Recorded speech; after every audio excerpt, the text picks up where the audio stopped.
This is BBC News. The headlines. Ukraine's President Zelensky warns Russia is not interested in peace and is already gearing up for a new offensive.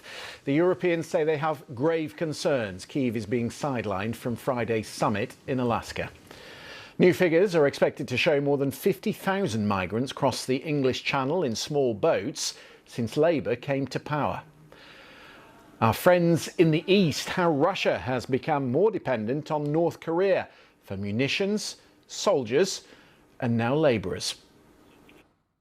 I've spoken to an intelligence official here in South Korea who's told me that last year more than 10,000 of them arrived, and this year many more than that are expected.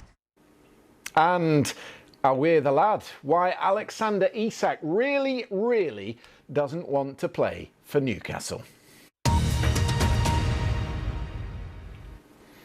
The slogan at the election was "Smash the Gangs," but 12 months into office, the UK Labour government is facing renewed criticism today that its efforts to curb the number of migrants crossing the Channel from France is failing. Figures due to be published in the next few minutes are expected to confirm 50,000 migrants have arrived on small boats since Labour came to power last year, 400 of them yesterday. The government is hoping its so-called one-in, one-out returns deal with France will start to act as a deterrent. Our correspondent Simon Jones reports. The crossings continue. The latest migrants arriving at Dover yesterday, brought to shore by the Border Force after they were picked up mid-channel. The 50,000 figure is an unwelcome milestone for a government which has repeatedly promised to restore order to the immigration system. Well, it's concerning if people think we don't have a grip on our borders, as we've seen over recent years, and it's concerning because this is a terrible trade in which people die and are exploited for profit. And what will put people off is understanding that if you get to the UK, decisions will be made quickly about you. And if you don't have a right to be here, you will be returned. The government always warned that smashing the gangs organising the crossings would not be quick or easy to achieve. The latest figures are proof of that. Opposition politicians say the only thing Labour has managed to smash is the record for the number of people making the journey, up significantly so far this year. The big hope for the government is that a new one-in, one-out returns deal with France will act as a deterrent. Last week, the Home Office released these pictures of some of the first migrants who could be detained and deported. Independent journalists were not invited to witness or film this process. As part of the pilot project, the UK will accept the same amount of asylum seekers from France, believed to have a strong case to come to the UK. But the numbers involved initially are expected to be small. The UK is also waiting for France to formally change its maritime rules, which could allow the police to do more of this, slashing boats to stop them leaving the French beaches. The government warns there is no silver bullet for stopping the crossings, but says it is taking a joined-up, serious approach. But the Conservatives have accused ministers of surrendering Britain's borders to the smuggling gangs. Simon Jones, BBC News. And you'll see in your picture there the Border Force vessel, which has just returned to Dover today. Can't actually see who is on board that vessel, but clearly the sea's very calm at the moment in these warm temperatures, and the crossings, as tends to be the case, going up in line with the more clement weather. There has been a statement from the Conservative leader, Kemi Badenoch, the opposition leader. Of course, the Conservatives had a fairly lamentable record on this themselves, but she reckons today that she can get the number of small boat arrivals to zero. This is what she says: what we need is a deterrent, an effective deterrent. We had a plan to process a lot of these people in Rwanda. She says Keir Starmer scrapped the plan. We need to bring it back. She also refers to the policy, the deportation bill, which has a hard cap on numbers. We need to look at all things we can do in legislation, she says, to make sure that we can get people that should not be in our country out as quickly as possible. We do have correspondents down there in Dover monitoring the arrivals, so we'll bring you news on the numbers coming in today later in the programme. Well, the Polish President Donald Tusk says he harbours some fears about which way the summit will go in Alaska on Friday, amid reports that Donald Trump's US Special Envoy, Steve Witkoff, gave the Europeans conflicting narratives about Putin's intentions. Witkoff, a real estate investor, has now been to Moscow 5 times. His latest visit on Wednesday lasted several hours. But according to the Wall Street Journal, on his return, he gave the Europeans several confusing and conflicting accounts. First, that Putin would withdraw from the southern regions of Zaporizhia and Kherson in exchange for full control of Donetsk. The next day, a different claim that Putin would withdraw and freeze the front lines where they were. And by the weekend, he claimed that contrary to giving back Donetsk, the Russian leader wanted Ukraine to withdraw in full in exchange for a ceasefire. This morning on Radio 4's Today programme, the German MEP Michael Gahler, who sits on the EU Parliament's Committee for Foreign Affairs, someone who is quite close to the German Chancellor, gave us this withering assessment. Well, we have seen the problem that he has nominated Mr. Witkoff as the special envoy, who was in Moscow last week. But when he then attended a meeting with organized by your Defense Secretary Lammy and Vice President Vance and other European experts, it came out apparently during this meeting how, well, shall I say bluntly, incompetent and he is. And I think this message has hopefully gone back to President Trump, and now this meeting on tomorrow will hopefully make it once again very clear what is at stake, and that President Trump simply has to be tough on Putin, because otherwise he will not understand. Currently, we are in a situation where President Trump has not imposed any conditions or sanctions on Russia directly, and that makes Putin at this stage happy. And I hope he comes out of this talk on Friday, making it clear that both the Europeans, the Ukrainians and the US push Putin not only to a ceasefire, but also to agree to meaningful negotiations that are in the framework of international law. Liz Goodwin is the congressional reporter at The Washington Post. She spoke to us about President Trump's relationship with his envoy, Steve Witkoff. Well, Steve Witkoff is a longtime friend of Donald Trump, and there have been other Republicans in the foreign policy space who have, privately questioned this decision to give him such an important portfolio. Instead of, for example, Secretary of State Marco Rubio, who has a lot of background in foreign affairs. But this is someone who Trump really trusts because he knows him, for decades. And I also think he feels that Witkoff shares his sort of real estate world deal-making affinity, that, we're talking about land swaps here at the end of the day, and it's not that different from real estate. And it remains to be seen whether this might change things. The fact that, Trump was telling European leaders inaccurate information that he got from Witkoff, who appears to perhaps have misunderstood what Mr. Putin was telling him, that could always change things. But, for now, for this whole past 10 months or so, he's really stuck by Steve Witkoff, even when he's come under fire for other things. But that's why you hear the Polish Prime Minister Donald Tusk expressing his concerns, because we know that Donald Trump does not do detail. If his chief diplomat does not do detail or confuses the message, then patently that poses a problem. Exactly. And I think there were also, with the Iran deal, for example, which Witkoff was also put in charge of, I think in some ways the stakes were lower for Trump because there were people around him who didn't want that deal to happen anyway, essentially. So I think it's different here, where he's really made this promise to Americans that he's going to end this war. He wants the Nobel Peace Prize. He has really said he can do this, and this is the person he's put in charge of that portfolio. And I think that the pressure is on now for him to actually deliver that. Let's talk domestic politics. The Texas Republicans are redistricting in their state, which would create 5 more Republican-leaning House seats ahead of the midterms. The Texas Democrats, in response, have left the state to deny them a quorum, which means the Republicans can't vote on it, and it's creating quite the row. So here is the BBC's Bernd de Boosman with an explainer on what redistricting actually means. Just a very simple redrawing. We pick up 5 seats. President Trump is talking about gerrymandering, the manipulation of electoral boundaries to benefit one political party. So how does it work? We're going to use candy to explain it. Imagine these candies are voters. Orange and green, 50 in total. Let's say there are 5 congressional districts. Divided equally here, orange wins 3 and green gets 2. But divided this way, orange wins all 5. But if we gerrymander the district,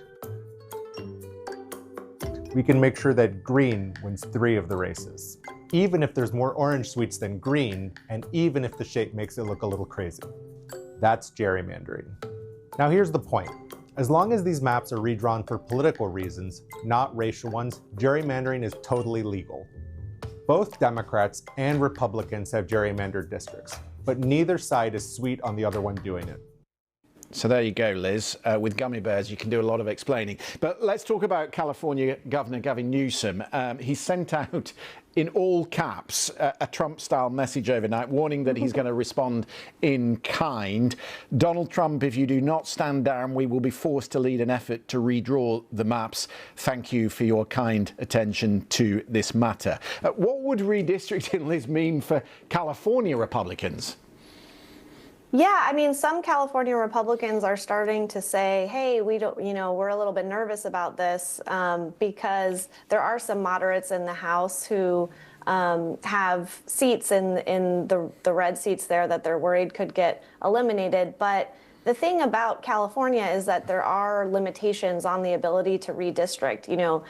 Here, you're supposed to redistrict every 10 years. When the census comes out, it's not uncommon for states to gerrymander a bit at that time, try to maximize the influence for their party. But what's so unusual in Texas is they're not doing it on that 10-year schedule. They're trying to skip ahead of that to get that advantage before the midterms. But for California to do that, they need to pass a law. So they would have to have a referendum.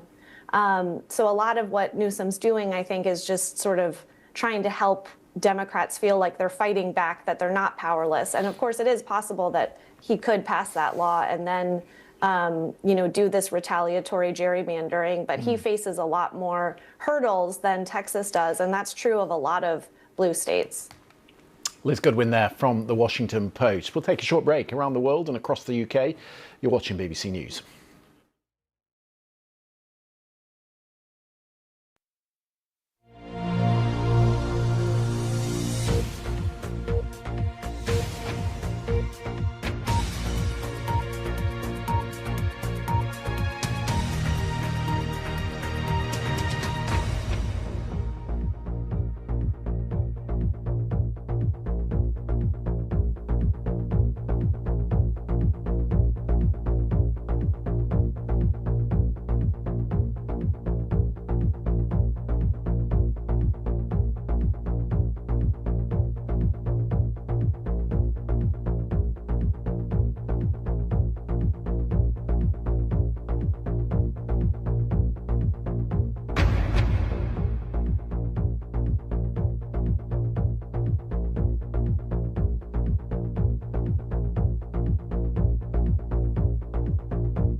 Welcome back. The longer the war in Ukraine has raged, the more Vladimir Putin has come to rely on support from North Korea. First, Pyongyang sent ammunition, then soldiers. Now it's sending thousands of construction workers to help fill a huge labour shortage created by the war. South Korean intelligence officials have told the BBC that 10,000 workers were sent to Russia last year, and many more are continuing to arrive, with more than 50,000 expected in total. Our Seoul correspondent G. Mackenzie has spoken to 6 workers who've managed to escape. We have changed the workers' names and voices to protect them. This video, posted on social media by a Russian official in April, shows a North Korean man working on a construction site in Russia's Far East. He's one of thousands of North Koreans working to fill a huge labour shortage created by the war in Ukraine. We've spoken to 6 workers who've managed to escape Russia since the start of the war, including this man who fled last year. They told us they spent 18 hours a day building apartments and weren't allowed to leave the building sites. 처음에는 러시아에 간다는 것. I was excited to go to Russia, to travel abroad and earn money. But once I started working, I felt like I was in a labor camp, a prison without bars. I was terrified when I woke up each morning. My hands would seize shut, paralyzed from the day before. We've been sent these videos of North Koreans on Russian construction sites. It used to be common for them to work abroad like this, making money for Kim Jong-un.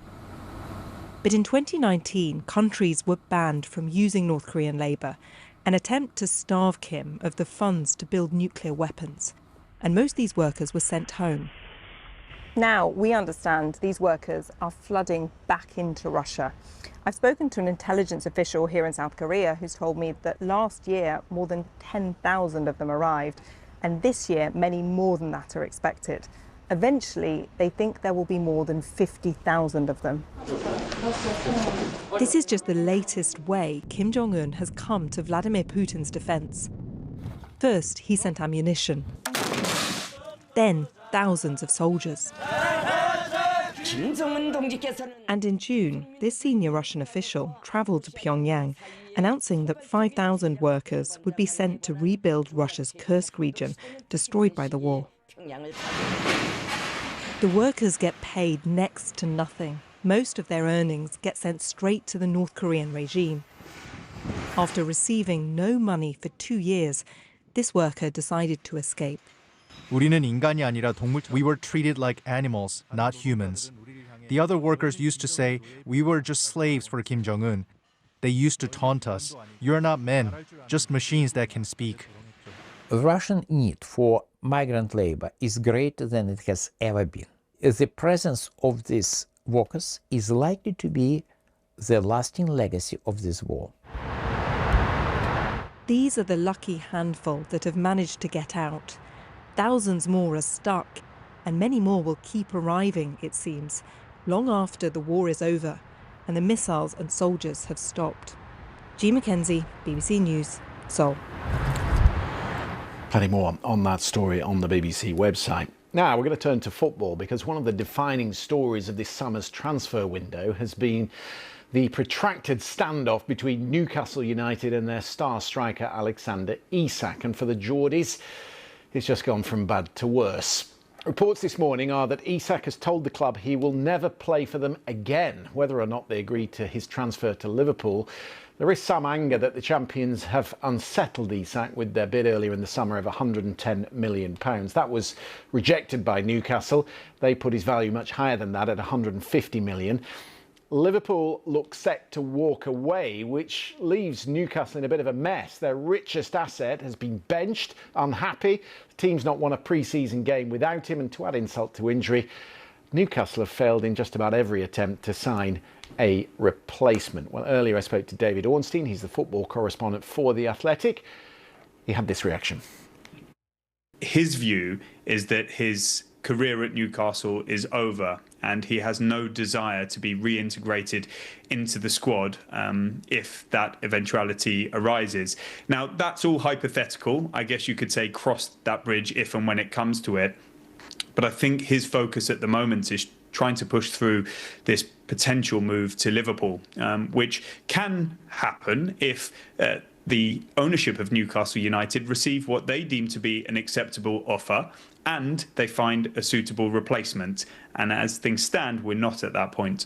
Is it just Liverpool, or is he content to move to PSG, Real Madrid, those sort of clubs that have expressed an interest? There are no other clubs in for him at this moment to that extent. Al Hilal of the Saudi Pro League were very keen on him earlier this summer. There has been a lot of speculation linking him to clubs like Arsenal over recent months and even years, you could say. But the desire of the player is to join Liverpool. They've made one offer valuing him at £110 million.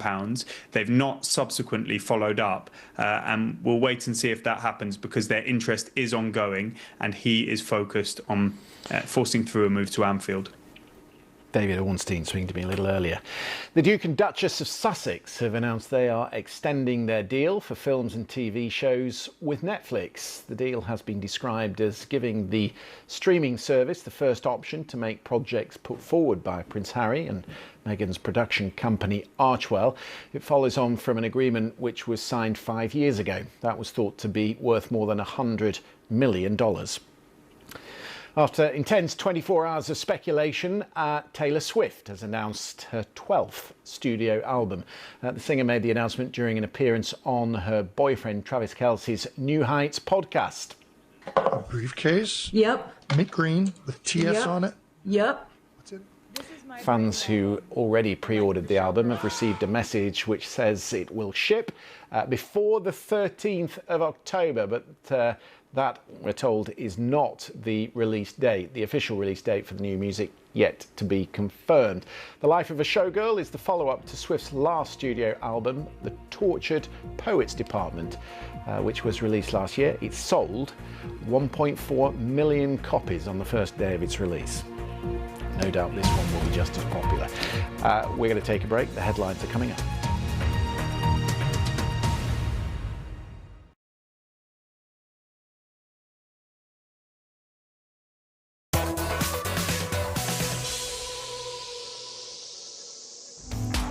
Ene is the founder of a sports team here that's creating a stir in Mexico.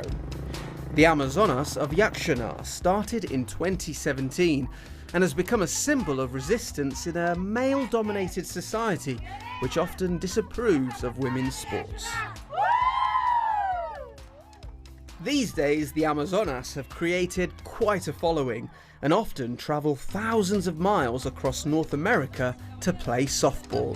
I know I'm going to be playing in this match, and one thing I do definitely know is that they play barefoot, so I'm also a little bit worried about it, I won't lie, because looking at the ground, bottle tops, gravel, stone, and then that. Whoa! I gotta run! Desde pequeña a mí me gusta jugar el béisbol. Ya con el apoyo de ese Sede Sol, pues es una oportunidad más para jugar el softball, aunque ya con la edad, pero ya. Muchas ya quieren entrenar, quieren estar con las Amazonas, se acercan y dicen, mira, doña Ene, yo quiero jugar con ustedes. Les digo, claro que sí, sí se puede, y así fueron integrándose más mujeres. Do you think the men are jealous? Al principio sí, al principio pues al principio no, empezaron a murmurar y decirnos cosas, pero ya con el tiempo ya se dieron cuenta que estamos jugando el softball, no hacer otras cosas lo que ellos dijeron. Ya ahorita la gente del pueblo cuando escuchan las Amazonas se van a jugar y están felices. Ay, ay, ay. But after the fun and games, I was curious to know if everyone shared Ene's optimism about the train. Okay, so I got here on the Maya train. I'd love to know, put your hand up if you think the Maya train's a good idea and you like it. Woo. Okay, put your hand up if you don't like it or don't think it's a good idea. Ah, okay. Why? ¿Por qué? ¿Por qué? Pues como que afectaron bastante la There's a lot of trees that biodiversidad have been chopped down, haven't there? exactamente la tala de árboles. I guess a lot of people are saying it's going to bring lots of money to the people in the villages here, though. What do you think? De que sí va a traer dinero, pero para los que tienen negocios, que tienen no sé, los restaurantes, obvio solo hay gente que tiene dinero, pero hablando en pequeños pueblos, pues no, ahorita estamos, dice, aquí tenemos el piste del Tren Maya, pues no estamos viendo realmente que es una ayuda, que los extranjeros vienen, se apoderan de todo y ya se sienten dueños de Yucatán cuando no es así. Pero pues muchísimas gracias también por tomarnos mucho en cuenta y por venirnos a visitar. Fue un gusto. Y si algún día regresas y quieres invitarnos al Tren Maya, con gusto vamos. Studies suggest the train could provide many more jobs for Mayan communities and lift more than 1 million Mexicans out of poverty. But it seems there's still scepticism to overcome. The Travel Show, your essential guide wherever you're heading. Every weekend on BBC News.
One thing I can say which is true of this region is that it's become harder to be a journalist. It's really important to be on the ground. If that means you've got to go to hostile, remote places, then we have to do that. That's the opium resin. There's a very pungent smell of it in the air right now. The Delta wave of COVID devastated India, and I think it was the coverage that we did for the BBC at the time which brought international attention.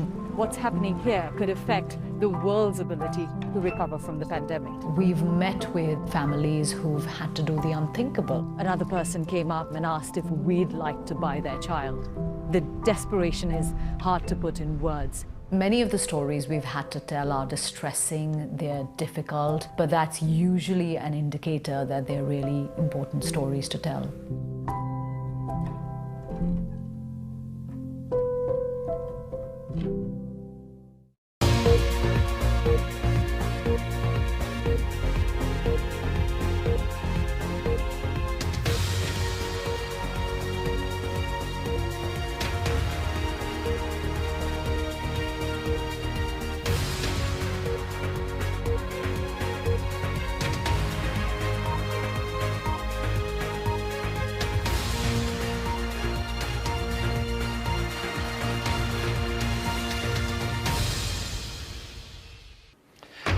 Live from London, this is BBC News. New figures are expected to show more than 50,000 migrants crossed the English Channel in small boats since Labour came to power. Ukraine's President Zelensky warns Russia is not interested in peace and is already gearing up for a new offensive. The Europeans say they have grave concerns. Kyiv is being sidelined from Friday's summit in Alaska. Protests worldwide following the deaths of 5 Al Jazeera journalists targeted by Israel. Is it another taco moment for the US president? Once again, Donald Trump postpones his trade tariffs on China. And we'll be live in Madrid as temperatures soar across parts of Europe, causing wildfires in several countries.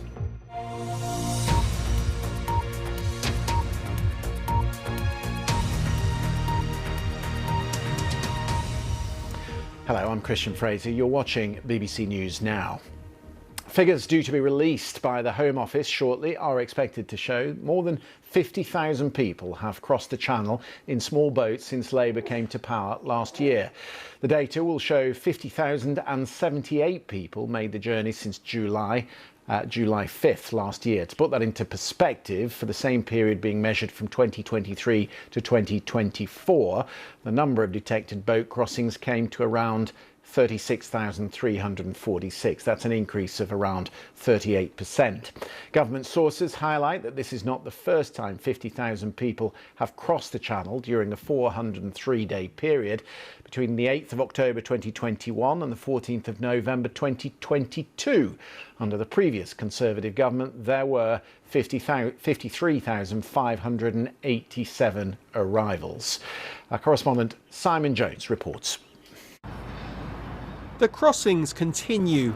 The latest migrants arriving at Dover yesterday, brought to shore by the Border Force after they were picked up mid-channel. The 50,000 figure is an unwelcome milestone for a government which has repeatedly promised to restore order to the immigration system. Well, it's concerning if people think we don't have a grip on our borders, as we've seen over recent years, and it's concerning because this is a terrible trade in which people die and are exploited for profit. And what will put people off is understanding that if you get to the UK, decisions will be made quickly about you, and if you don't have a right to be here, you will be returned. The government always warned that smashing the gangs organising the crossings would not be quick or easy to achieve. The latest figures are proof of that. Opposition politicians say the only thing Labour has managed to smash is the record for the number of people making the journey, up significantly so far this year. The big hope for the government is that a new one-in, one-out returns deal with France will act as a deterrent. Last week, the Home Office released these pictures of some of the first migrants who could be detained and deported. Independent journalists were not invited to witness or film this process. As part of the pilot project, the UK will accept the same amount of asylum seekers from France, believed to have a strong case to come to the UK. But the numbers involved initially are expected to be small. The UK is also waiting for France to formally change its maritime rules, which could allow the police to do more of this, slashing boats to stop them leaving the French beaches. The government warns there is no silver bullet for stopping the crossings, but says it is taking a joined-up, serious approach. But the Conservatives have accused ministers of surrendering Britain's borders to the smuggling gangs. Simon Jones, BBC News. Well, there has been a response from the opposition. The Conservative leader, Kemi Badenoch, said she would be able to reduce the number of migrants crossing the Channel to 0 if she was in power. Very quickly, what we need to see is we had a plan to process a lot of these people in Rwanda. Keir Starmer scrapped that plan. We need to bring it back. That's the first thing. We also need to make sure that anyone who comes to our country illegally is deported immediately. And that means detaining and deporting. And finally, stopping the pathway to citizenship that is so rapid that a lot of people who can't contribute to our country, need benefits, need housing, are coming here in droves, and actually a lot of high-skilled people are leaving. Kemi Badenoch responding in the last hour, so let's get a view on it. Mechnia Quibus is a researcher at the Migration Observatory at the University of Oxford. Is it, as Kemi Badenoch says, the lack of a deterrent that is leading to this rise in numbers? There's no simple solution to the small boats issue. And when we look at deterrence, whether we're talking about the current government's deal with France or we're looking at the previous government deal with Rwanda, the biggest question there is one of scale. If a sufficient proportion of people were to be swiftly removed, whether to France or somewhere else, then we would be likely to see a deterrent effect. However, if the numbers are relatively small, migrants are likely to simply treat it as just another risk that they're willing to take to make it to the UK. That said, it would seem that both parties are on the same position here, that it is only a deterrent that will work. I mean, they've talked in the past about smashing the gangs and doing more on the continent to police the problem. But it seems now, given those Home Office pictures that were released the other day, that Labour also feels that a deterrent is required.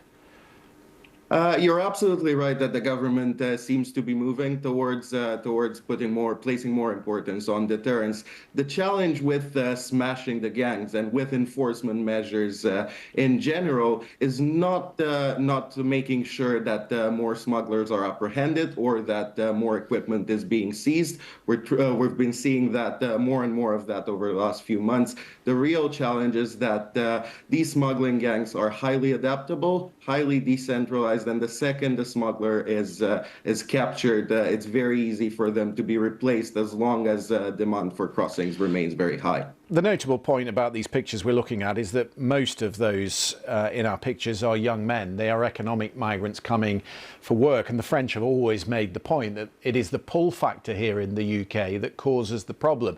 Is there anything the UK government could do in terms of work, employment, ID cards that would stem the problem? The idea that the UK's liberal labour market laws are a main pull factor from France has been going around for a number of years now. However, there's no strong evidence to suggest that the situation is any different from the one in France. When we look at the overall informal economy, it tends to have a similar size. And the UK, even though it doesn't have ID cards in place, it does have a fairly strict a regime of sanctions and penalties for those engaged in illegal work. And there's a strong requirement for employers to check their employees' immigration status. Michał Kuivos, thank you very much indeed for coming on the programme. EU leaders say they have grave concerns that Kyiv is being sidelined in the build-up to Friday's summit in Alaska between the US and Russian presidents. The leaders have issued a joint statement today in which they insist Ukraine is given the freedom to decide its own future and that any meaningful peace negotiations take place in the context of an immediate ceasefire. It's not signed, the statement, by 27. Hungary's Viktor Orban has close links with President Putin and he did not endorse the statement. But there is broad consensus that any deal agreed on Friday must respect international law, and that includes the principle that international borders cannot be altered by force. President Zelensky, who's not been invited to the summit on Friday, posted a warning this morning that Russia is playing for time. The Russian army, he writes, is not preparing to end the war. On the contrary, they are making movements that indicate preparations for new offensive operations. With me in the studio is the BBC's security correspondent, Frank Gardner. The Commission has put out a statement this morning saying that there's no plan in place as to what they want President Trump to push on Friday, but they certainly want President Zelensky to be involved in the conversation. Yeah, I think they're pretty clear on what they don't want, which is for a deal to be stitched up behind Ukraine's back that is extremely detrimental to Ukraine. I think the kind of thrust of the European message, which is not going to go down particularly well in the White House, which I think frankly considers them to be a bit of a nuisance in this, is this isn't just about Ukraine. This is about the international order. This is about European security as well, because the EU, the view of many EU leaders is that if Putin's aggression, as they put it, is rewarded by a change of international borders by force, what kind of a precedent does that set?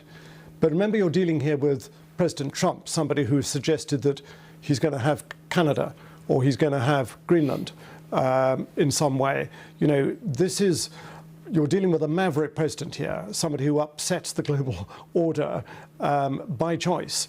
And he's got to be handled very carefully in this. Mark Rutte, the NATO Secretary General, I think has been a consummate diplomat in the way he's been called the Trump whisperer, because he's been incredibly adept at bringing Donald Trump around from the low point of February the 28th, where he gave Zelensky that dressing down in the Oval Office. You don't have all the cards, and you know, there's incredible argument they had in front of the world's press.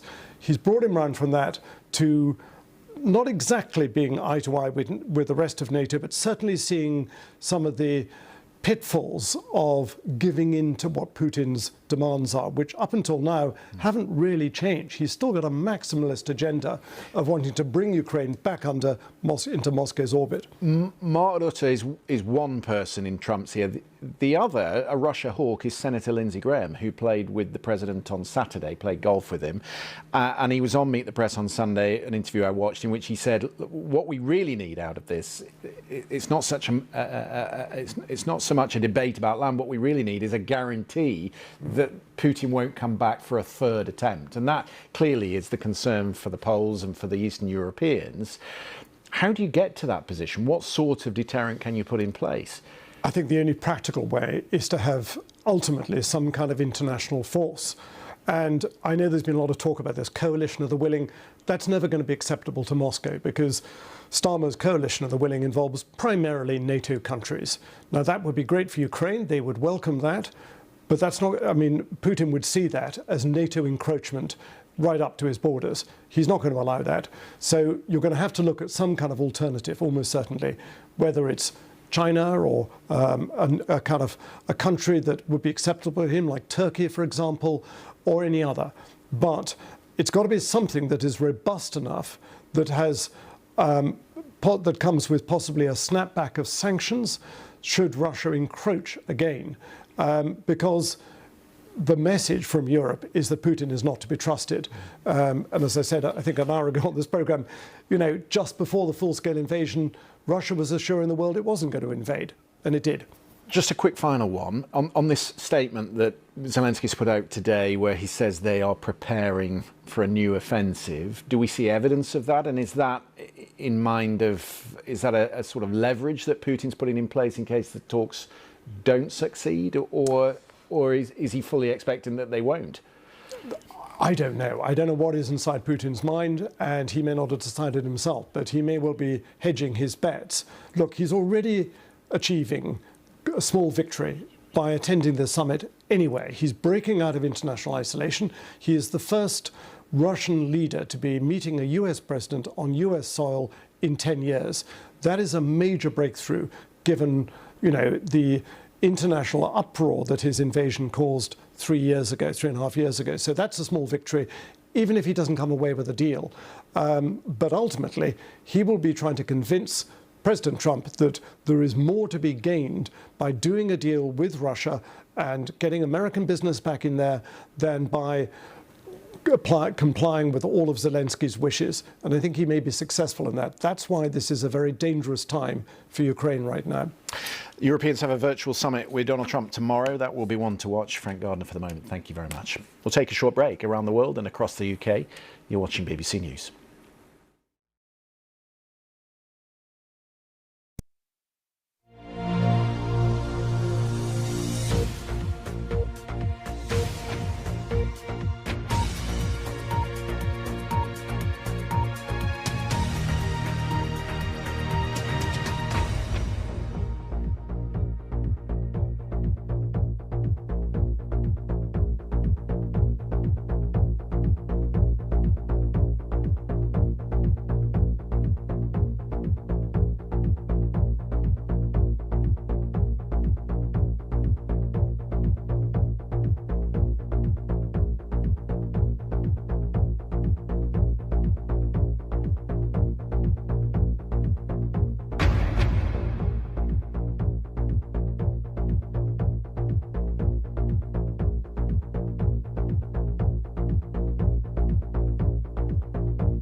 Welcome back. We started the programme this hour with the details on the migrant figures, those crossing in small boats from France. I can give you the number of those who have crossed today.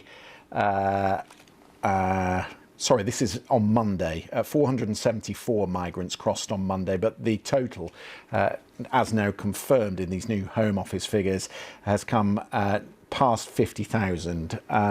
So the figure I gave you earlier, 50,078, that might not be accurate, but we have had it confirmed by the Home Office that the figure has now exceeded 50,000 people. Now, obviously, it is more clement weather at the moment. It's a lot warmer and the seas are calm, so there are more people coming all the time. But that doesn't mean it's not dangerous. And the French authorities have confirmed in the last hour that there was a female migrant who died last night while trying to board a boat on the French side of the channel. There were 3 attempts reportedly to resuscitate her, but that failed. So a female migrant dying last night on the French side of the channel. The Home Office said the French authorities are leading the response to that and the subsequent investigation. But the headline figure on this side, that 50,000 people have crossed from July last year. And although we have seen figures like that in the past, it is certainly a spike on figures in recent years. Now, there have been protests across Europe and in the United States over the targeted killing of 5 journalists in Gaza on Sunday. The Israelis hit a media tent outside the main gate of the Al-Shifa hospital in Gaza City, killing the Al Jazeera correspondent Anas al-Sharif along with 5 of his colleagues. The British government has called for an independent investigation. The UN called the attack a grave breach of international law. The 5 journalists have worked extensively across Gaza documenting the death and destruction. They were killed ahead of an expected offensive that will further expand the Israeli military's control across the Strip. I've been speaking to Irene Khan. She is the UN Special Rapporteur on freedom of expression and opinion, and I asked her whether Anas al-Sharif knew that he was a target.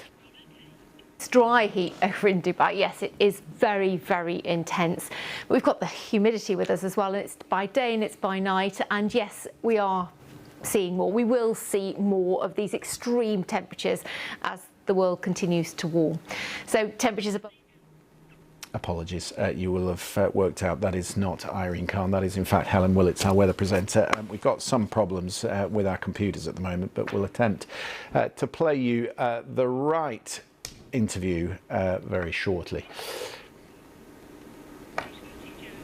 Let's talk about events here in the UK. An American woman who was hired as a hit woman has been found guilty of conspiracy to murder. Amy Betrow from Wisconsin flew to Birmingham as part of a plot to attack a British family in 2019.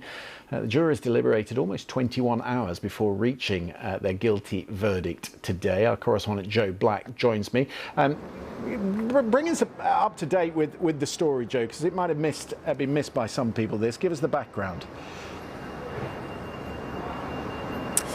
Yeah, Amy Betrow came to the UK in August 2019 and carried out these offences in September 2019, so sort of 6 years, we're coming up to 6 years now, aren't we? And the jury, as you were just saying, returned guilty verdicts here at Birmingham Crown Court about an hour ago. Now, this relates to a case where we saw some CCTV in court where Sikander Ali, a man who lived in Birmingham, was making his way home to a cul-de-sac where he lived. He pulls up in his car, and then as he gets out of his car, a figure wearing a niqab to disguise the face of the perpetrator walks up to him and pulls a gun and tries to shoot him at point blank range, but the gun jams and he's actually able to then get back into his car, reverse out of the road and escape. Now, the prosecution's case was that was Amy Betrow, and after that failed assassination attempt, she then returned to the road hours later in the early hours and then fired 3 rounds into the window of the family home of Sikander Ali. Now, we were told that this was a plot orchestrated by Mohammed Aslam and his son Mohammed Nazir. They are both from Derby. They are Amy Betro's co-conspirators in this case. Now, we heard in court that Mohammed Aslam and Mohammed Nazir were involved in a feud with a rival family, and that they wanted to kill Aslat Muhammad or a member of his family. So that's why Sikander Ali became a target in this case. So Amy Betro, after carrying out these offences, then left the UK and went to America, but then ended up in Armenia, which is where she was then tracked down and extradited back here to the UK. So yes, like I say, we are 6 years later after these offences, and that's because of the trying to trace the defendant and also because of COVID causing those delays. So as I say, the guilty verdicts were read out here this afternoon at Birmingham Crown Court, and Amy Betro will be sentenced next Thursday. It's an extraordinary case, Joe, in mind of the fact that, according to police, that they could find virtually no criminal past. Yes, they said that she had hardly any criminal footprint abroad or here in the UK. But yes, we've just had a reaction from the Crown Prosecution Service with regard to this case, and they say this prosecution is a culmination of years of hard work, doggedly pursuing Amy Betro across countries and borders while she remained relentless in her bid to escape justice. It goes on to say she tried to kill a man in Birmingham Street at point blank range. It is sheer luck that he managed to get away unscathed. The prosecution case included incriminating CCTV footage, which I was just describing to you there, from the scene of the crime, digital forensics, mobile phone data, and evidence collated from a cooperation and collaboration across multiple countries and criminal justice agencies. So it just shows you how big this operation was. Joe Black at Birmingham Crown Court, thank you. Now, before we went to Joe, we were trying to hear the interview with Irene Khan. She's the UN Special Rapporteur on Press Freedom. She's been giving me her reaction to the death of those 6 journalists, Anas El-Sharif, the Al Jazeera correspondent who was targeted in Gaza City at the weekend. Yes, he did. In fact, I intervened on his behalf at the end of July at his request because he knew this was coming. This is a pattern that the Israelis have used over the last 20 months or so to assassinate and silence independent reporting on Gaza. Did he express any thoughts that he might stop his reporting? Oh, in fact, he sent me an email, ironically, early last week, saying that he wanted to reaffirm his commitment to go on speaking the truth as long as he could. And what representations did you make to the Israelis to keep these journalists safe? Well, I have been writing to the Israelis. The Israelis were aware of my public statement. I shared it with them in advance before sending it out because it was on my side an attempt to stop them from doing what they've been doing. But they are running a very carefully planned, targeted assassination, a program of assassination to remove any kind of independent reporting on Gaza. You know, they've annihilated the entire Al Jazeera team in Gaza City just before they step up more military activity in that area. The Israeli Defense Force says it has documents which unequivocally prove Al-Sharif had a military affiliation with Hamas. There are others, including the award-winning Israeli journalist Yuval Abraham, who claims the IDF created a unit, a special unit, to legitimize the killing of Palestinian journalists. What do you make of the Israeli claims and the documents that they have so far produced? Well, to me, they seem like a red herring. They've done that with other cases too. There are about 36 cases, as I said, and in none of them have they provided credible evidence or allowed an independent investigation. If they really believe that, then why are they not allowing independent media, like the BBC, for example, to go in there and investigate what is actually happening? Why are they not allowing the UN to go in and investigate, or other human rights organizations, credible human rights organizations, to do that?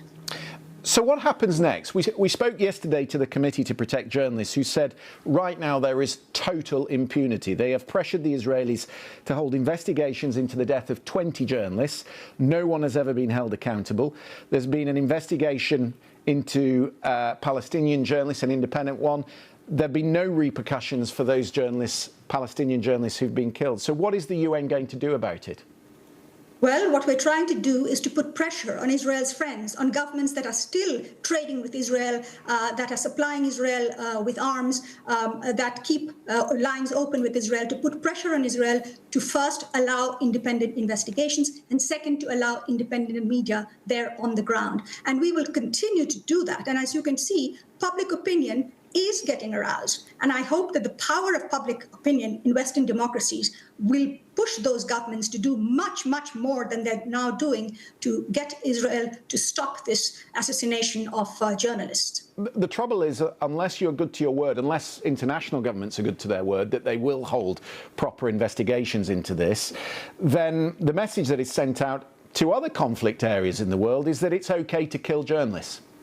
Absolutely. So, in fact, I think the Western countries are shooting themselves in the foot by remaining silent here. I mean, journalists like the BBC, you will be in danger when you go into West Africa, for example, or to other places. So, through this silence, I think Western governments are complicit in endangering journalists around the world. Irene Khan, the Special UN Rapporteur. We'll, in a few minutes, be joining Geeta Gurumurthy here in the UK for special coverage of the heat wave. Business Daily is coming up for our world viewers. Stay here on BBC News.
Now on BBC News, the latest from New York and around the world. Business Today.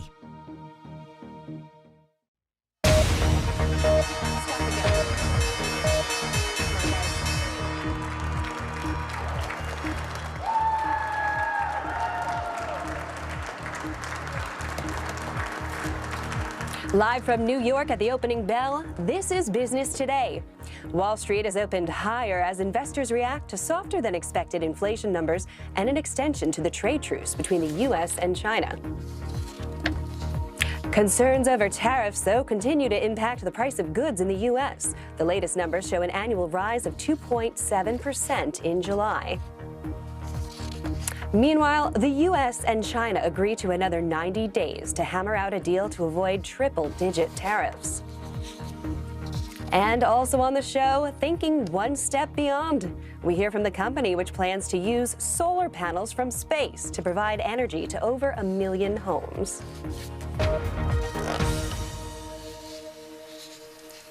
Hello and welcome to Business Today, live from New York. I'm Erin Delmore. Shares on Wall Street are rising as investors take solace in slightly better than expected inflation numbers for July.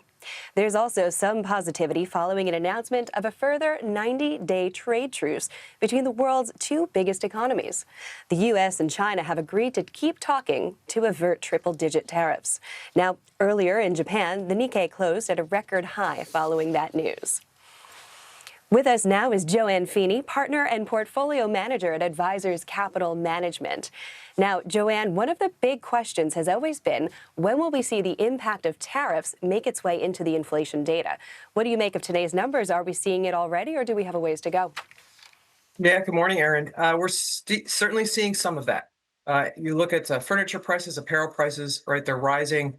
The key number to look at, though, is the core CPI number, and that is up 3.1% year over year. It's a little bit higher than expected. The impact so far, though, of tariffs has been pretty muted because the highest tariffs have yet to show up in the data. Well, why that lag? Why do we see the gap? Yeah, there's a couple reasons. One, we're starting to see some of the earlier tariffs show up. They were relatively low tariff rates.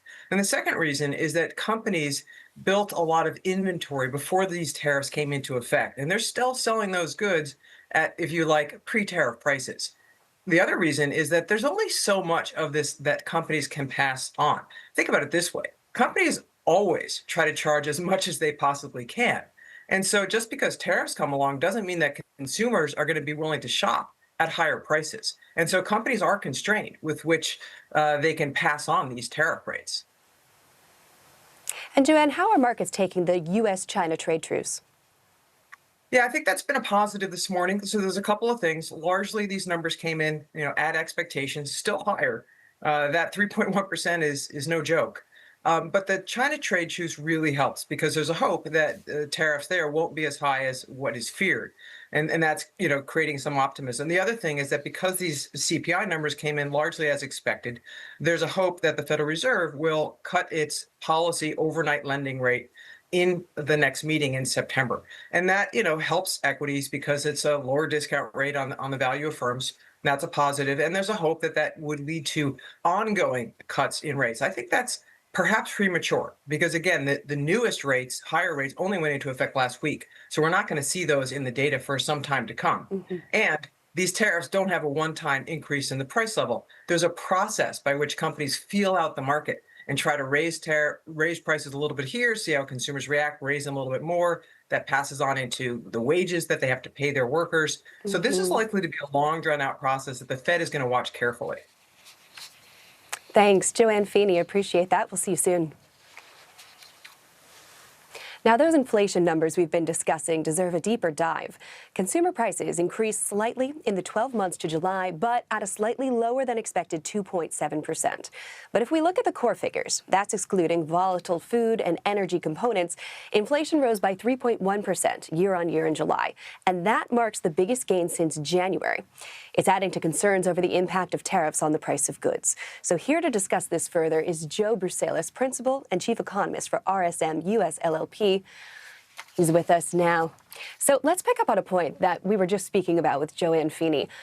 Are tariffs supposed to have a one-time price impact, a price increase impact here, or is it more of a glide, which is what we know as inflation?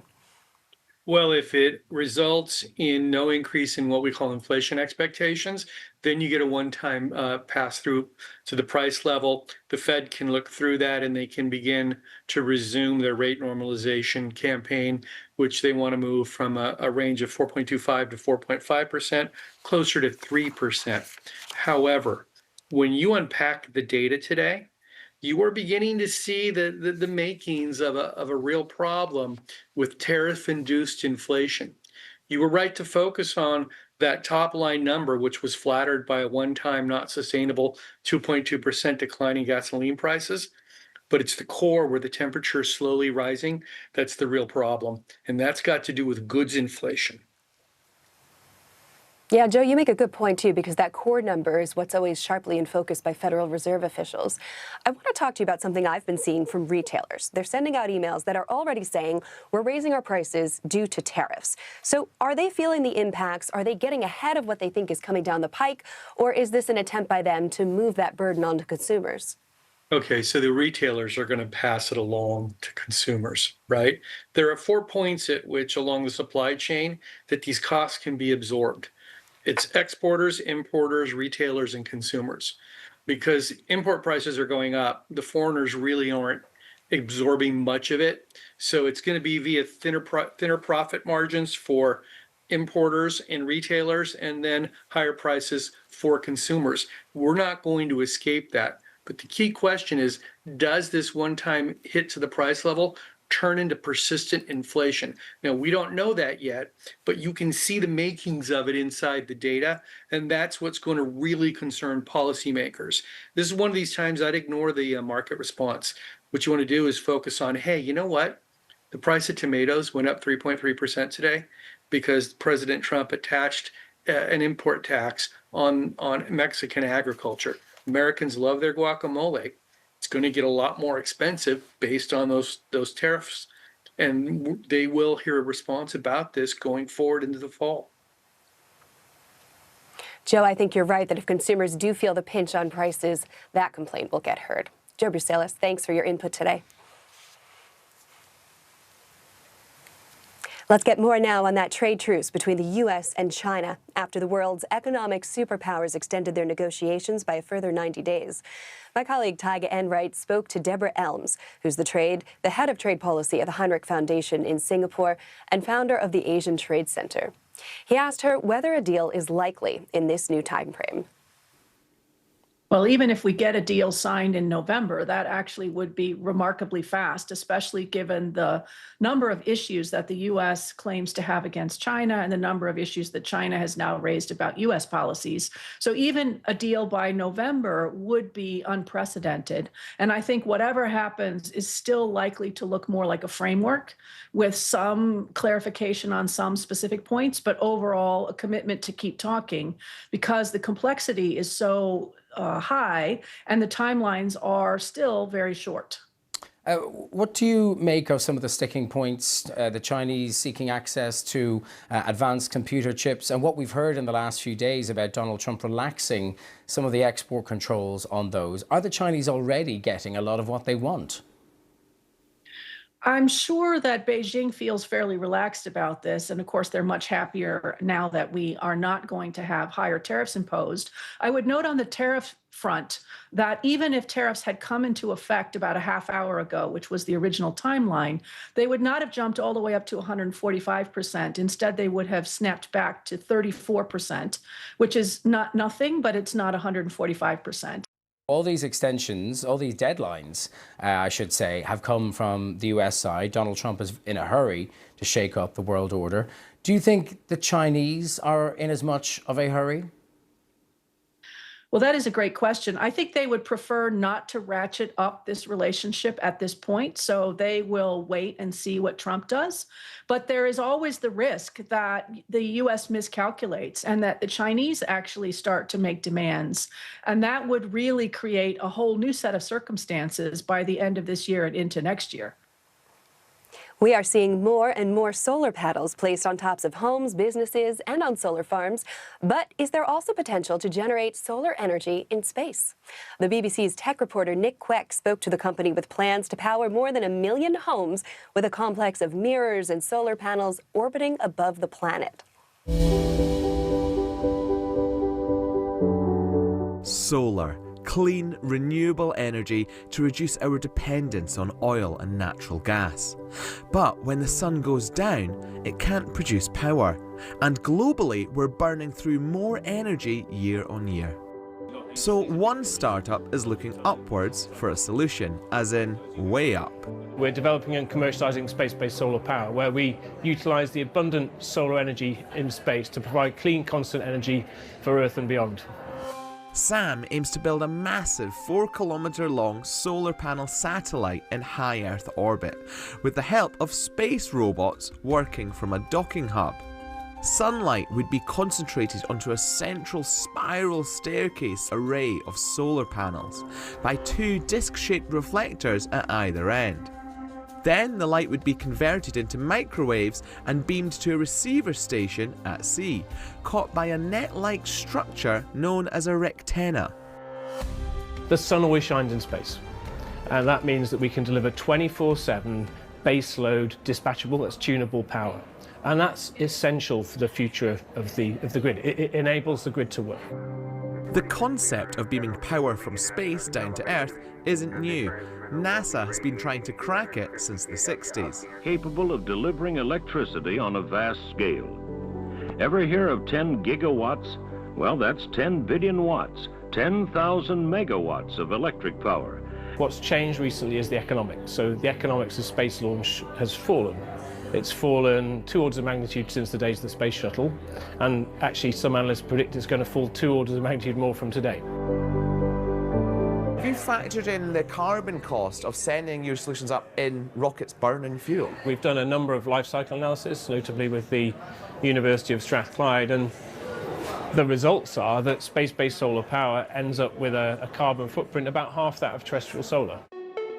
Startups like Space Solar is one of many racing towards the space economy, a commercial sector projected to reach $1.8 trillion in the next decade. We're already turning to the stars for holidays with tour operators like Virgin Galactic and Blue Origin. Is this wild? But also for farming. Interstellar Lab is developing biospheric pods and microgravity greenhouses to grow life in space. To quote Captain Kirk, space, the final frontier, could be closer than you might think.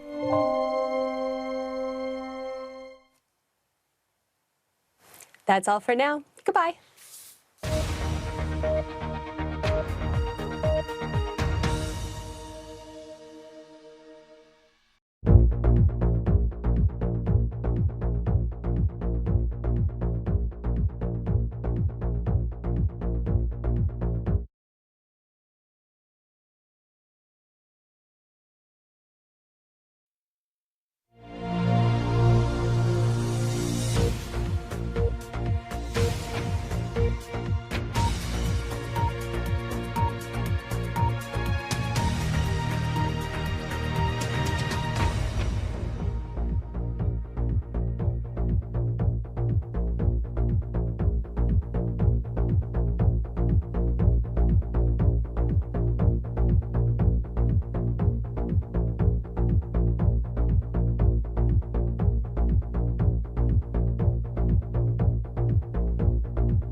Every generation has to fight to maintain democracy. There's a thrill in not necessarily following a straight line, do you know what I mean? Trying things that are different. Women are still judged by a different metric, and certainly judged by a different metric when they do something wrong. I will continue on with a life of public service, so I will always support the charities and the people that mean so much to me. When the big names talk, they talk to us.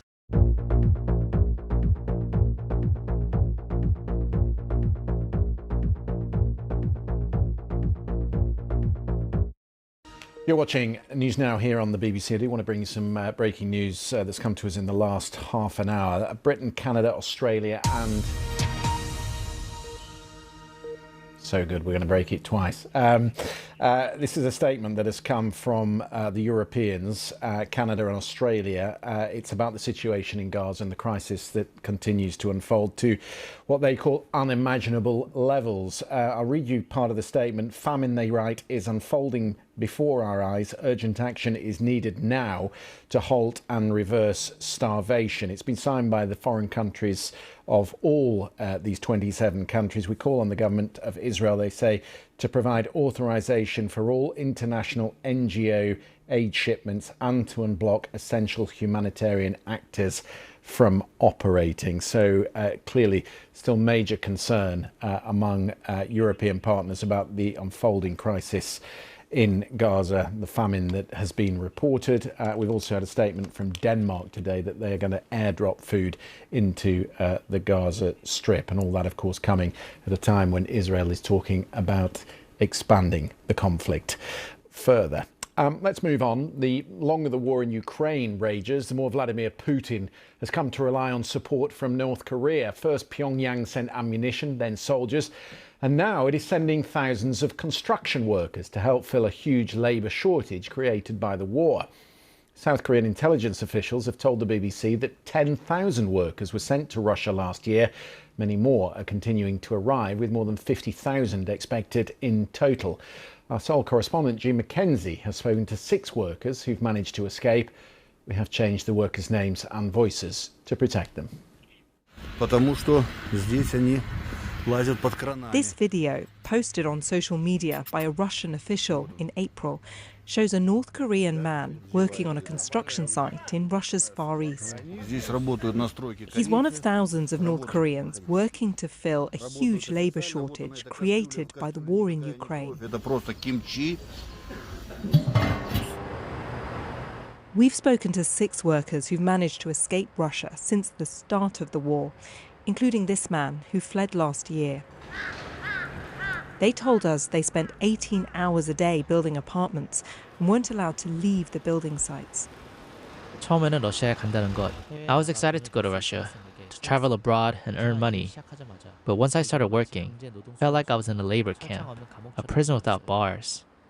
I was terrified when I woke up each morning. My hands would seize shut, paralyzed from the day before. We've been sent these videos of North Koreans on Russian construction sites. It used to be common for them to work abroad like this, making money for Kim Jong-un. But in 2019, countries were banned from using North Korean labour, an attempt to starve Kim of the funds to build nuclear weapons. And most of these workers were sent home. Now we understand these workers are flooding back into Russia. I've spoken to an intelligence official here in South Korea who's told me that last year more than 10,000 of them arrived, and this year many more than that are expected. Eventually, they think there will be more than 50,000 of them. This is just the latest way Kim Jong-un has come to Vladimir Putin's defence. First, he sent ammunition. Then, thousands of soldiers. And in June, this senior Russian official travelled to Pyongyang, announcing that 5,000 workers would be sent to rebuild Russia's Kursk region, destroyed by the war. The workers get paid next to nothing. Most of their earnings get sent straight to the North Korean regime. After receiving no money for 2 years, this worker decided to escape. 우리는 인간이 아니라 동물. We were treated like animals, not humans. The other workers used to say we were just slaves for Kim Jong-un. They used to taunt us. You're not men, just machines that can speak. The Russian need for migrant labor is greater than it has ever been. The presence of these workers is likely to be the lasting legacy of this war. These are the lucky handful that have managed to get out. Thousands more are stuck, and many more will keep arriving, it seems, long after the war is over and the missiles and soldiers have stopped. G. Mackenzie, BBC News, Seoul. This week marks the 80th anniversary of the end of Second World War. It was on the 15th of August 1945 that victory was declared over Japan. Tens of thousands of soldiers from the Commonwealth fought as part of the British forces in the Far East, and Corporal Mirza Khan from the Punjab Regiment, who eventually settled in Bradford, was one of them. He served in Burma, where some of the fiercest fighting took place. His granddaughter is a BBC journalist, Sabia Pervez, and she's been speaking to him about his reflections on the war.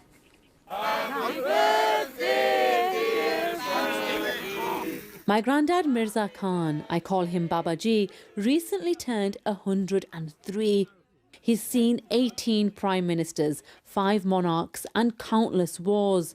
It's the wars he remembers, and as he recalls that period of his life, he slips into Punjabi. 17 years. He tells me he was just 17 when he signed up. The reason was simple. There was no food, no jobs, and the British Army paid a wage.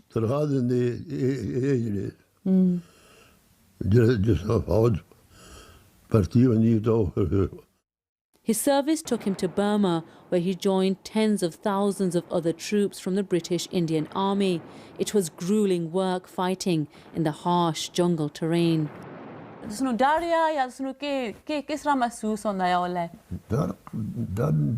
He says he wasn't scared and was given orders and told not to disobey them.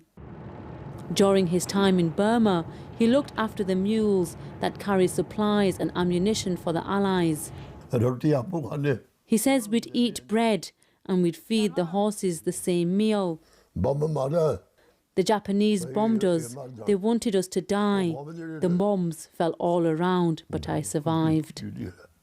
So when I was a teenager at school studying history, my granddad told me about his role in World War II, particularly in Burma. A lot of his friends and comrades were caught by the Japanese. Some survived, others didn't. And it's still so painful for my granddad to talk about that part of his life. Yorkshire Cup there, true Bradfordian. In the 1960s, he moved to England like many other soldiers who fought for Britain. My family often reflect on his life here. Britain needed cheap labour, and that's where the soldiers came to service again. They came here in their droves. They worked in the textile mills, they worked in public services to rejuvenate the economy. Thousands of soldiers died in the Burma campaign. Many of them came from Commonwealth countries. Their sacrifice and valour now immortalised in this memorial in the heart of Bradford. Many of them, like my granddad, made this city their home. Babaji!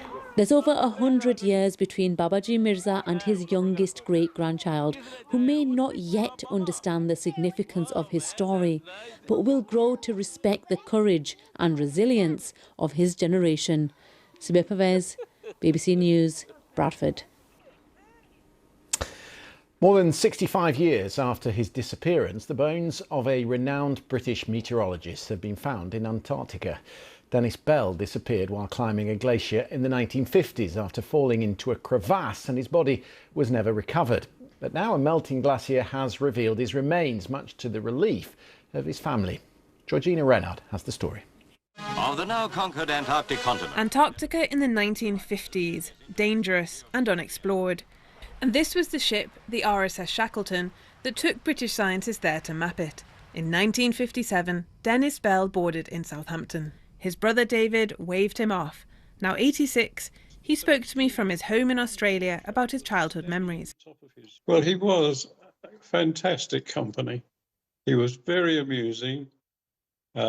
Just loved life. He was life and soul of wherever he happened to be. In Antarctica, Dennis worked producing weather reports. Known as Tink, he was loved for his sense of humour and his care of the dogs. But in 1959, tragedy struck. Dennis fell into a crevasse when surveying a glacier. His colleague, Jeff Stokes, seen here before the accident, tried to pull him up, but Dennis had tied the rope to his belt and it snapped. He fell back in. Jeff called out. There was no reply. There was an unusual knock, let's say, on the front door. And when I went down, a telegraph boy, I suppose he might have been called, said, "I'm sorry to tell you, but this is bad news." And it was a horrendous moment. It really was. My mother just never really got over it. Dennis's body was never found. Then in 2015, David joined a memorial expedition to Antarctica for relatives of people who died there. This is a trip that makes a final closure for me, I guess, and perhaps for many others. Good night, and joy be with you all. But then in January this year, a team of Polish scientists stumbled across Dennis's bones in a melting glacier alongside his watch, radio and pipe. We've written to them and thanked them and had a nice, lovely response from them. Dennis Bell died doing a job he loved in tragic circumstances. Now, finally, he is coming home to his family. Georgina Ranard, BBC News. That's it from me. Matthew's up next.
We're seeing scenes of destruction like this one across Mandalay, and the reality on the ground is there just aren't enough pairs of hands to dig through the rubble. He's been firing rubber bullets at the direction of the crowd, and it shows you just how volatile the situation is. This is a different kind of attack to the ones Israel is used to. Its Prime Minister wanted to attack Iran while it was weak, but it's still strong enough to inflict real damage. Thousands of people have come here to the center of Seoul this evening. They have come to celebrate the newly elected president, Lee Jae-myung. Given the scale of the attacks we've seen over the past 48 hours, it doesn't feel like we're in ceasefire territory. There, when the story breaks, BBC News.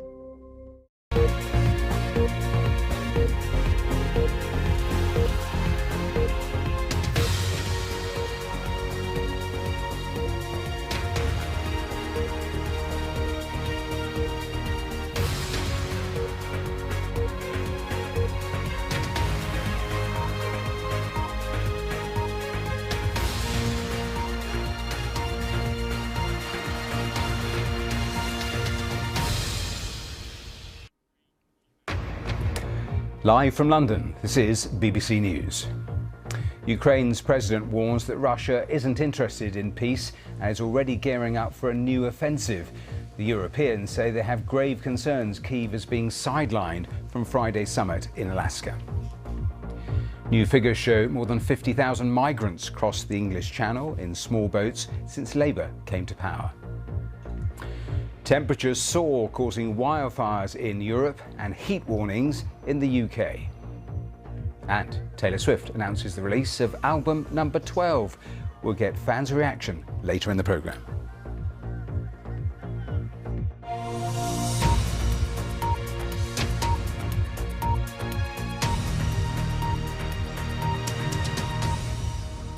Hello and welcome to today's Verified Live. European leaders have warned against Ukrainian borders being redrawn by force 2 days before a US-Russia summit on Ukraine is due to take place in Alaska.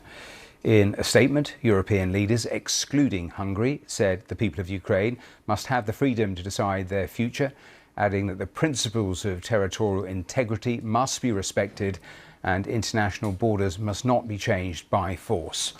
Well, President Zelensky, who's not been invited to the summit on Friday, posted a warning today that Russia is playing for time.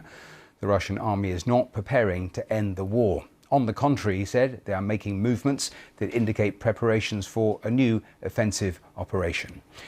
Well, in a BBC interview, the EU's foreign policy chief, Kaja Kallas, said any peace deal for Ukraine that didn't involve that country simply wouldn't be implemented.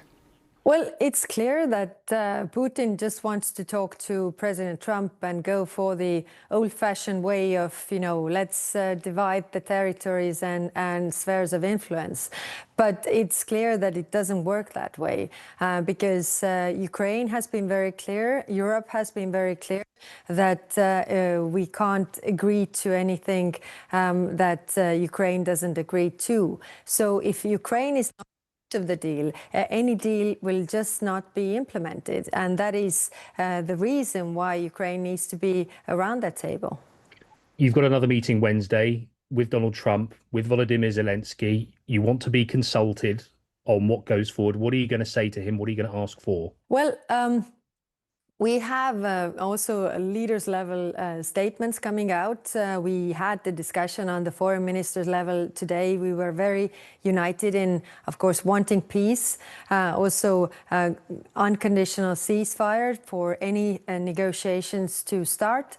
And then also that the concessions need to be made on the Russian side, who hasn't done any concessions whatsoever. I just remind you that Ukraine agreed to unconditional ceasefire 5 months ago, and Russia is just stalling. Russia just wants to postpone the secondary sanctions, that the risk was up there. President Trump was saying that if Putin is not, making any steps, then he will put the sanctions on Russia. So he wants to postpone that, and he wants to show that he's around the table like equal and others are not.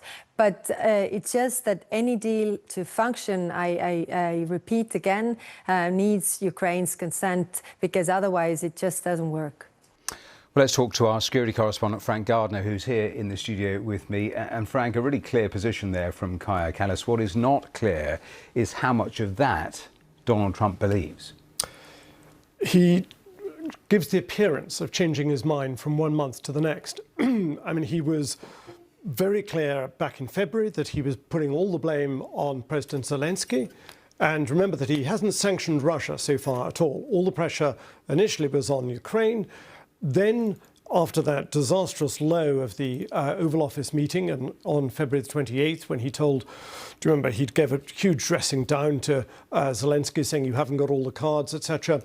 They then patched things up a bit in the Vatican, and then subsequently he started to appear to blame President Putin, saying he's stringing me along or tapping me along and so on. It's very hard to see which way it's going to go, but this summit, assuming it is going to go ahead, and there's no reason to think it won't, this is already a victory for President Trump in the sense that President Putin, because he is breaking out of the isolation that Europe has tried very hard to put him in. slapping sanctions on him, round after round of EU sanctions. Now there is the possibility of those sanctions on the US side being lifted, of possible trade deals between the US and Russia, and of course the real possibility that Ukraine could be sidelined in all of this. Well, let's pick up on that final point, because we heard from the German Chancellor yesterday he was going to make sure that Zelensky participated in this Trump-Putin meeting. Unclear exactly how, but how significant do you think it is that the Europeans are trying, even at this late stage, to ensure there's no sort of sellout of Ukraine? The analogy I think I would give, Matthew, it's like a train that has left the station. And on that train, you've got Trump and Putin, and the Europeans and Ukraine are left on the platform saying, hang on, wait, we're not on the train, stop. It's a bit like that. They are, I think, not entirely relevant to the White House's plans here. Certainly Putin, it suits him to have Europe and Ukraine cut out of this. And Putin is a smart guy. He may be wrong on some things, but he is a smart guy. He spent his early years in intelligence as a KGB officer. He went on to head Russian intelligence. He's been a consummate political maneuverist. And to some extent, I think, he's possibly going to there's a risk he's going to outsmart Trump on this. Yes, and even Donald Trump has acknowledged in the past, in recent weeks, that perhaps he is being played by Vladimir Putin. Let's put the map on the screen for viewers and talk us through it, because Donald Trump, again, only yesterday in that news briefing at the White House, talking about land swaps. Just explain to people watching the sort of things that are being talked about. We also hear about freezing the front lines. We talk about perhaps there may be no official recognition that it is Russian territory if that's the place we end up with these negotiations. So talk people through this map. So if this map looks familiar, it's because it is. It's because it is hardly budged, or the front lines of, in a large scale like this, they've hardly budged since late 2022. So you can see Ukraine there is the big white area in the middle. The purple or pink shaded bit are all the bits that Russia has conquered. Crimea, it took in 2014, it occupied it and then illegally annexed it. The pink bits have also been annexed by Russia, but that's not recognized by most of the world. None of this is. So what this summit is about is trying to reach some kind of agreement that possibly kicks down the road the idea of sovereignty, because for Ukraine this is a red line. They cannot give up sovereignty to areas that thousands of Ukrainian soldiers have given their lives for to defend. That would be political suicide for President Zelensky, potentially. But Crimea, I think even some Ukrainians know Russia's never going to give Crimea back. All Russians consider Crimea is absolutely part of their lifeblood. And really briefly, in terms of what Ukraine may get back or hope to get back, it will be what? Continued long-term diplomatic pressure, even sanctions, to try to sort out those territorial areas that you just referenced, and also some sort of security guarantee, perhaps the pathway to NATO membership. Yeah, okay, the downsides, I think, of this summit are probably much bigger for Ukraine than they are for Russia. Russia isn't risking very much by having this summit. I think the most likely resolution is that there will be some talk of freezing the front line. Now, the question is, where do you freeze it? There is quite a lot of talk of Ukraine having to give up the parts of Donetsk Oblast, Donetsk province, that's in the Donbass, that it still occupies, or not occupies, it's Ukrainian land. The parts that it still is present in and is defending, giving that up to Russia. In return, there would be a ceasefire, there would be an end to the nightly bombardments of Ukrainian cities by Russian drones and missiles, and potentially Russia would have to give up some parts of the other two oblasts, Kherson and Zaporizhia. But it's not clear yet exactly what is on the table. None of this is going to have any lasting peace effect unless there are security guarantees. If they're written on paper, it means nothing. The big European message to President Trump is, do not trust President Putin. Because you've got to remember that just in the days running up to the full-scale invasion 3.5 years ago, Russia was telling the world, we're not going to invade. This is just Western propaganda and hyperbole. Then they invaded. Frank Gardner, thanks for taking us through all of that. Thanks so much.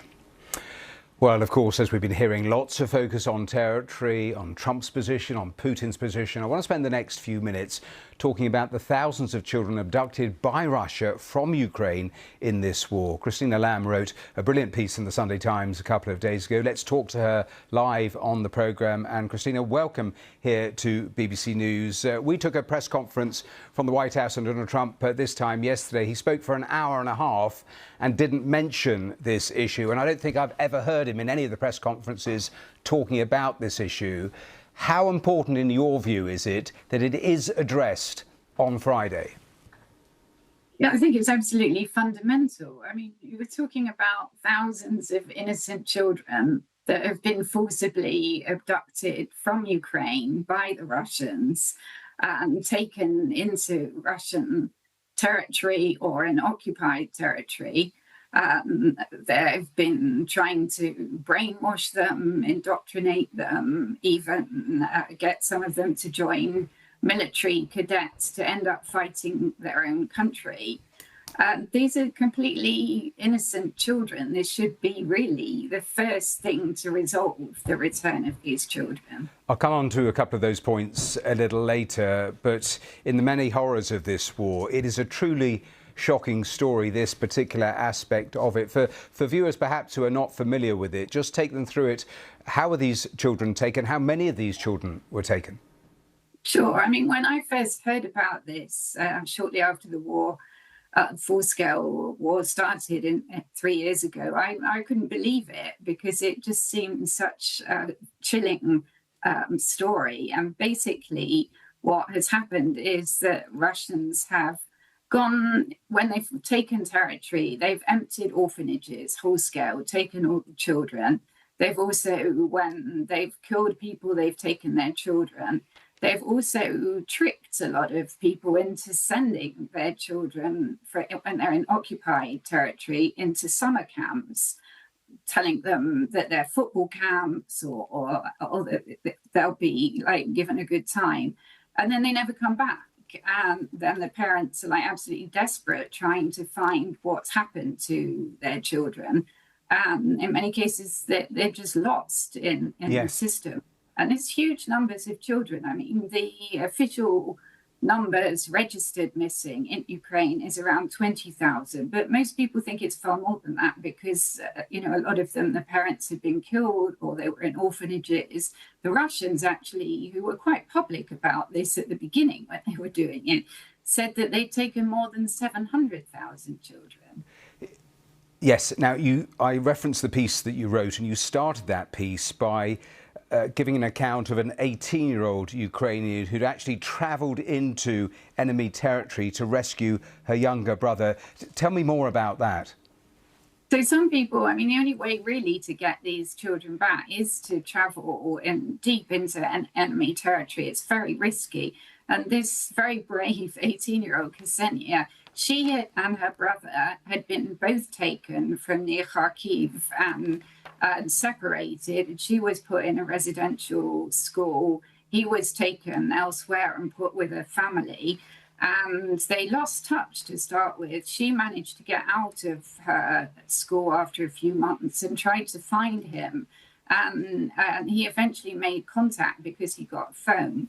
But when she managed to finally track him down and get to him, which was about 9 months later, he then said he didn't want to come back because by then he'd been told Ukraine is a terrible place, you'll have a much better life in Russia. Ukrainians actually started this war, all the usual propaganda.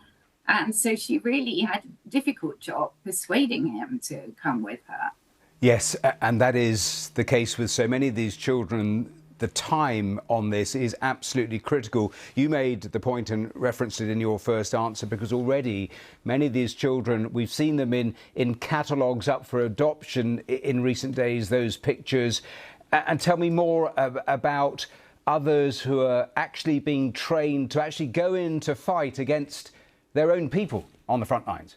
Yeah, so more than 1,000 have come back now, and I've probably spoken to about 30 children that have come back that were taken, and they all have similar accounts really about how they're made to sing the Russian anthem every day, that they're taught a very warped history of the war and of what Ukraine. I'm basically told Ukraine isn't a country. If they are older boys, they are told that they should join the cadets and become fighters. So really, there is a huge urgency to get them back, and also, of course, the very young ones don't even know where they come from. So these children could be lost entirely if they're not brought back quickly, and really shouldn't even be. And it's not a negotiation. They're children. They should be returned. Just a final really brief point. We heard Frank Gardner just now talking about how the Europeans were playing catch up in everything ahead of this summit. Do you get the sense that this is high on the Europeans' agenda? Obviously on Ukraine's agenda, but the European agenda, briefly. Oh, I mean, I wish people were talking about it more than they are. I think that in all the negotiation over land and everything else, that this does seem to be being forgotten now except for by the Ukrainians, whose children they are. Christina Lamb, thank you for coming on to talk to us. Perhaps if there is word on Friday on this issue, we'll talk again. But thanks so much for your time just now. Thank you. Now, the number of migrants who've crossed the English Channel in small boats since Labour came to power last year has surpassed 50,000. That's according to figures from the Home Office today. The data also shows that 474 people arrived in Dover on Monday alone. Well, in the last hour, we've heard from the Education Secretary, Bridget Phillipson, who said the government will turn this around. Have a listen. As a government, we inherited an enormous challenge where it comes to border control. We are turning it around. It is taking time, and I appreciate the frustrations that people feel, but we will turn this around with the extra measures that we're putting in place, that we're legislating on in Parliament at the moment, but also in the deal that we secured with the French in order to make sure we're taking action where it comes to boat crossings. Well, that is the government position. Ben Chu from BBC Verify is here in the studio with me. Just take me through a little more what these latest numbers show then. OK, so let's put that latest figure, the 50,000, in some historical context. And what we're going to see now is a 12 months rolling total of small boat arrivals to the UK. And you can see that dotted line. That is where Labour came in. So there is a really sharp rise in the wake of that, although the peak on this basis, 12-month rolling basis, was actually in 2022. So we're not quite at record levels on that basis, but we may well get there in the coming months, Matthew. Do we know why the number of channel crossings is rising currently? Well, you speak to experts on this and they say there are push factors and there are pull factors. Push factors will be instability in the country from which people are coming or conflict. Pull factors might be things like the English language and family connections that people have.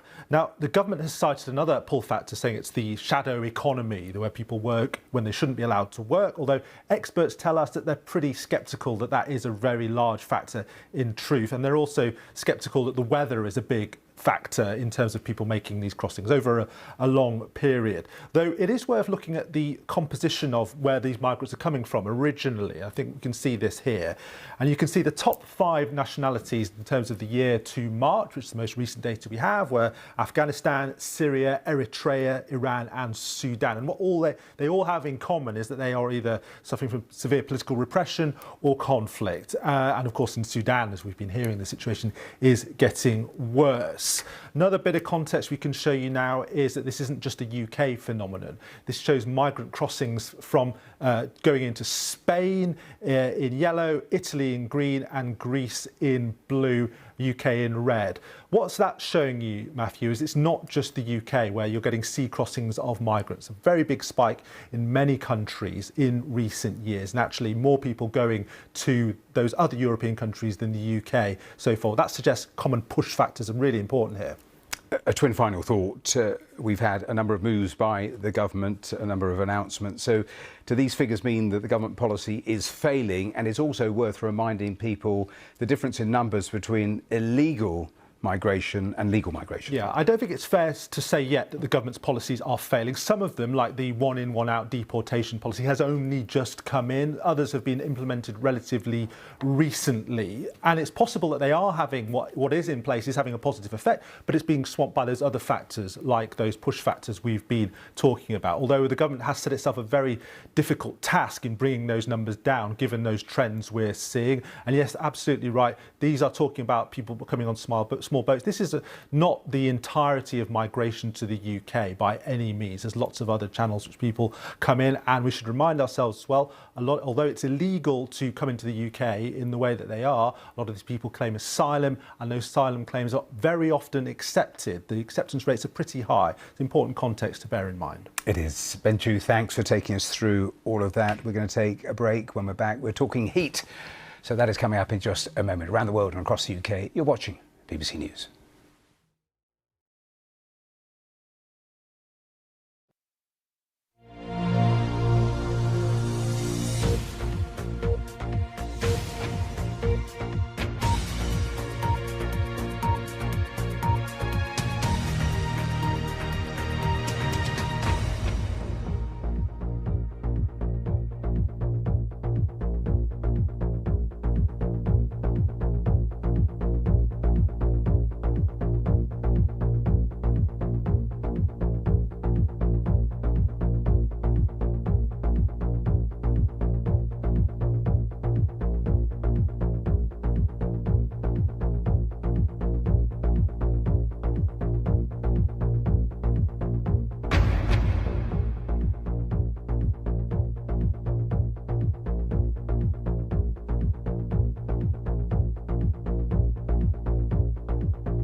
Welcome back to today's Verified Live. Now, record high temperatures are affecting multiple parts of Europe, with heat alerts in place across Italy, France, Spain, Portugal and the UK. Emergency crews have been battling wildfires across southern Europe, where temperatures have exceeded 40 degrees Celsius.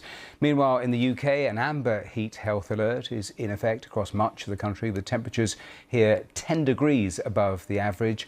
And the National Drought Group warning that England is now suffering from nationally significant water shortfalls. Well, let's speak to a farmer, Simon Hinchliffe, who is near Sheffield. And Simon, thank you so much for being here on the programme. Tell me a little more then about how climate is impacting you this year, because I gather your harvest has come quite early. Yes, definitely. I would normally be on my combine at the moment, busy cutting crops all the way through August and often into early September. However, this year we finished yesterday, which I've been taking part in 38 harvests so far, and this is the only time we've ever finished this early.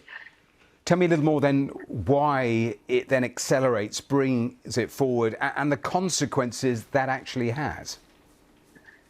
The crops didn't have chance to ripen due to not having enough rain throughout the spring from March onwards, really, and then high temperatures as well meant that the crop died off rather than ripening naturally. So they were all dried out and ready to go, and we've seen a lot less crop because of that.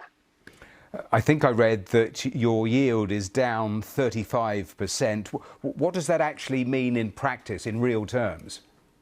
Yes, so for instance, we grow a lot of milling wheat, which goes into making bread.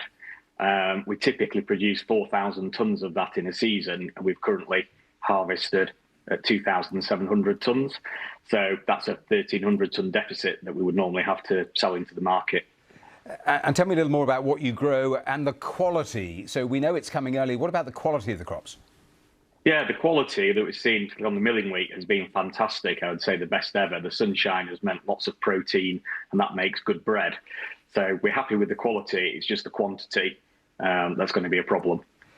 Now, we're seeing more extreme weather. We know that. That's what scientists are telling us. So in a sense, you have a problem at both ends of this, don't you? This sort of weather with the consequences you've described, but also extreme wet weather, that also impacts hugely, doesn't it, on your crops? Yes, certainly. I mean, the cropping last year was disrupted badly by the wet autumn of 23, when we got very little crops planted in the autumn and had to resort to just planting spring crops and quite a lot of fallow ground that was not planted at all. So, yes, we're suffering at both ends of it. It's just the extremes, the high temperatures, the very high rainfall events, not just the annual totals, but the amount of rain that can come in a very short space of time can be devastating to crop preparation. A final thought then, this is the new world that we're in, so what can you do to mitigate, to change things, or is that not really possible? Yeah, we can change a bit, but the pace of change, we work on a sort of 12-month cycle of planting and harvesting, so it's not easy to make changes quickly. We're looking to breeding crops that have more drought resilience, but that takes time for those breeding programs to come through. Well, Simon, thank you for taking time to just describe some of the problems this hot weather is causing you as a farmer. Good to have you on the programme. Thanks so much. Thank you. Now, after an intense 24 hours of speculation from fans, Taylor Swift has announced her 12th studio album. The singer made the announcement during an appearance on her boyfriend, Travis Kelce's New Heights podcast. Have a listen. A briefcase. Yep. Mint green with TS on it. Yep. What's in it? This is my brand new album, The Life of a Showgirl. There it is. Well, fans who already pre-ordered the album received a message which said it would ship before the 13th of October, but that this was not the release date. The official release date for the new music is yet to be confirmed. The Life of a Showgirl is the follow-up to Swift's last studio album, The Tortured Poets Department, which was released last year and sold 1.4 million copies on the first day. It also broke the Spotify record for being the most streamed album in a day. So that is news of that album release. We'll hear and get more about the fans' reaction a little later on today's programme. But you are right up to date. Next up on this programme, we'll be talking about the footballer Alexander Isak and the troubles at Newcastle.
Welcome back to BBC News. Let's turn to our main headlines here. Ukraine's president warns that Russia isn't interested in peace and is already gearing up for a new offensive.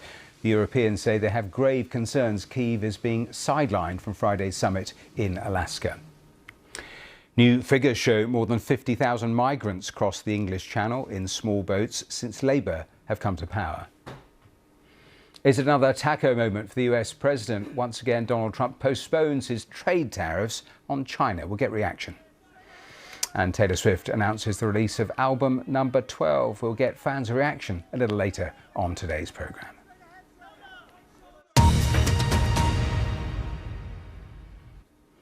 Let's turn first to Gaza. There have been protests across Europe and in the United States over the targeted killing of 5 journalists in Gaza on Sunday. The Israelis hit a media tent outside the main gate of the Al-Shifa hospital in Gaza City, killing the Al Jazeera correspondent Anas al-Sharif along with 4 colleagues. The British government has called for an independent investigation. The UN called the attack a grave breach of international law. The 5 journalists had worked extensively across Gaza, documenting the death and destruction. They were killed ahead of expected offensives that will further expand the Israeli military operations across the Gaza Strip. Well, let's speak live to Sarah Derur, who's head of protection at Frontline Defenders, part of the Journalists in Distress network, which helps journalists globally. And thank you so much for being here on the programme. How alarmed have you been by what actually happened on Sunday? Thank you, Matthew, so much for inviting us for this conversation. I think the events on last Sunday are part of a pattern and a trend that we have seen unfolding since October 2023 in the Gaza Strip. Unfortunately, the killing of Anas al-Sharif, but also Mohammed Kraika are another one of killings of 2 human rights defenders who are also journalists, working, as you mentioned, on documenting violations and a genocidal campaign ongoing in the Gaza Strip. And you think it is targeted killings? Certainly, there is enough evidence to believe those killings were targets. First, by the threats expressed by the spokesperson of the IDF a few days ago, which had certainly put a target on Anas' back, and Anas was clearly speaking on that. He knew he was being targeted, he knew he was being threatened, and he published a letter mentioning it. The pattern that we had seen of targeting of human rights defenders, journalists, and their families, for example, in the case of Anas, he not only his family was killed just a few months ago, his father was killed on his family house, but also in the case of Muhammad, who was killed just a few meters away from where his mother was executed last year by IDF, along with other Palestinian nationals in front of the Al-Sharif hospital. So looking at the region, the specific place where they were killed, the fact that the tent was a known tent for journalists, the fact that there were previous threats against Anas, the fact that their family members have been previously targeted adds on to a clear pattern of direct targeting of the 2 of them because of their work.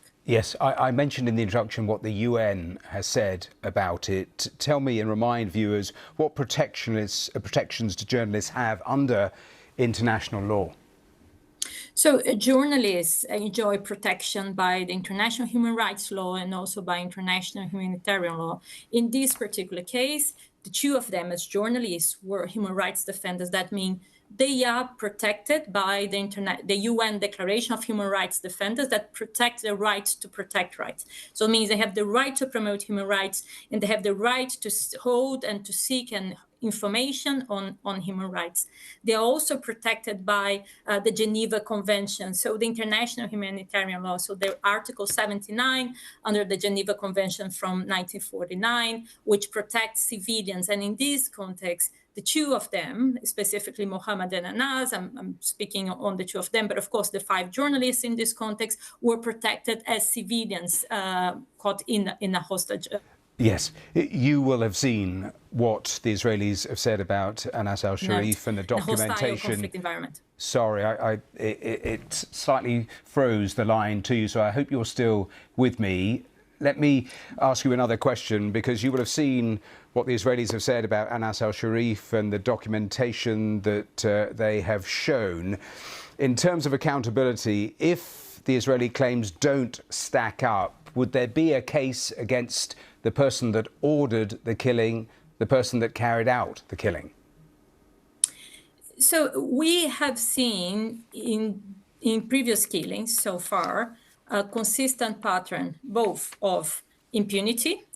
I'm just going to mention one well-known case, Shirin Abu Akleh, who was killed, a journalist from Al Jazeera who was killed while doing her work. Her case was never brought to justice. There have been a number of communications, both from the ICJ and from ICC, different decisions in which they have condemned the pattern and the practice of labeling journalists as terrorists, such as in this case. So what are we seeing is both a pattern of labeling as terrorists, but also a pattern of impunity when targeting journalists doing their work in that context. So, of course, there is a case, but there is already previous resolutions, communications from different UN bodies, communications from different international courts. So there is a need also for more concrete action from different states to ensure the international laws to which they also bind the two. So by that, I'm not only talking about international humanitarian law, but also the international human rights law. So both Israel, but also all the other member states need to be accountable and engage on making sure those legislations are secure and the human rights offenders can enjoy the right to defend rights in that context. Sarah Dror, we have to leave it there, but we're grateful for your time. Thanks for talking to us here on BBC News. Thank you very much. Let's talk tariffs for the next few moments, because the United States and China have extended a truce in their trade war until November, postponing massive tariff hikes just hours before they were due to come into force. In a statement posted on the White House website, Donald Trump said that during discussions, China has taken significant steps towards remedying non-reciprocal trade arrangements and addressing the concerns of the United States relating to economic and national security matters. It is the second time President Trump has delayed imposing tariffs. He did something pretty similar back in May. The move allows the world's two largest economies another 90 days to reach an agreement. Let's speak to Professor Justin Wolfers, economist at the University of Michigan. Justin, welcome here again to the programme. Did I get this wrong? Because I thought there was supposed to be no more pauses after August the 1st. Look, this is not a pause. It's just a previous pause that's being unpaused that's not being paused. So, no, Matthew, you're right. There's another pause, mate. And in terms of what it tells us, what do you think? Is it that if you stand up to Donald Trump, perhaps you won't be bullied? I think what it tells you is, first of all, China is different than the rest of the world. China is an enormous economy, has immense geopolitical significance and very close trade ties with the US, though, of course, it's very relevant for Europe, which is even closer. It tells us that Trump stumbled his way into a trade war and he doesn't know how to get out of it. So he got tariffs up as high as 145% at one point there, with tariffs from China of 125%. Basically, the two countries weren't going to trade at all. That's bad news for both of them. So they decided to sit down and have a pause. That took 90 days. And at the end of 90 days, they realized they still couldn't get their way out of this trade war. So they hit pause again. Things are still worse than they were before Trump was president, but at least they're not as bad as he made them at the worst days of retaliation and counter-retaliation. Yes, that is a strange metric that we are talking about. But Donald Trump and his team continue to talk about the billions of dollars of revenue that is coming in and this is raising. It was fascinating only last week watching one of his key team slowly being led in an interview to accept that it was, in fact, the American importer that has to pay the tariff. It is incredible we're still at that stage in all of this, isn't it? Yeah, mate, you just have to look up the rule book. You just have to import something yourself. I did it the other day. I imported some T-shirts. The T-shirts were stuck at the border until I would pay the tariff. It's literally levied right on me. Now, to an economist, that's not the whole story, because it could be that foreign countries cut their prices to keep getting business. It just turns out that they haven't. We have very precise data on that. which means at the moment it's the American importing companies. For instance, the local jeans company that's importing jeans, at the moment they're bearing the cost. But over the next couple of months, we're going to start to see them pass it through to consumers as well. But either way, it's being borne by Americans right now. Well, I wanted to talk about exactly that point because we've already seen big names like Nike, like Ford saying it's wiped off billions in terms of revenue in the last few months. The impact of upending the global tariff and trade system. What are you seeing already, though, when it comes to just basic prices in the shops for consumers? So the answer is, at the moment, a little bit, but not a lot. And I think that requires a little bit of explaining. There's a couple of things going on. First of all, remember, until August 7th, most of the tariffs hadn't even been announced yet, or had been announced but hadn't been imposed yet. So it's a little surprised that if you have a lot of tariff headlines in April, but you don't impose them until August, that you're not going to see them in the July numbers. Secondly, these tariffs only apply once goods get on the boat. Now, once those goods get on the boat on, say, August 7th, it'll take them a month to get over here, a week or two through customs, another week on the back of a truck, and then they'll hit the storeroom, and maybe a couple of weeks till they hit the front of the store. So it's still going to be a few more months. And I want to add one more thing, which was these tariffs are up in the air. They were uncertain. They were possibly transitory. Now they're here. Now they're real, and businesses are going to have to think hard about them. Yes, and that is a good final point because we've talked in the past about uncertainty for traders, for importers, so that continues. They know this is now built in. Talking about uncertainty, just in the last hour, Donald Trump has again implored or ordered the Fed chair to cut interest rates, and also said he's now considering allowing a major lawsuit against Jerome Powell about the refit at the Fed building. So twin pressure again on him. That is just yet more uncertainty into the markets, isn't it? It's worse than that. What protects our economy is that we have an independent set of institutions, whether it's the Fed or, for instance, our official statistical agencies, who collect data and try to help us make decisions that are in the best interest of Americans rather than the White House. The more that he undermines the Fed, the more markets are going to worry that in the future policy will not be made to further the US economy, but rather Donald Trump's political interests. And that makes us a much less desirable location to do business with. So this is going to undermine the role of American business, not just today and tomorrow, but for decades to come. Justin, we have to pause it there, maybe not for 90 days, but thanks for taking the time to speak to us here on BBC News. Thank you. A pleasure.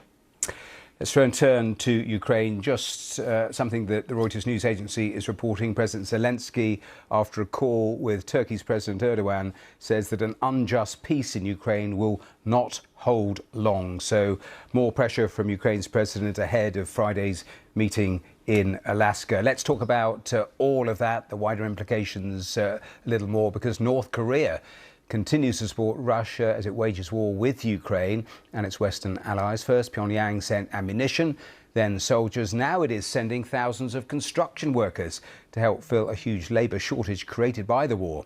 Our Seoul correspondent, G. McKenzie, has spoken to 6 workers who've managed to escape. We've changed the workers' names and voices to protect them.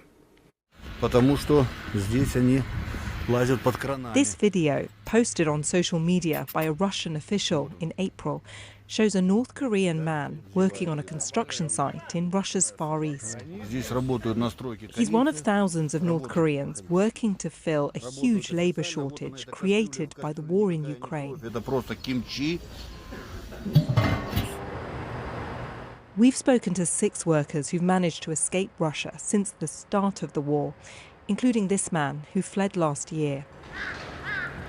They told us they spent 18 hours a day building apartments and weren't allowed to leave the building sites. 처음에는 러시아에 간다는 것, I was excited to go to Russia, to travel abroad and earn money. But once I started working, I felt like I was in a labor camp, a prison without bars. I was terrified when I woke up each morning. My hands would seize shut, paralyzed from the day before. We've been sent these videos of North Koreans on Russian construction sites.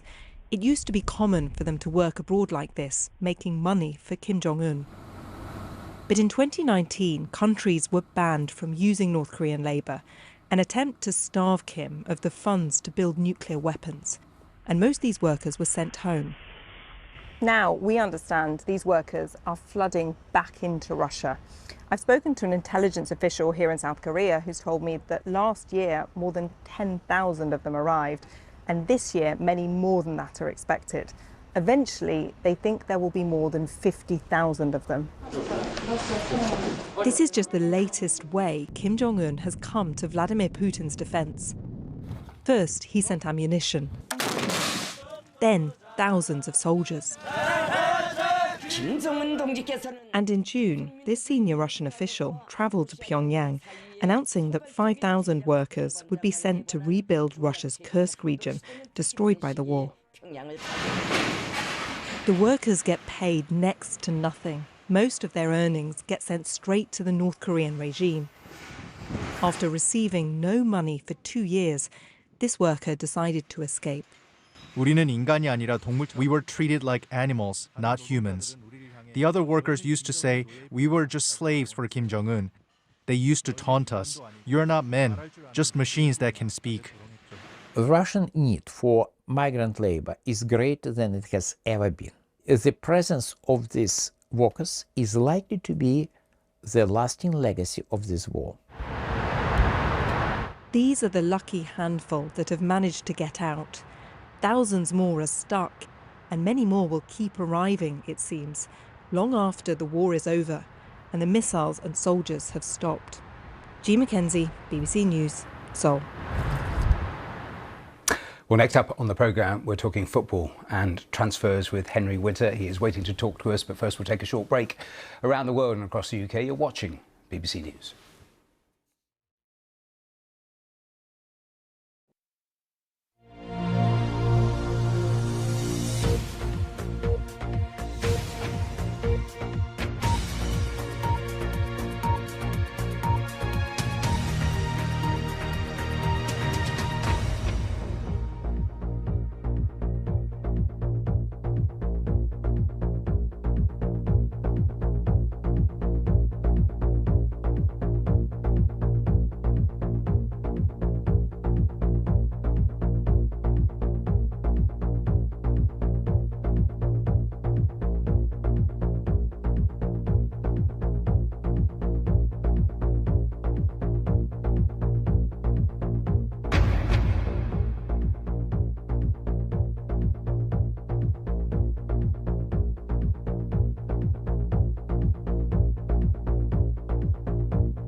Welcome back to Verified Live. Now, as promised, let's talk football and transfers, because one of the defining stories of this summer's transfer window has been the standoff between Newcastle United and star striker Alexander Isak. Reports this morning are that Isak has told the club he will never play for them again, whether or not they agree to his protracted transfer to Liverpool. Let's talk to the football journalist Henry Winter, who joins me live on the programme. Henry, welcome. What is your take on where Isak has ended up and Newcastle have ended up? Well, you do rightly describe it as one of the defining saga stories of the summer, and sadly for football, it's a very demeaning one. You've got a very good player who's basically trying to escape from Newcastle, as he sees it, and go to Liverpool, where there's more chance of sporting glory. They're the champions, they're spending, they're probably going to add Mark Gay from Crystal Palace to bolster their defence. They've got a fantastic coach in Arne Slot, and, you know, players are selfish. Loyalty doesn't really feature in their vocabulary, and he wants to go there. So yeah, it's quite messy. I mean, personally, I think he should show Newcastle a little bit more respect. If he does want to move, and people do move in their careers, then put in for a transfer request.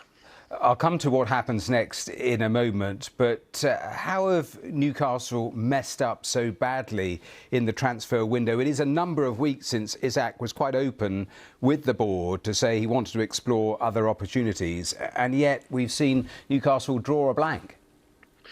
Well, from Isak's perspective, the longer it lasts, probably Newcastle will have to settle for a lower sum from Liverpool, who've initially offered 110 million, and the sort of general feeling was that Newcastle would only start showing any interest at losing their star player at 150 million pounds.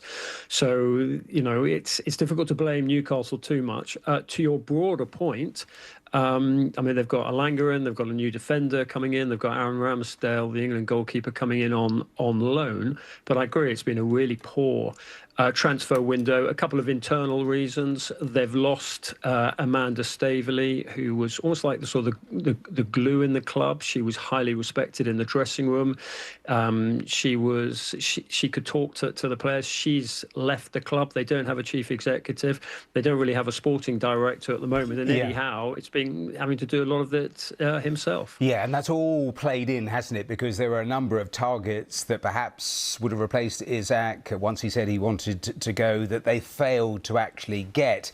Now they've got a different problem, which is, you're absolutely right, Liverpool will probably stump up 130, 140, maybe higher in terms of millions of pounds for all of their targets now, whether it's Ollie Watkins, whether it's Wissa, whether it's Nicholas Jackson. Those clubs will now know they've got that amount of money sitting in their bank account.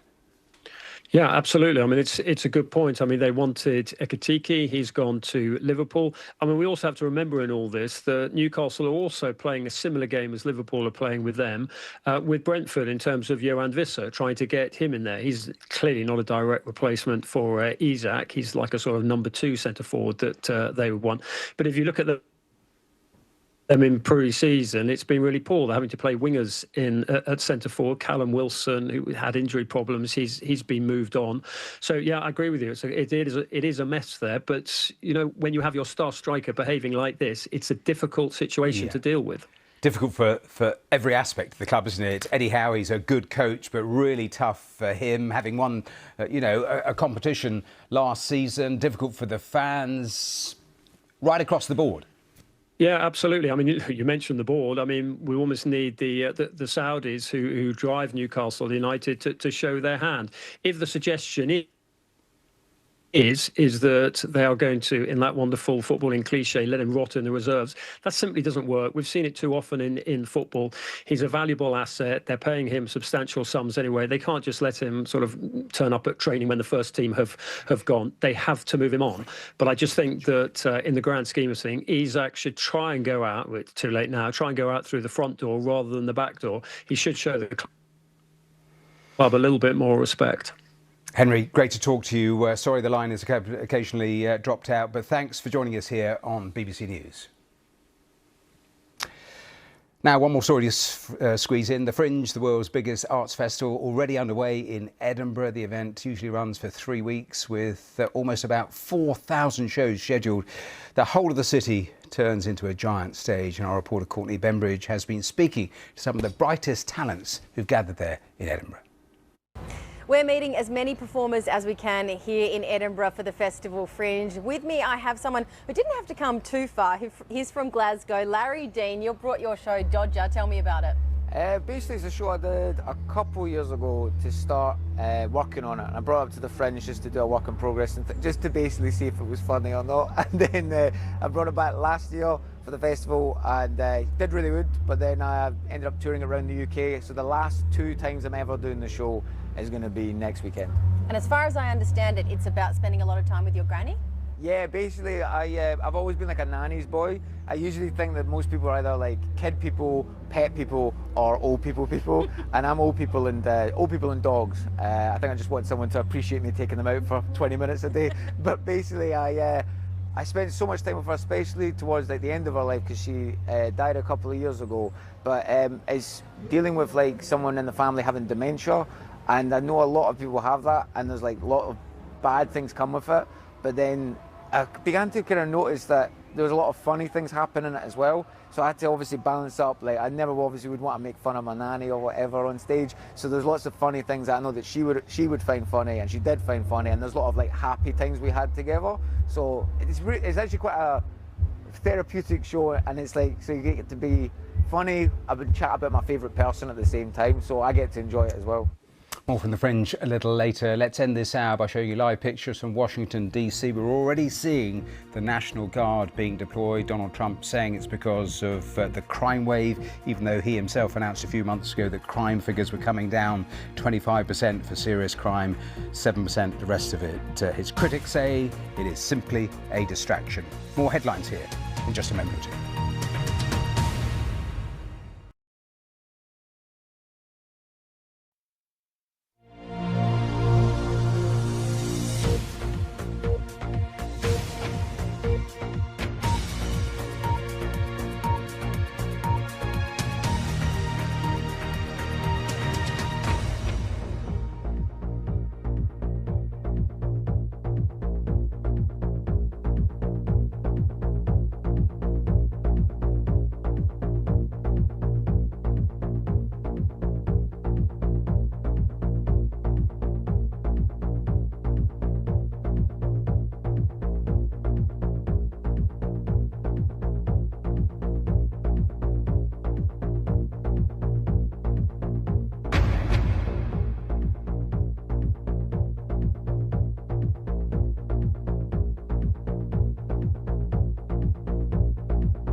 Live from London, this is BBC News. Ukraine's president warns that Russia isn't interested in peace and is already gearing up for a new offensive. The Europeans say they have grave concerns Kyiv is being sidelined from Friday's summit in Alaska. Is it another taco moment for the US president? Once again, Donald Trump postpones his trade tariffs on China. New figures show more than 50,000 migrants crossed the English Channel in small boats since Labour came to power. Temperatures soar, causing wildfires in Europe and heat warnings in the UK. And Taylor Swift announces the release of album number 12. We'll get fans' reaction in this hour.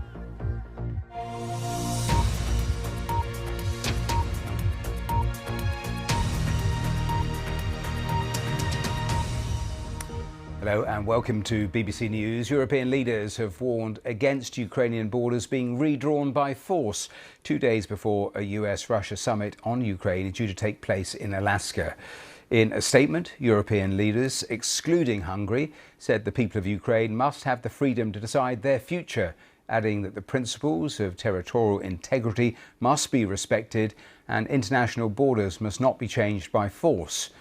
Well, President Zelensky, who's not been invited to the summit on Friday, posted a warning today that Russia is playing for time. The Russian army is not preparing to end the war. On the contrary, he said, they are making movements that indicate preparations for a new offensive operation. Well, in a BBC interview, the EU's foreign policy chief, Kaja Kallas, said that any peace deal for Ukraine that didn't involve the country simply would not be implemented. Well, it's clear that Putin just wants to talk to President Trump and go for the old-fashioned way of, let's divide the territories and spheres of influence. But it's clear that it doesn't work that way because Ukraine has been very clear, Europe has been very clear that we can't agree to anything that Ukraine doesn't agree to. So if Ukraine is not of the deal, any deal will just not be implemented, and that is the reason why Ukraine needs to be around that table. You've got another meeting Wednesday with Donald Trump, with Volodymyr Zelensky. You want to be consulted on what goes forward. What are you going to say to him? What are you going to ask for? Well, we have also leaders level statements coming out. We had the discussion on the foreign ministers level today. We were very united in, of course, wanting peace, also unconditional ceasefire for any negotiations to start. And then also that the concessions need to be made on the Russian side, who hasn't done any concessions whatsoever. I just remind you that Ukraine agreed to unconditional ceasefire 5 months ago, and Russia is just stalling. Russia just wants to postpone the secondary sanctions, that the risk was up there. President Trump was saying that if Putin is not, making any steps, then he will put the sanctions on Russia. So he wants to postpone that, and he wants to show that he's around the table like equal and others are not. But it's just that any deal to function, I repeat again, needs Ukraine's consent, because otherwise it just doesn't work. Well, that was Kaja Kallas speaking to the BBC. Let's speak live now to the senior lecturer in warfare and counter-terrorism at the University of Bath and former NATO analyst and army officer Patrick Bury. And Patrick, thank you so much for being here on the programme. Do you share, first of all, President Zelensky's worry that actually Putin is playing for time and actually preparing a new offensive? Well, this is what Russia does each time there's a chance of a major negotiation. It does something militarily, be it airstrikes, cruise missile strikes, etc., something on the ground. It's just got a pattern of doing that. Of course, in Putin's mind, this gains him leverage before a negotiation. We see on the ground now in Donetsk, around the important city of Pokrovsk, there's been an advance of some sort in the last few days as well. It's a very fluid situation, and there's a bit of chaos involved too in terms of the Ukrainian reaction. But there has been some sort of advance. We don't know how significant yet. We'll have to wait and see. So it's to be expected whether Zelensky is referring to that, whether he's referring to a larger offensive potentially that could be part of this. This could be the opening phases of it. We'll have to wait and see. But it's certainly part of the playbook, of course. And again, sort of to bring up the assessment of a lot of the intelligence, which has been, made public, the agencies, the intelligence agencies in Eastern and Central Europe, the Baltics, they're all like, they don't see that Russian intent is to make peace. They see a long war, and they keep reiterating that. And of course, that is why Europe is actually gearing up and getting the arsenals of democracy going. You say gearing up, but do you recognise the worry that they are being sidelined in all of this as Trump and Putin just meet in a room together, the two of them? I do, and you know, the big question is, of course, and as the EU's foreign service head just said there, you know, there is that element of being seen to be at the table. But what has changed? I think, yes, Trump's threatening of those secondary sanctions quite important, you know, and it's obviously had an effect and brought Putin to there, because that could have, if it would have created a bigger problem in the global economy, you can be sure, India and China, but at the same time, it would have internationalized this dispute beyond Russia, Ukraine, Europe, etc. So that was a quite interesting, you know, finding the leverage there, getting the pressure point. It's brought them to the table. But what else has changed? Is Russia actually going to change? They want a neutered Ukraine. Yeah, they want a buffer zone, which includes those 4 annexed provinces. And they want a reset of relations with the US and Europe if they can get them, although they probably have figured that, you know, that's not happening with Europe. I don't see anything that's changed there yet. I want to put a map onto the screen as you're talking, because you talked about, you described it as a buffer area. That's how Russia would see it. Ukraine, of course, exactly the opposite. But in terms of what you think is possible in this summit that Ukraine would accept, what do you think is a possibility here? So hard to call, isn't it? First of all, you've got Trump, who sort of changes his mind with the last person he spoke to, and that's really important, because he comes to Europe, speaks to Keir Starmer, gives a 12-day, changes his 6-week deadline to basically 12 days, then gets the result, it looks like, to him with Putin. But is Putin then going to shape him and going to sort of make it a more lax approach with it between the US and him now? So that's the first element. The second one is sort of what I was saying, is what has changed for Russia? You know, do they believe that Trump is going to internationalize this in a major way? I'm not sure, you know. And finally, what happens when we've had these other deals that, you know, the Black Sea ceasefire agreement, it was breached within 12 hours, you know. So is it in, and I would even say that even if there is a deal and there's a ceasefire, the chances of it actually holding are highly unlikely, given in the current context, unless there's some sort of big change.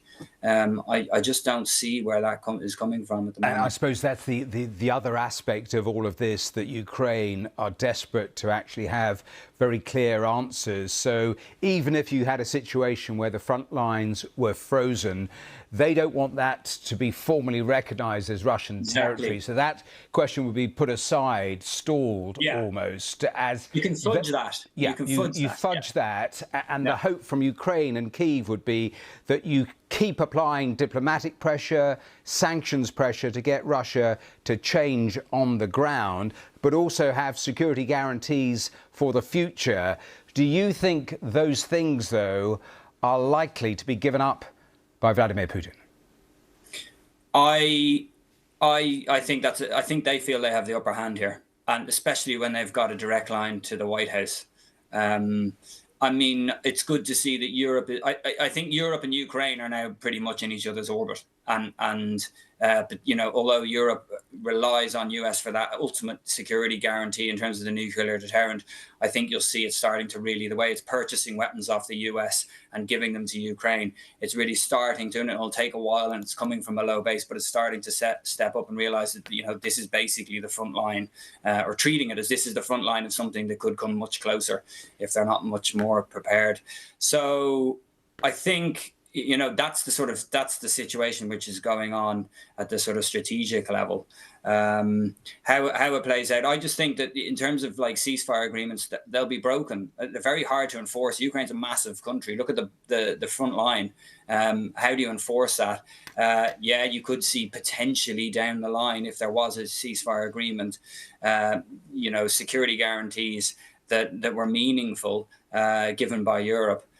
But you know, the trajectory at the moment and where we are, it just seems unlikely to me. I mean, things can change, of course. You know, politics change. The situation on the ground can change.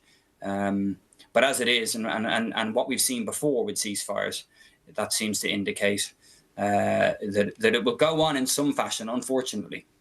Patrick, we have to end it there, but thanks for your thoughts, thanks for your analysis. We're going to go straight from that to New York and live, because the Palestinian delegation just speaking outside of the chamber. There we have it, Riyad Mansour. So let's put the microphones up. The Council met before you here before the session of the Security Council. So many groups made declarations and statements, and we also, the Arab Islamic Ministerial Committee issued a declaration. We have copies of it. If you need, we can make it available to you.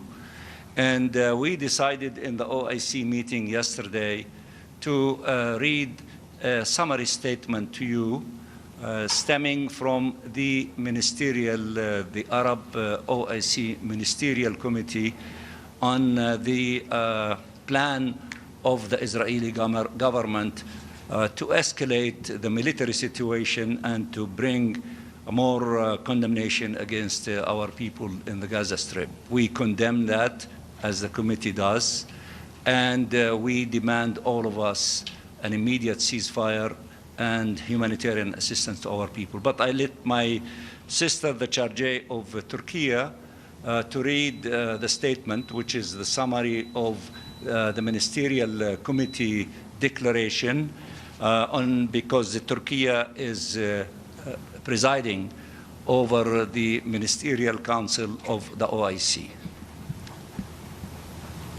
Thank you, Minister Mansour. As he mentioned, Turkey, as the current chairman of the OIC group of OIC foreign ministers, I have the honor to read the joint statement of the OIC group in New York on the recent developments in the Gaza Strip, which is based on the joint statement by the Ministerial Committee mandated by the Joint Extraordinary Arab Islamic Summit. The OIC group expresses its strong condemnation and categorical rejection of Israel's announcement of its intention to impose full military control over the Gaza Strip. We consider this announcement a dangerous and unacceptable escalation, a flagrant violation of international law, and an attempt to entrench the illegal occupation and impose a fait accompli by force in contravention of international law, international humanitarian law, and relevant United Nations resolutions. The group reaffirms that this declared course of action by Israel constitutes a continuation of its grave violations, including killing and starvation, attempts at forced displacement and annexation of Palestinian land, the settler terrorism, which are crimes that may amount to crimes against humanity. We demand the immediate and comprehensive cessation of the Israeli aggression against the Gaza Strip and an end to the ongoing violations committed by the occupying forces against civilians and civilian infrastructure in the Gaza Strip, the West Bank, and East Jerusalem. We also demand that Israel, as the occupying power, immediately and unconditionally allow the entry of humanitarian assistance at scale into the Gaza Strip, including food, medicine, and fuel, and ensure the freedom of operation of relief agencies and international humanitarian organizations in accordance with international humanitarian law and its applicable principles. We reiterate our full support for the efforts undertaken by the Arab Republic of Egypt, the State of Qatar, the United States of America to achieve a ceasefire and reach an agreement for the exchange of prisoners and hostages as a fundamental humanitarian entry point to de-escalation, alleviating suffering and ending the aggression. We call for the immediate commencement of implementation of the Arab Islamic Reconstruction Plan of the Gaza Strip and for active participation in the upcoming Reconstruction Conference to be held in Cairo. We reiterate our rejection and condemnation of all attempts to displace the Palestinian people from their land in Gaza and the West Bank, including East Jerusalem, and the affirmation of the need to preserve the legal and historical status quo of the Islamic and Christian holy sites in Jerusalem, while recognizing the key role of the Hashemite custodianship in this regard. We are affirm that a just and lasting peace can only be achieved through the implementation of the two-state solution, ensuring the realization of an independent Palestinian state on the 1967 lines with East Jerusalem as its capital, in accordance with the principles of international law and relevant UN resolutions. To this end, we hold the Israeli occupation fully responsible for the ongoing genocide and the unprecedented humanitarian catastrophe taking place in the Gaza Strip, and calls upon the international community, particularly the permanent members of the Security Council, to assume their legal and humanitarian responsibilities and to take urgent action to stop Israel's illegal, aggressive policies aimed at undermining prospects for a just and lasting peace, and eliminating any horizon for the implementation of the two-state solution, and ensuring immediate accountability for all violations committed by Israel against international law and international humanitarian law, including those amounting to genocide. Finally, we also underscore the need to implement the outcomes of the high-level international conference on the peaceful settlement of the question of Palestine and the implementation of the two-state solution held in New York, co-chaired by the Kingdom of Saudi Arabia and the French Republic, including the urgent operational time-bound measures contained in this final outcome document to end the war in Gaza, and the implementation of a political path to achieve the comprehensive peaceful settlement of the Palestinian question and the implementation of the two-state solution. I thank you. Okay. Yes, Talal. Thank you. Talal Hashir Arabiya. Beside the condemnation and the statements and the Security Council's sessions, Israel seems, and I'm sure Just waiting for some of the questions, but they are off microphone. We heard from the Palestinian ambassador and the Turkish representative calling and demanding an immediate ceasefire and to allow humanitarian aid into the Gaza Strip, talking there too about the reconstruction of Gaza, the rejection, the condemnation of efforts to displace Palestinian people. And you heard the Turkish representative there calling on permanent members of the Security Council to take urgent action. What can we do besides reading statements and communications? Please, anyone. Thank you. We fully concur with your views expressed, particularly for the killing of the journalists. This is a deliberate policy to silence the journalists, but we were all aware that the truth cannot be silenced. As a matter of fact, I have the honor also to announce that my minister called on the OIC delegation in New York to commence an extraordinary OIC group meeting to discuss the possible course forward to take actions in this regard. In the meantime, we are delighted to observe last Sunday that majority of the Security Council members concur with putting an end to the Israeli policies.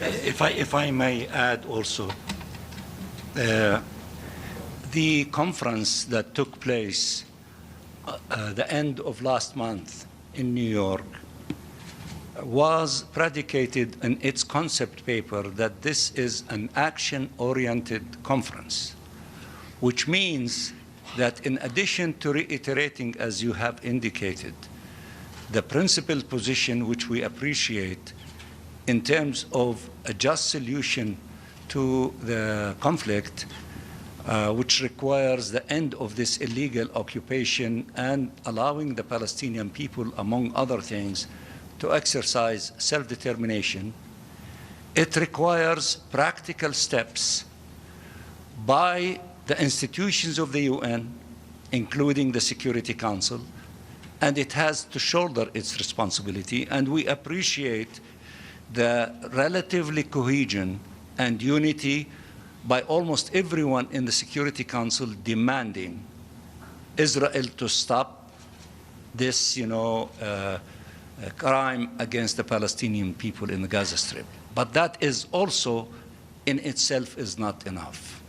Therefore, we are asking these institutions to take further steps to force Israel to comply with its obligation. And the Security Council has tools available to it if they wish to act accordingly. But states in their national capacity can take also steps. I will give few examples of steps that have been taking place, not only from Europe, although Europe is important because it has an extensive relationship with Israel, such as the European Union is seriously considering maybe suspending, if not the agreement on trade with Israel, but certain parts of it, and it has other tools available to it, so they are seriously considering that. A number of countries, including Spain and others, decided, to suspend military, export, import with Israel. That is also very important. Germany took a step, maybe it's a modest, but it's a very important, step, by indicating that they will not send weapons to Israel to be used to kill the Palestinian children. Now, on the countries of the south, my sister from Turkey forgot to say that early in this aggression, they took measures to suspend many of their trade relationship, with Israel and arms sales. Colombia, for example, severed the diplomatic relationship with Israel and decided not to send any of its coal to Israel because they export coal and they have other relationship about sending CO2 to Israel. They suspended all these things. These are examples in which a growing number of countries are considering taking measures in their national capacity, and I think the momentum is getting bigger and bigger, and we need to succeed collectively from all these parts, including the different components of the United Nations, until we force Israel to comply with its obligation under the Charter of the UN, and also the legal systems of the United Nations, whether the ICJ, the ICC. Although these institutions, they move slowly, but nevertheless they are also acting. But I think what is really significant that Europe is now acting in a practical way and thinking in a practical way, in a fast way that should be complemented by all other countries in order to bring Israel into compliance. So we are now in the midst of this stage. We hope that we can succeed in not allowing them to execute the plan that they declared, but this requires more efforts, more pressure, more mobilization, and this is a step, maybe a modest step in this direction. We have to stay the course, and it is your duty, because you referred to Palestinian journalists that were assassinated by Israel in Gaza yesterday, which we condemn that in the strongest terms, and we hope that the international legal system would go after those who have committed these crimes so that they face the punishment that they deserve. But we need to intensify all of our efforts. We urge you to keep pressuring everyone. You need to send large delegations of journalists to go to the Gaza Strip to see with your own eyes the reality of our people and the crimes committed by Israel, and to report back on it. Well, we're coming to the end of this section of our programme. Let me just sum up what we've heard. This is the Organisation of Islamic Countries giving a news briefing. The Turkish representative talking about the killing of 5 journalists on Sunday, saying truth cannot be silenced. But the Palestinian representative there talking about, well, they've made no progress with the Security Council, but urging countries to take other steps. Said the EU is considering suspending trade agreements with Israel. Talked about Spain and others suspending their military exports and imports. Germany, that step, not to send weapons to Israel.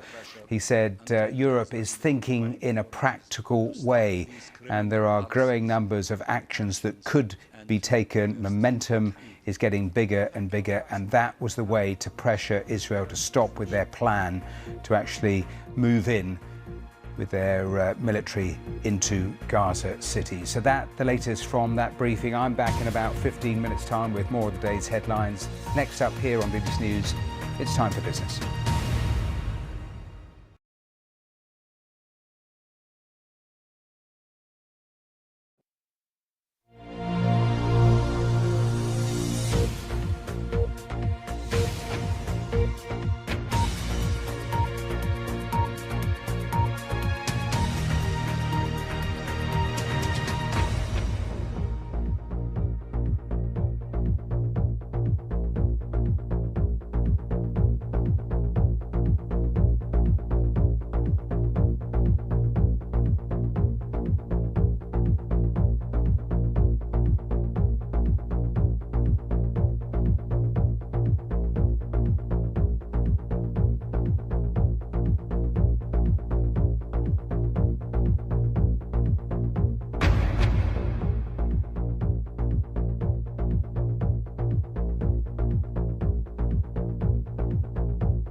Now on BBC News, the latest business news from across the globe.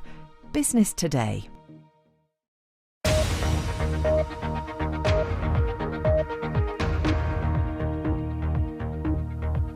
This is Business Today, live from our New York studio. Concerns rise over the impact of tariffs on the price of goods in the U.S. as Donald Trump reiterates his call for the Fed to cut rates. Trade truce extended. The U.S. and China agree to another 90 days to hammer out a deal to avoid triple-digit tariffs. And peak tourism. Nepal offers free climbs to some of its Himalayan mountains to boost visitor numbers in remote areas. Welcome to Business Today, live from New York. I'm Erin Delmore.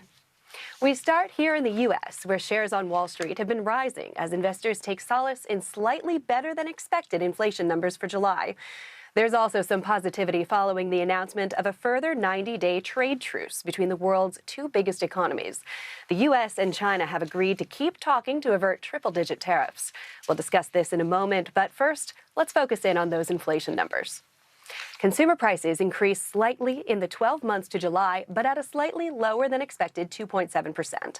But if we look at the core figures, that's excluding volatile food and energy components, inflation rose by 3.1% year on year in July. That marks the biggest gain since January. It's adding to concerns over the impact of tariffs on the price of goods. Now, in the last couple of hours, President Donald Trump reiterated his call for the Federal Reserve to lower interest rates. He also cited a major lawsuit against Fed Chair Jerome Powell over renovations of the central bank's buildings. So to discuss, we are joined by Joe Bersalis, Principal and Chief Economist for RSM US LLP. Joe, let's start here with the impact of tariffs on... Bang, as some had forecast. Rather, it's a slow burn that you can see causing the temperature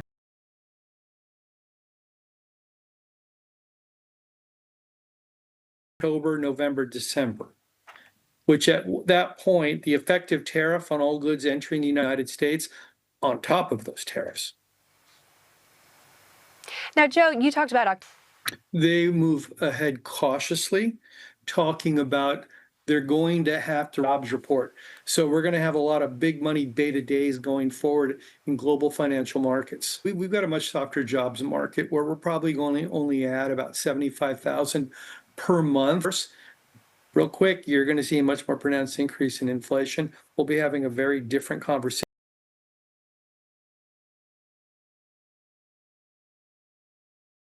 For that, and especially that note on front-loading, the phenomenon we've seen with some of the data being very different in the first few months of... Still likely to look more like a framework with some clarification on some specific points, but over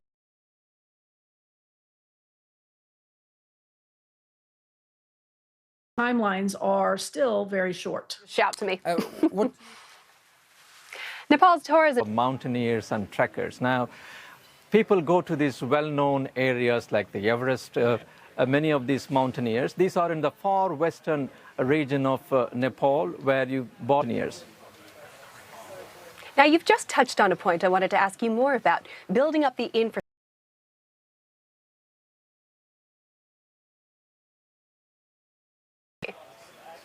In these areas, at the moment, there is not much of healthcare, or in terms of these mountaineers from well-known areas like Everest to the far western part of Nepal.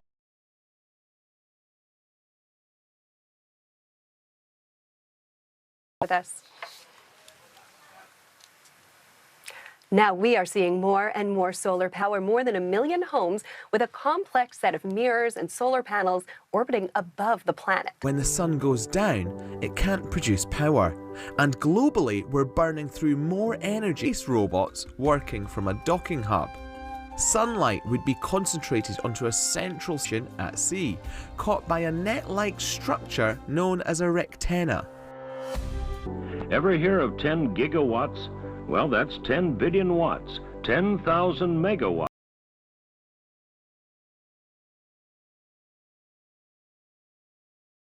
It's fallen 2 orders of magnitude since the days of the space shuttle, and actually some analysts predict it's going to fall in the next decade. We're already turning to the stars for holidays with microgravity greenhouses to grow life in space.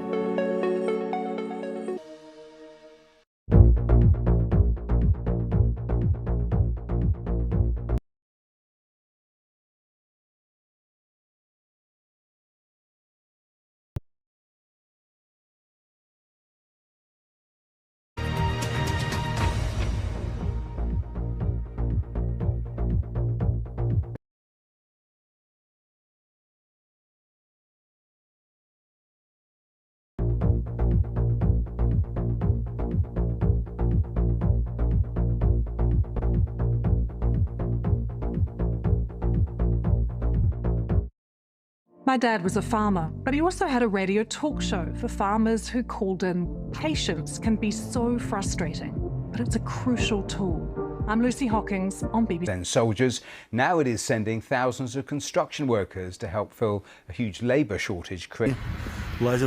This video, posted on social media by a Russian official in April, took into 6 workers who've managed to escape Russia since the start of the war, including this man who fled. Paralyzed from the day before. We've been sent these videos.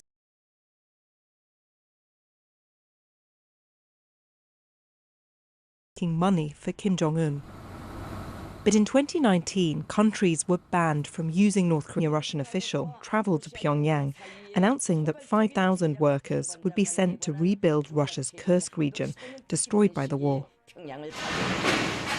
The workers get paid. Antarctica.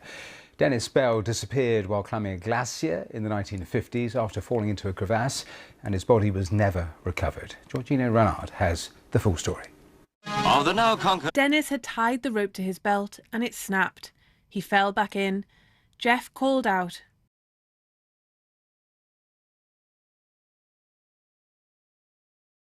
Down a telegraph boy, I suppose he might have been called, said, "I'm sorry." Of people who died there. This is a trip that makes a final closure.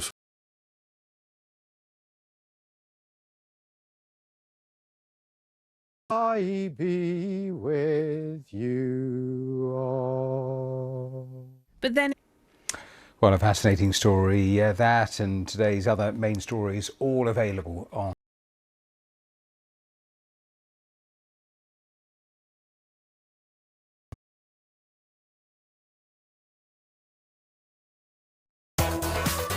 of miles across North America to play softball. I know I'm going to be playing in this match, and one thing I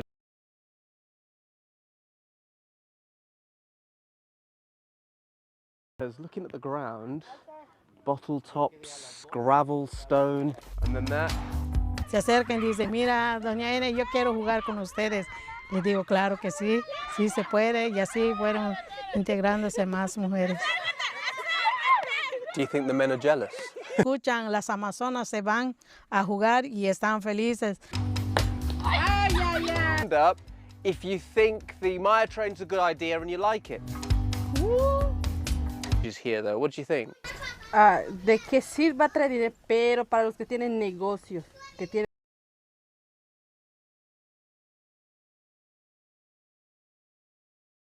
Pues no, ahorita estamos, dice, aquí tenemos el piste del Tren Maya, pues no estamos viendo.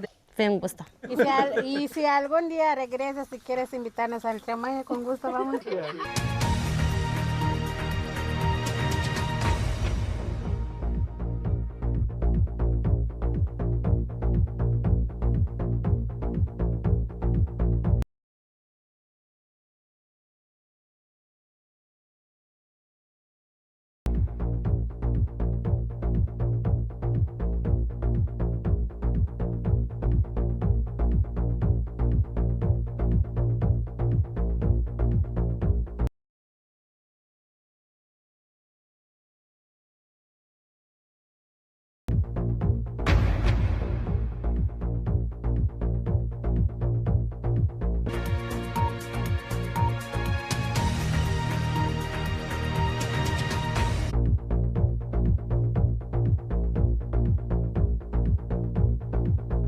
First started covering women's sport, many people weren't terribly interested. The first time I realised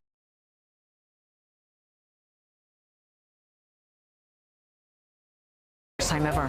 Wembley Way is packed with supporters. We just walked down there to get to the stadium to turn around and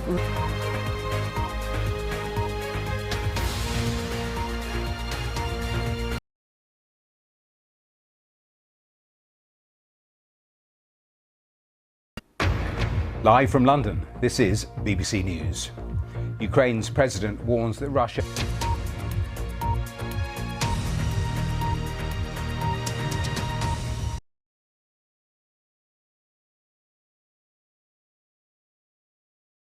Borders being redrawn by force 2 days before a US-Russia summit on Ukraine is due to take for time. The Russian army is not preparing to end the war, he said. On the contrary, he said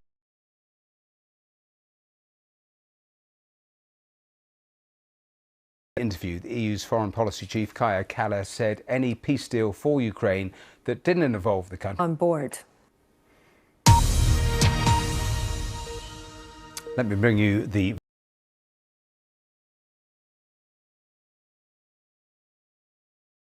correspondent Jonathan Beale there in Kyiv, and President Zelensky is saying that Ukraine will not leave the Donbass. Decide as to how we are going to strengthen Ukraine's position. Either way, if it's invited to the table,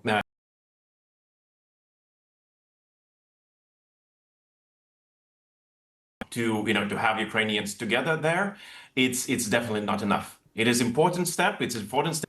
Yes, exactly. But I mean, I'm a bit surprised why we are doing that at the last.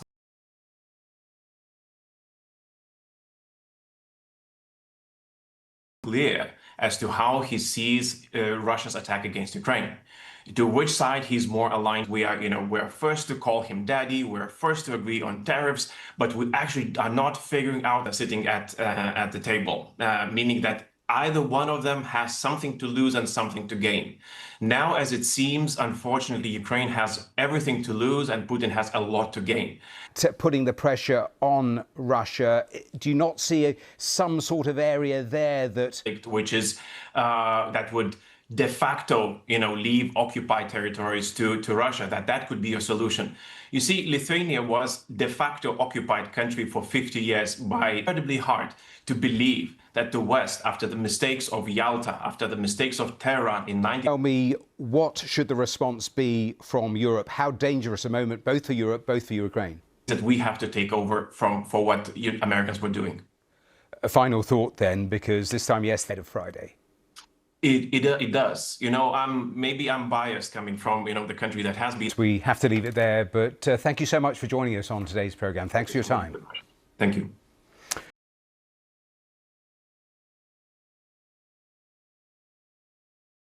Thousands of children were abducted by Russia from Ukraine in this war. Now, Christina Lamb wrote a...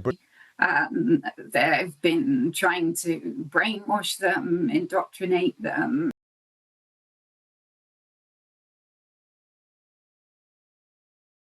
Own country. These are completely innocent children. This should be really the aspect of it. For viewers perhaps who are not familiar with it, just take them through it. How were these children taken? How many of these children were taken? Sure. I mean, when I first heard about this, shortly after, emptied orphanages, whole scale, taken all the children. They've also, when they've killed people, they've taken their children.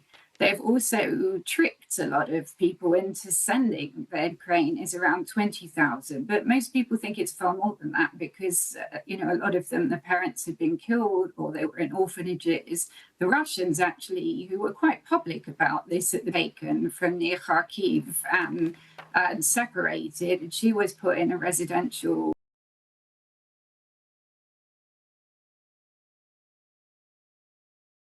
to start with. She managed to get out of her school after a few months and tried to find... It's because we are seeing extraordinary temperatures in the wildfire pictures we were just showing.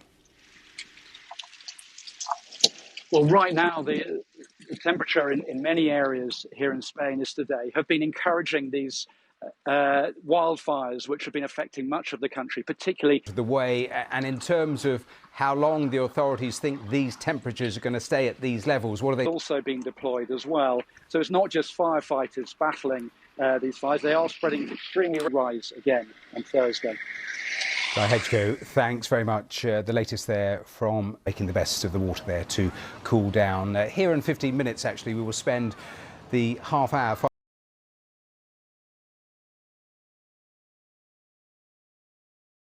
Okay, so do stay with us. Full coverage coming up here, as I say, in about 15 minutes' time.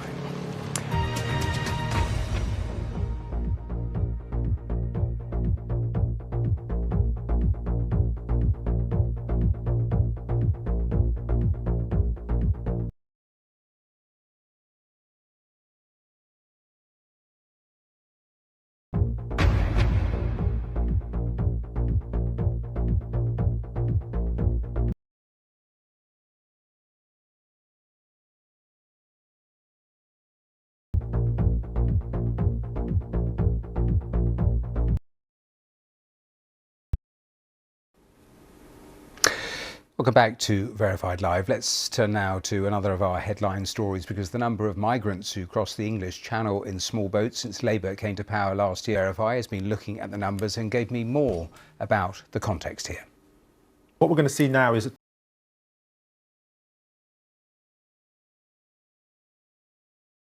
line. That is where Labour came in. So there is a really sharp rise in the wake of that. Although conflict, pull factors might be things like the English language and family connections that people have.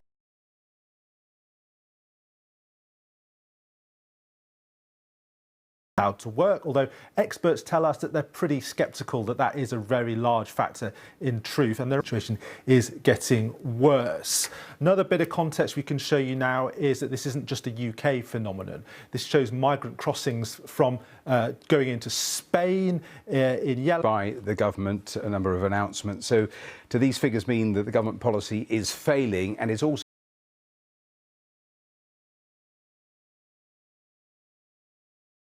I don't think it's fair to say yet that the government's policies are failing. Some of them, like the one in, one out deportation policy, has been seeing. And yes, absolutely right. These are talking about people coming on small boats. This is not the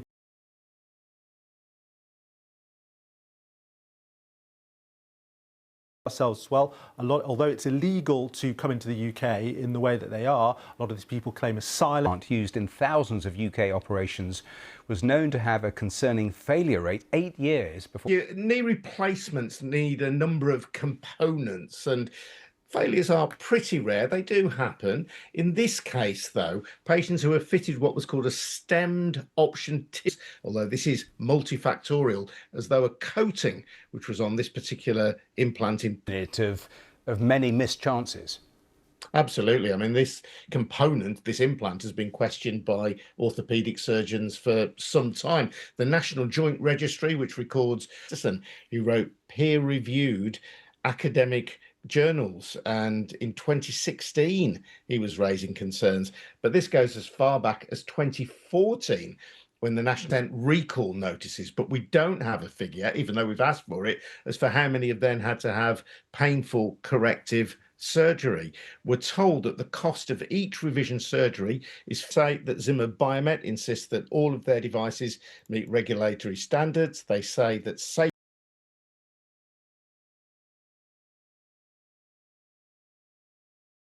has now launched a review of this particular implant. Adrian Goldberg from album. The singer made the announcement during an appearance on her boyfriend Travis Kelce's New Heights podcast.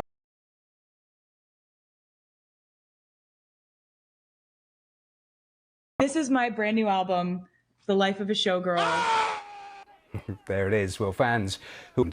The Life of a Showgirl is a follow-up to Swift's last studio album, The Tortured Poets Department, which was released last year and sold 1.4 million copies on the first day. It also broke a season-long loan with Everton. Grealish fell out of favour at Manchester City last season, making only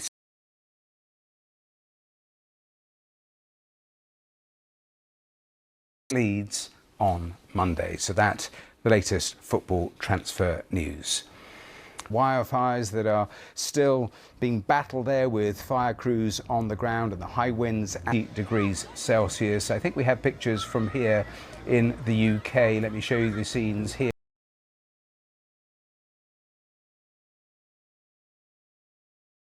It's 10 degrees hotter than normal. Now here on BBC News, in the next 30 minutes, we're going to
BBC News, the biggest African and international news stories.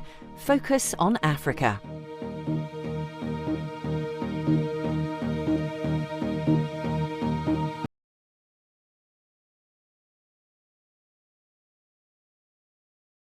From Nairobi, this is Focus on Africa on BBC News.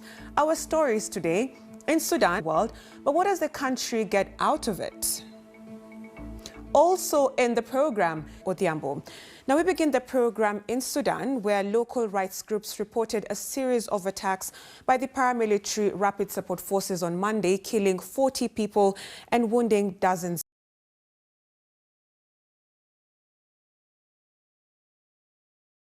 Outside of El Fasher, the capital of North Darfur. The RSF has been besieging the city for over a year and has been trying unsuccessfully to capture it. It's the only major city in the Darfur region still under the army control. Now, these latest clashes have led to no sign of diminishing, with humanitarian organizations struggling to reach the most in need. Well, to get more analysis on this, I'm now joined by Shihab Medali, who is a senior program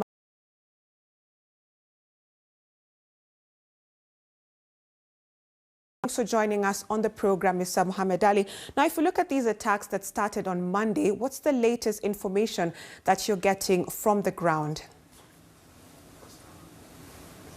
And very serious, and it took like over 6 hours attacking the town, and all the IDPs, internal displaced people. This is not the first time.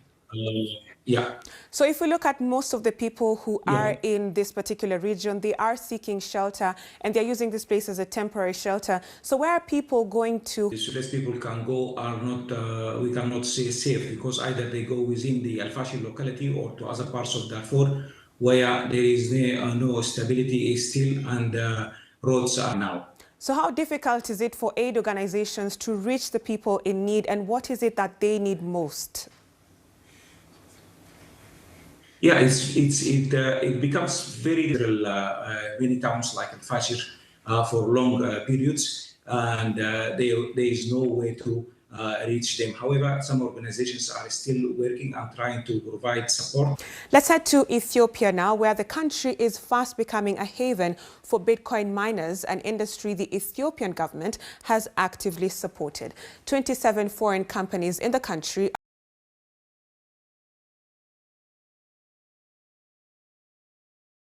and the climate conducive to allow the process. But how much does the host country benefit, and would the vast amounts of power consumed be better used elsewhere here in Africa? The BBC's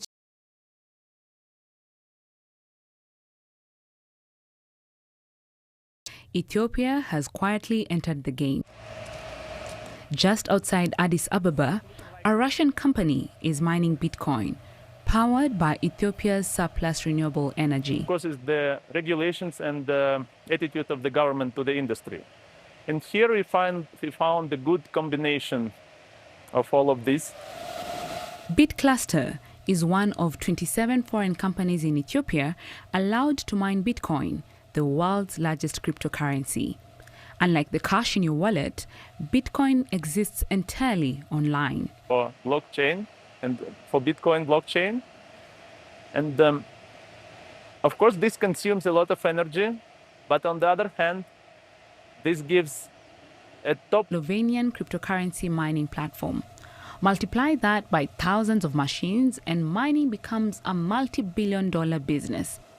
A Bitcoin mining facility is often located close to Power made $55 million selling electricity to Bitcoin mining companies. They expect to double that this year. The government says these revenues will help we'll reinvest again for our company. So I think in general, our plan is properly working out. Not everyone is convinced fast. But cheap power alone won't guarantee fair growth and development. Without careful planning, Bitcoin profits could deepen inequalities, benefiting only a few regions. I would suggest from either the side of the power producers or the utility or the investment commission, which regions need.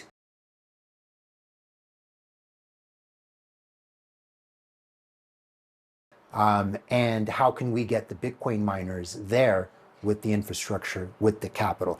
For Ethiopia to fully reap the benefits of Bitcoin mining, it needs to balance its pursuit of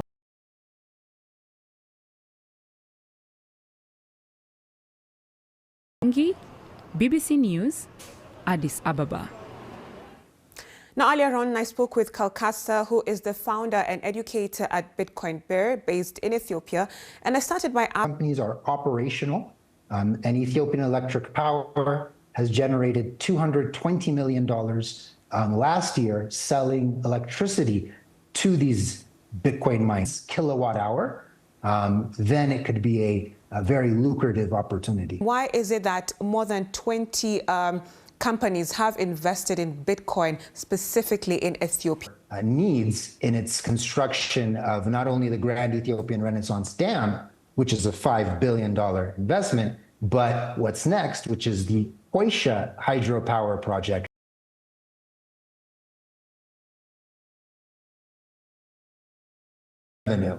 Now, if we look at crypto miners, they were a major contribution to Ethiopia's power export. But what will it translate to the people who have not been connected to the grid? How long will...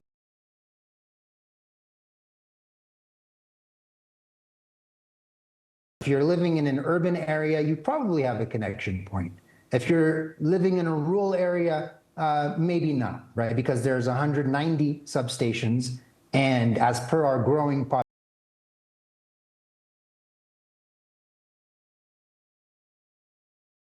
that make life worth living in the developing era, then we're going to need much more of that infrastructure. And so this, but also I think Ethiopian Electric Power and maybe other entities might also consider off-grid as a potential solution. So not everything needs to be connected that is maybe built in parallel to the existing network. What does it take to invest in Bitcoin? I believe 5% of the Bitcoin network. Well, you're watching Focus on Africa on BBC News. And here's what's still to come on the program. Kenya on the spot over crowd management in the ongoing CHAN football tournament.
Welcome back to Focus on Africa. Now, here in Kenya, the African Nations Championship has been overshadowed by the scenes witnessed over the weekend at Nairobi's Kasarani Stadium, where several matches have been played. Kenya is hosting the tournament together with its neighbors Tanzania and Uganda. But security failures during matches against the DR Congo and Morocco have led the Confederation of African Football to slap Kenya's Football Federation with fines and strict new safety rules for upcoming matches. CAF says ticketless fans forced their way into the stadium, perimeter fences were breached, and the 48,000-seat venue became dangerously overcrowded. Now, to cap this, CAF has given new directives for upcoming matches. Stadium capacity is being cut by nearly half.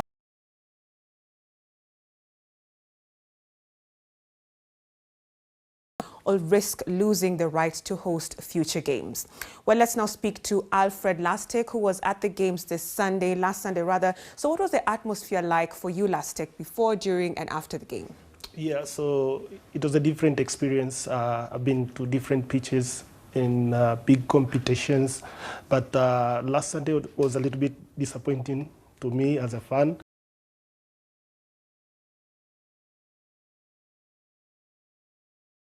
In between, we had I heard of issues of broken gates by fans, and funny enough, getting to the pitch, I couldn't even view football well because it was entering the stadium. Yeah, you see, this challenge comes especially in all big games, meaning the hosts games where the stadiums get full. So 3 or 4 days before, it's very difficult to get tickets. You're just told that they are all sold.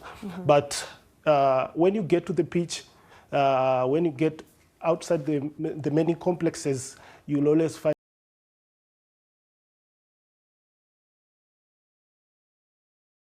$, but the real price was around $4. So it's a challenge, not only in Kenya, but in Tanzania, but I don't know in Uganda, because I've not been there for the competitions. Yeah. And if you are to compare with other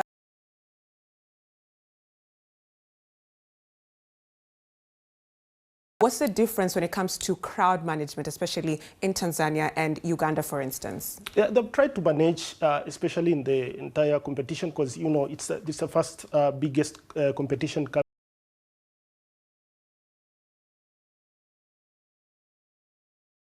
They are also given a penalty around issues related to safety, and even the federation was, was fined $10,000. So in Zanzibar, it has been a little bit okay, with many fans given a different experience, that the area has been safe and the access is easy and of different type. All right, many thanks for joining us on the program. That's Alfred Last.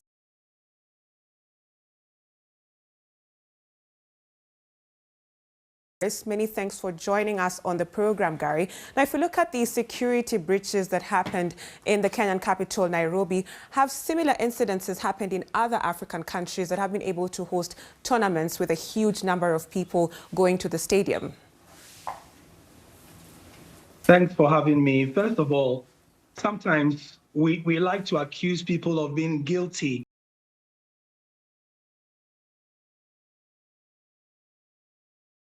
Is truly a country. Let me give you a quick roundup of some of the things that have happened. In April this year, in South Africa, Esperance versus Mamelodi Sundowns, CAF fined Sundowns 100,000 for safety violations. In South Africa, again, Muludia Algier versus Orlando Pirates. A player was banned for 4 matches and 15,000. There was a 2-match ban for another player. Muludia were fined $140,000. Then in April, there was another such incident. So these are for clubs. Now let's come to the national teams like we are seeing with the CHAN. In the last 10 years,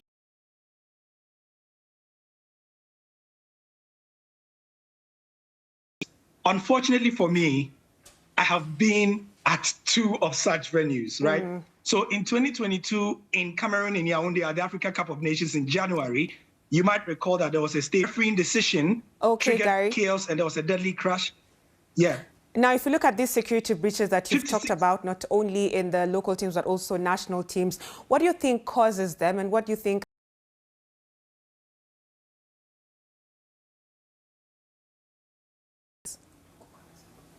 Well, I was coming to that, and it's basically a combination of the two, but I would say in my experience, it's more the local organizing committees and the security arrangements. So that last take has talked about, and you've also witnessed in other matches. How do you think this needs to be managed? Because there are a lot of people who say that as much as they will try to get tickets, they will not be able to get tickets in good time.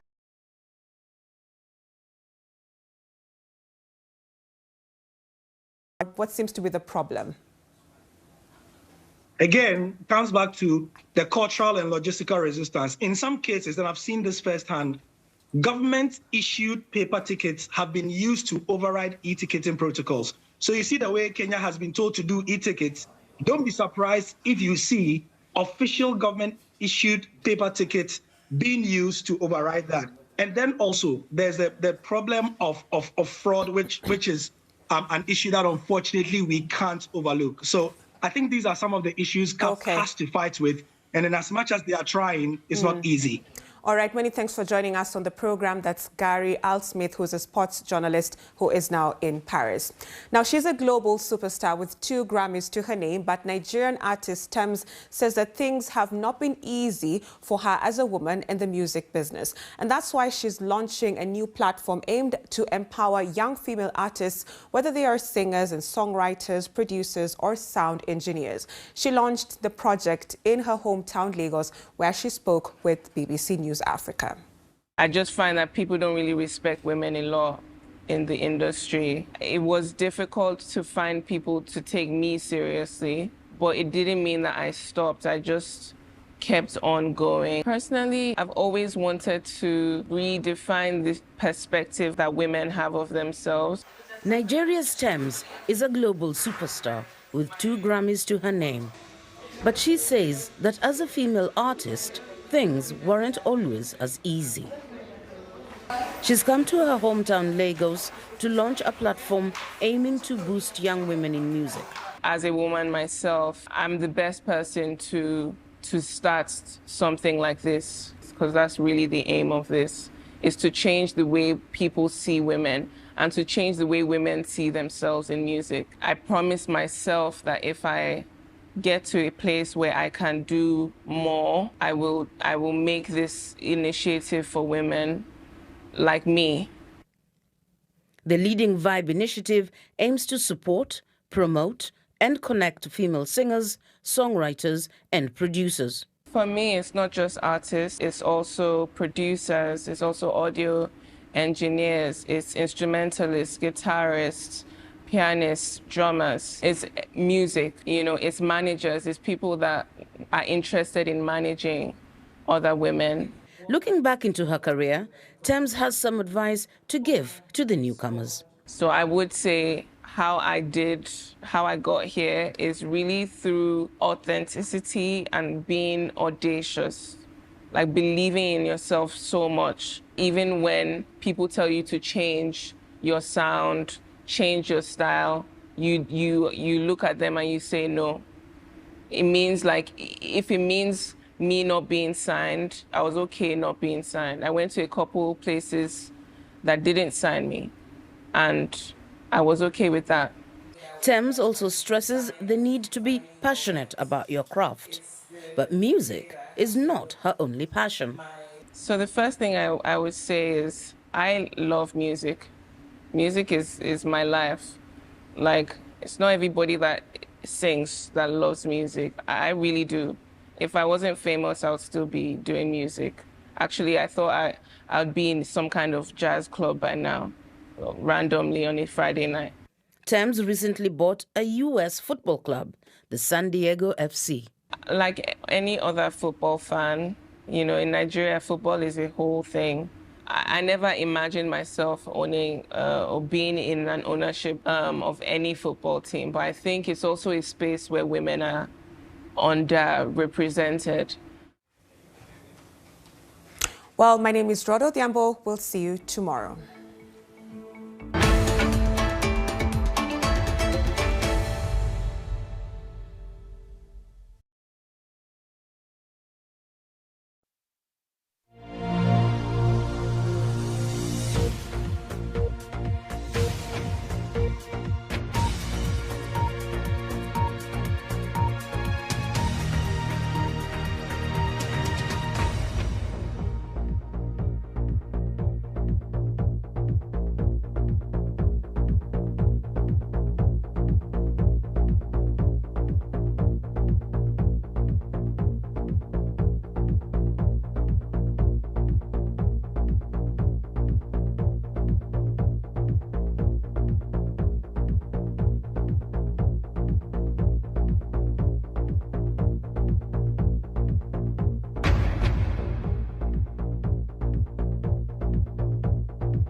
The BBC was always on in the Moshiri house, and my dream actually was to be a BBC News presenter.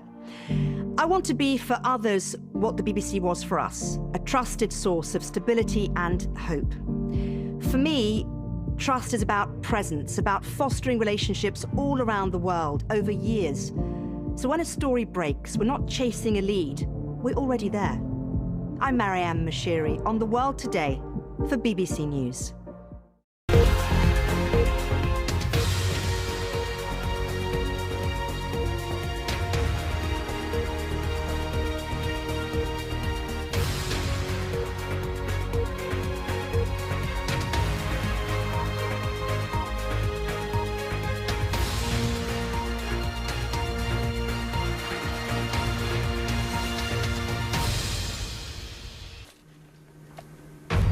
It's 6 p.m. in London. This is The World Today with Mariam Moshiri. As Donald Trump prepares to meet Vladimir Putin later this week, President Zelensky warns the Donbass is not up for negotiation. 27 countries, including Britain, Canada, France and Australia, demand Israel allow aid into Gaza, calling the situation there unimaginable. Temperatures soar, causing wildfires in Europe and heat warnings here in the UK. Also coming up on The World Today, it's the day the Swifties were waiting for. Taylor Swift announces her new album is ready to go, The Life of a Showgirl.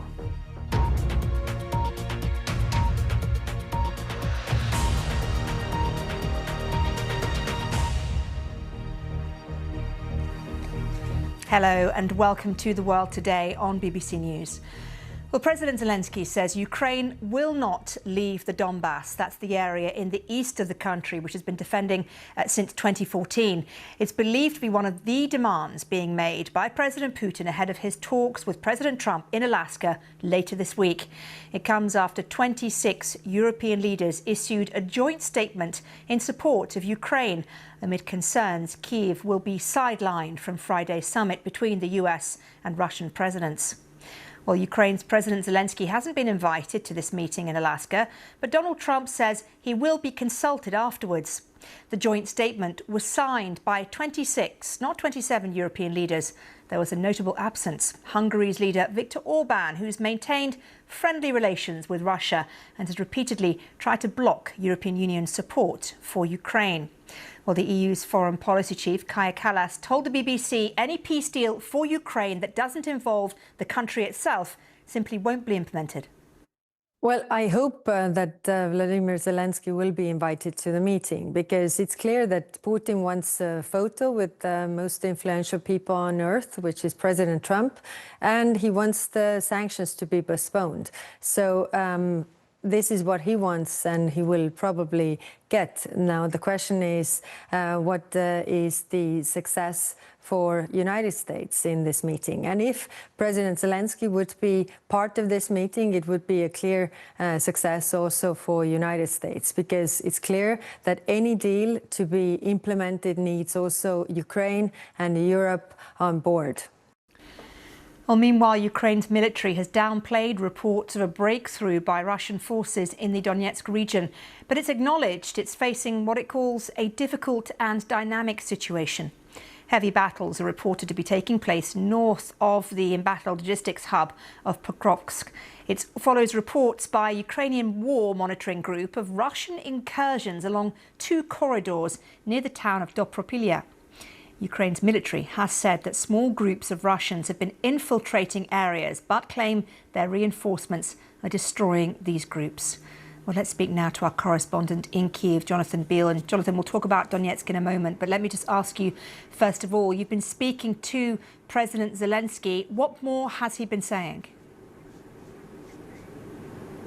Well, he made clear he has not been invited to Alaska. He's not clear what Presidents Trump and Putin will be discussing exactly. He said it was a victory, a personal victory for Vladimir Putin to be invited onto US territory. Now, he's already said, President Zelensky, that any deal without him is a dead deal. He's also made clear that Ukraine can't cede territory under its constitution. Today he was more precise and more emphatic about the Donbass. This is, as you say, the area which Ukraine has been defending since 2014.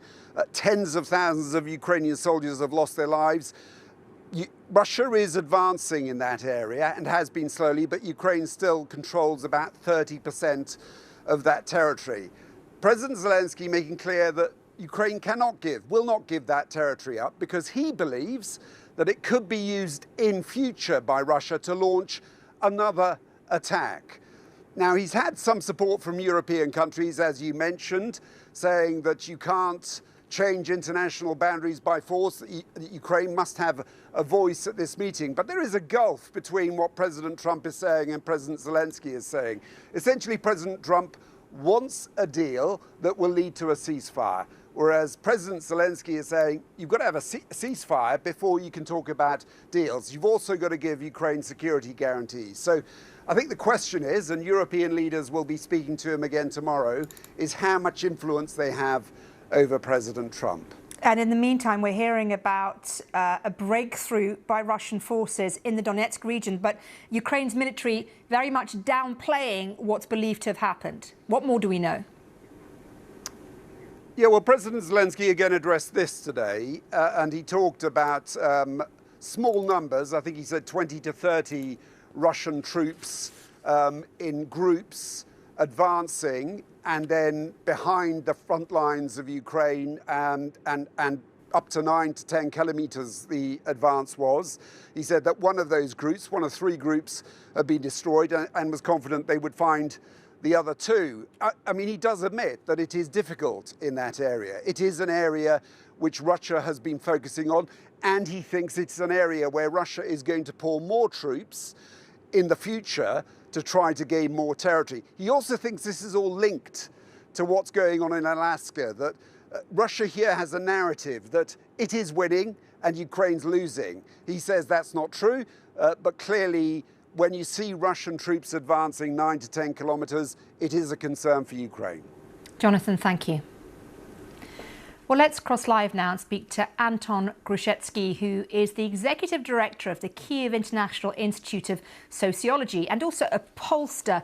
So, Anton, it's really interesting to talk to you because you have your finger very much on the pulse of what Ukrainians are thinking and feeling right now. Ukrainians surely want peace, but Ukrainians still do not want peace under any cost. And 76% of Ukrainians strongly rejects Russian peace plan, which is actually a plan to surrender of Ukraine.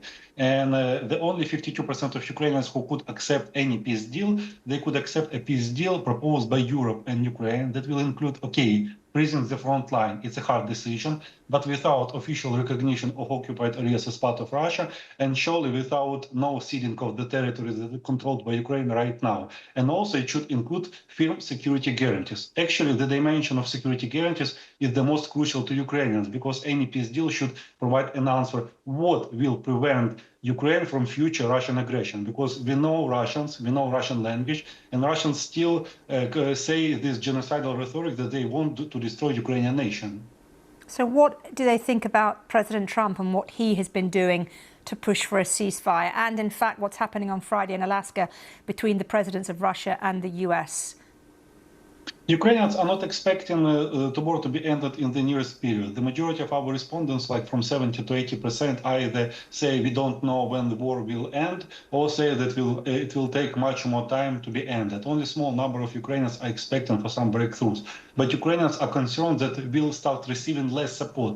We cannot accept unacceptable demands. We are flexible, but we cannot accept some strong decisions like official recognition of occupied areas or ceding territories like Donbass region or demilitarization. But we are concerned we'll start receiving less weapons to defend our people, and that is why people are afraid of it. But like it was in March it was the same situation, and 80% respondents in our survey said that even without the US support, Ukraine should continue resistance with its European allies. Anton, I know you've spoken to so many people about this, but what is the psychological impact of this war on Ukrainian people? How are people feeling right now about what's happened, about the many years of war that we've now seen in a country that has been struggling in so many ways?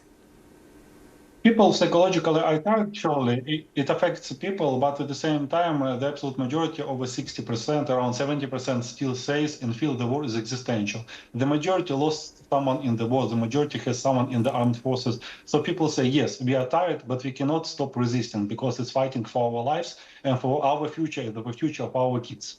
Okay, well, Anton, it's been so good to talk to you, so interesting. Thank you for taking the time to speak to us and show us your findings as well of your polls and your insights. 27 countries, including Britain, Canada, France and Australia, have called on Israel to allow aid into the Palestinian enclave, saying the crisis in Gaza had reached unimaginable levels. Famine is unfolding before our eyes. That's the foreign minister's signatory countries' statement, a joint statement, in fact. Urgent action is needed now to halt and reverse starvation. Well, let's cross live now, speak to Médecins Sans Frontières Medical Activity Manager, Dr. Mohamed Fadlallah. And Dr. Fadlallah, how bad is the situation on the ground right now where you are? The situation is unspeakably bad, as it's been more or less the entire summer since I've been here, as it's been since 5-6 months ago when the blockade started. Every month that the starvation of the Gazans takes place makes things exponentially worse.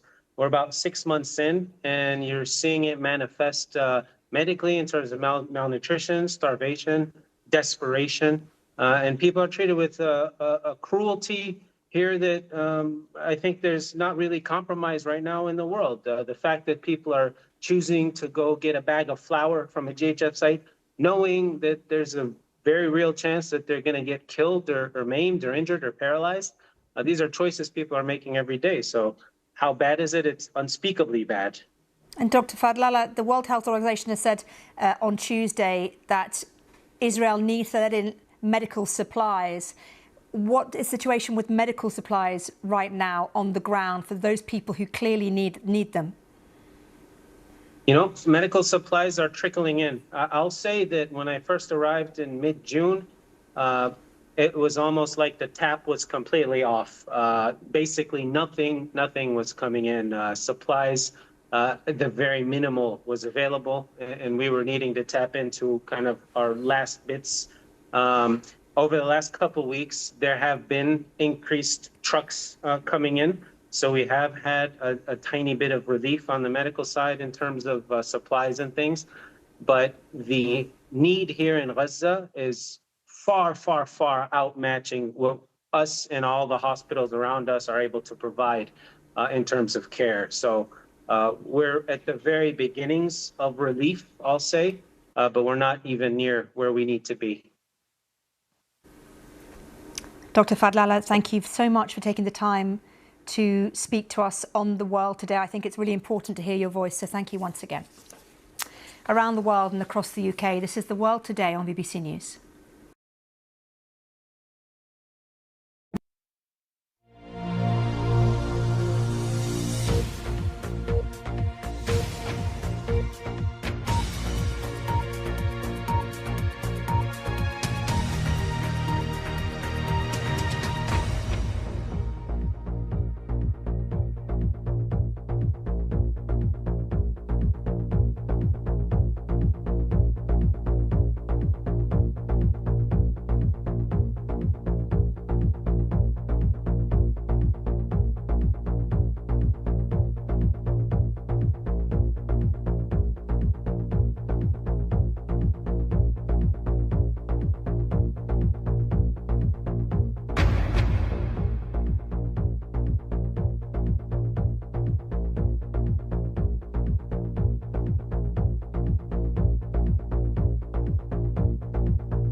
Let's take you straight to the White House now, where the White House spokesperson Karoline Leavitt is giving a press conference. Let's have a listen.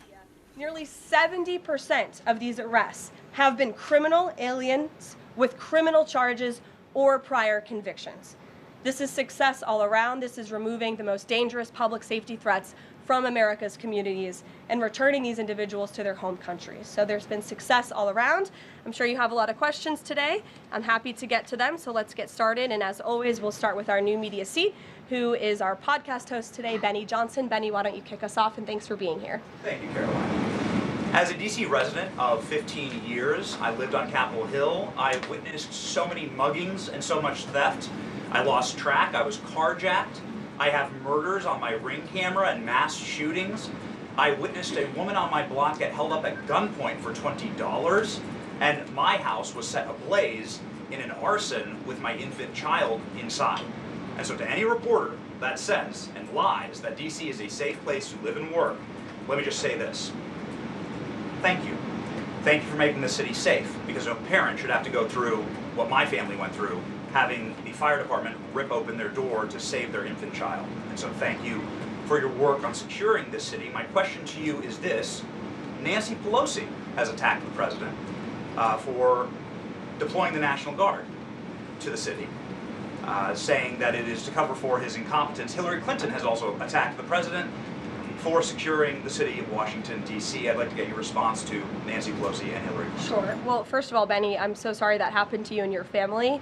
There have been, unfortunately, far too many victims of crime in this city, and I know the majority of residents in the District of Columbia agree with you. In fact, a new poll from the Washington Post I was reading this morning, this was released in May of 2024, so it's quite funny how many of you in the media agreed with what the president was saying yesterday, but now once the president says it, many of you are disagreeing with him. But this poll released by the Washington Post found that 65% of district residents think crime is an extremely serious or a very serious problem, and this was up from 56% last year. So the concern that you share with so many other residents in the District of Columbia is real, and that's why this president is taking action to address it. To get to the heart of your question, I think it's despicable that Democrats cannot agree that we need more law and order in a city that has been ravaged by violence, crime, murders, property theft. This should be a winning issue for all Americans. I don't understand. It's just anything President Trump does,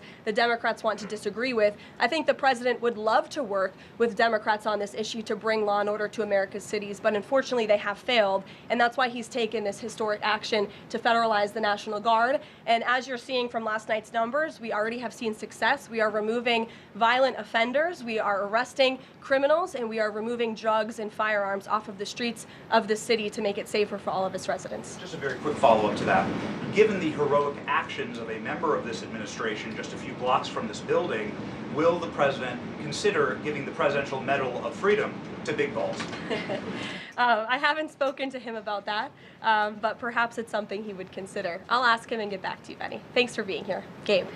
Thank you, Caroline. Regarding the Putin President Trump summit on Friday, why not invite Ukrainian President Zelensky to that summit? I know the president said yesterday that he planned to speak with him right after the summit and even before, but why not invite Zelensky, and whose decision was it to not invite him? Was it the president or was it President Putin? Well, this meeting came about because the president of Russia asked the president of the United States to meet through his special envoy, Steve Witkoff, who, as you all know, traveled to Russia to have a conversation with Putin at his request. And so the president is agreeing to this meeting at the request of President Putin. And the goal of this meeting for the president is to walk away with a better understanding of how we can end this war. And the president said at this podium yesterday when he joined all of you in the room that he hopes in the future there can be a trilateral meeting with these three leaders to finally bring this conflict to an end. But this administration has really used every lever, has taken every measure to achieve peace through a diplomatic solution. And I think the president of the United States getting in the room with the president of Russia, sitting face to face rather than speaking over the telephone, will give this president the best indication of how to end this war and where this is headed. And another question on something that happened yesterday, but I wanted to get the White House response. A judge ruled that the grand jury transcripts in Ghislaine Maxwell's case should not be released. What's the White House's response to that? And do you plan to appeal? And what do you tell President Trump supporters who want that information released? We think that decision is unfortunate. Of course, we moved to unseal that information because the president has said he wants to see credible evidence released. As for the appeal process, I would defer you to the Department of Justice for that. Rachel. Thanks so much, Caroline. We are learning that President Trump spoke with Ukrainian President Zelensky. I was curious if you can share any more details about their call, and did Zelensky give President Trump any red lines, any non-starters ahead of this summit on Friday? Look, I don't want to reveal the private conversations between the president and President Zelensky, but what I can tell you is that the president has deep respect for all parties that are involved in this conflict and are trying to bring this conflict to an end. After Special Envoy Witkoff returned from his meeting with President Putin in Russia, his first phone call was to President Trump. And President Trump's first phone call was to President Zelensky and to our friends in Europe to keep everybody in the loop about where the United States can see moving the ball forward to end this conflict. And so we continue to be very much engaged with President Zelensky and the Ukrainians, but also our allies in Europe as well. And then just one more for you. How does the president measure success coming out of this meeting? The president at times has suggested that Putin might be tapping him along. Is he prepared to walk out of this meeting if he senses that Putin is not serious about ending this war? I think I just answered that question for you and what the goal and the expectation of the meeting is. And I won't jump ahead of any hypotheticals, and I'll leave it to the president to speak to all of you after the meeting, which I'm very confident he will. Steve. Is he optimistic that a deal will emerge from this meeting, or is he simply going to listen?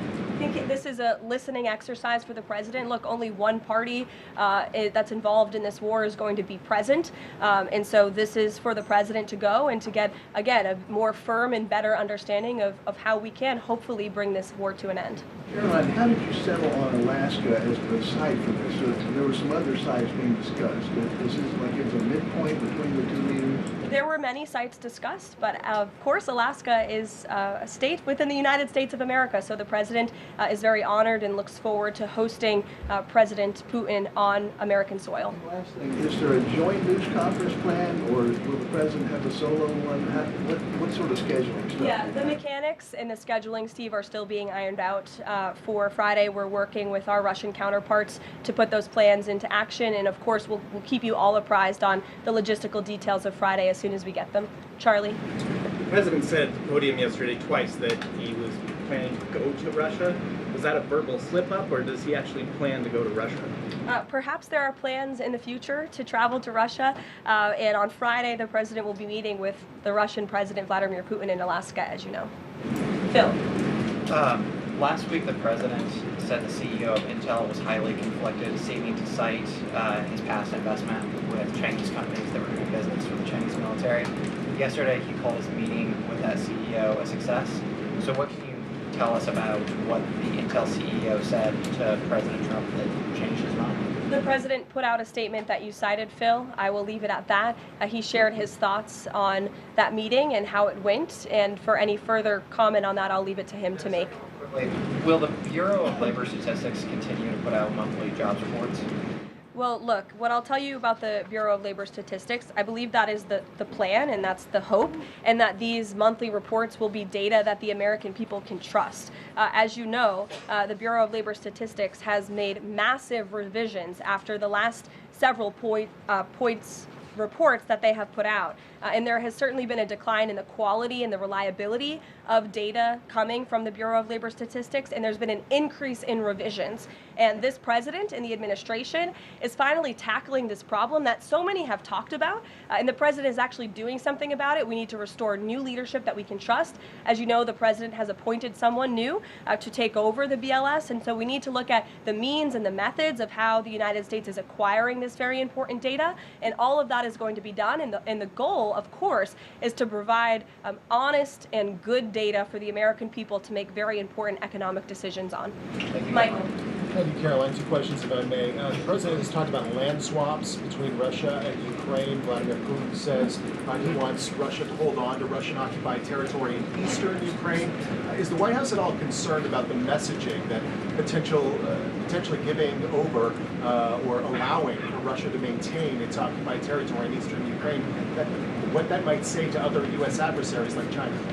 Look, right now, the President of the United States has done more to end this war than his predecessor, Joe Biden, who allowed this war to take place. This war, don't forget, happened at the result of the weakness and the incompetence of the previous administration. And so the president inherited this conflict, and he is determined to end it.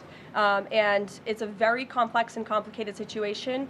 As for the details of the plans that have been kind of tossed back and forth, I won't get into those, and I will let the President of the United States discuss those plans with the President of Russia, with our European allies, and the President of Ukraine, Zelensky himself as well. Sure, go ahead, in the green. Thank you, Caroline. As far as the policing and security operations in DC, speak up. Is there a timeline? Do we know what success looks like? Is it going to last longer than 30 days? And also, is there going to be an immigration enforcement aspect to this? So can you speak up a little bit? The air conditioning is bumping in here for all of you today after yesterday's heater, so we've got to stock up. You're welcome. Go ahead. Is there a timeline for the security operations here in DC? And also, is there going to be an immigration component to this? And what would that look like? Look, if law enforcement officers encounter a criminal in this city, and they are an illegal alien, of course the appropriate measures to detain and deport that individual will be taken, as they should. No city should be a sanctuary for anyone other than law-abiding American citizens, and that has been the position of this administration since day one. As for the timing, we will reevaluate and reassess and make further decisions after this 30-day period is up.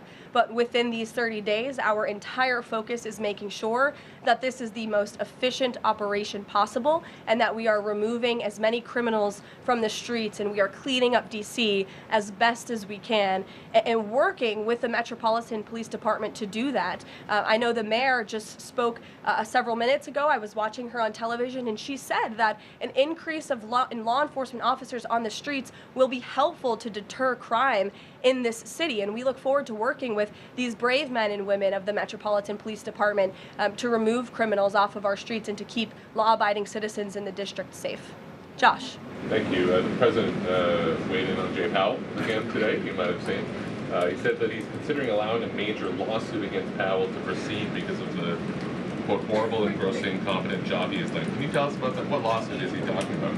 He's considering a lawsuit, and I won't speak on it any further. I will allow the president to do that himself. Is it fair to say the administration is considering suing the Fed chair over this renovation? That's what the president is saying. Has he had discussions with anyone about this, or is this just like how advanced is this right now? At this moment in time, the president is considering a lawsuit against the Fed, and I will leave it to him to comment further on it. Tamara, go ahead. We talked about yesterday. We talked about the NVIDIA chips deal the president has struck as well. AMD, the 15% stake that will go to the government. Do you have any detail on how that came about?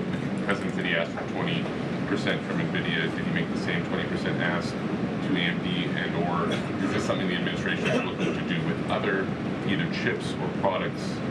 Going forward, is this a model it wants to build on? Well, look, right now it stands with these two companies. Perhaps it could expand in the future to other companies. I think it's a creative idea and solution. The legality of it, the mechanics of it is still being ironed out by the Department of Commerce, and I would defer you to them for any further details on how it will actually be implemented. But again, this was another idea of the president and his brain trust on his trade team to try to, So that's Caroline Levitt there. I'm sure she's bringing this latest press briefing to a close. And let's just bring you the main lines that we've got from that briefing. And earlier on, she was asked about that important meeting between Presidents Putin and President Trump in Alaska. We now know that President Trump will be heading to Anchorage. That is where the meeting will take place.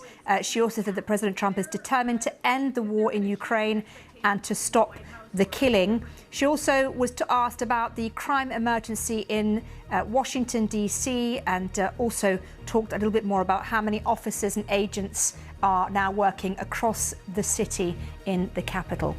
That's it for this half of the programme. Come back in a few minutes' time. We're back then too.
Hello, you're watching The World Today on BBC News, and these are the headlines.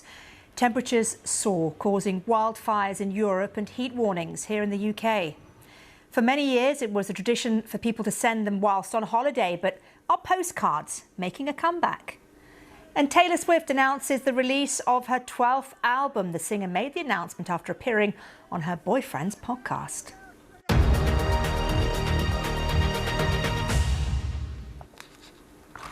Record temperatures are affecting multiple parts of Europe this week, with heat alerts in place across Italy, France, Spain, Portugal and here in the UK.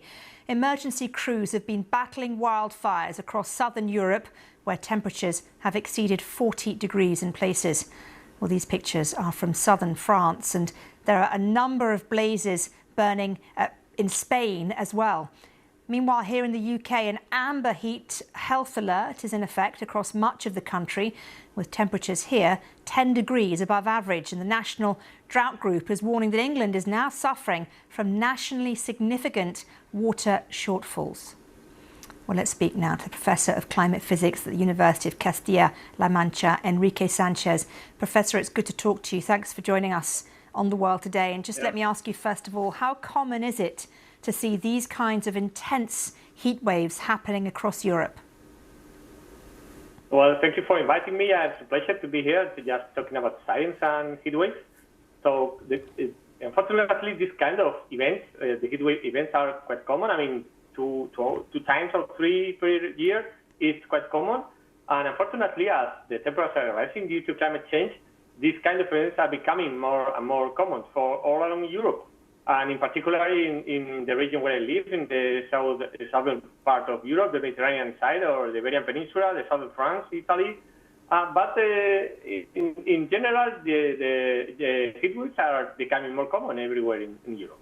And, you know, do you think that the heat waves that we're seeing at the moment actually accelerate the pace of climate change because of all the emissions that we get from them? Okay, let me just make a brief statement about what a heat wave is, because it's important to understand that it's not only a peak in temperature, but a sustained temperature conditions during several days, 3 or 5 at least, is the common way to define it. And the threshold we use to define when we are in a heat wave, it depends on the location. I mean, for Spain, where I live, from Madrid, the center of the Iberian Peninsula, we should have around 38 degrees, but for London area, it should be 28, which is more or less similar to what is happening in the north of Spain. So heat waves is defined depending on the region, which is reasonable. But taking into account this thing, as temperatures are rising and these thresholds are fixed, or fixed in time because they are taken for the last 30 years or from 1971 to 2000 or 1981 to 2010, then as temperatures are increasing, the possibility of having several continuous days with this kind of temperature threshold is becoming more common. So if we refer to this fixed period, it's quite logical that these kind of events are becoming longer, more common, and we could find that in several parts of Europe, heat waves could last if we don't update this kind of threshold, which is something that the meteorological services used to do. We could find that the heat waves would last for the whole summer. OK, well, listen, it's good to speak to you. Professor Enrique Sanchez, thank you so much for joining us on The World Today. Now, for many years, it was a tradition for people spending their holidays at the British seaside resorts to send some postcards home to their loved ones. They usually feature a picture or drawing on the side, often something intended to amuse, with a handwritten note on the other. Well, the rise of social media has meant a decline in recent years, but as our arts correspondent David Silito reports, they may be experiencing a bit of a comeback.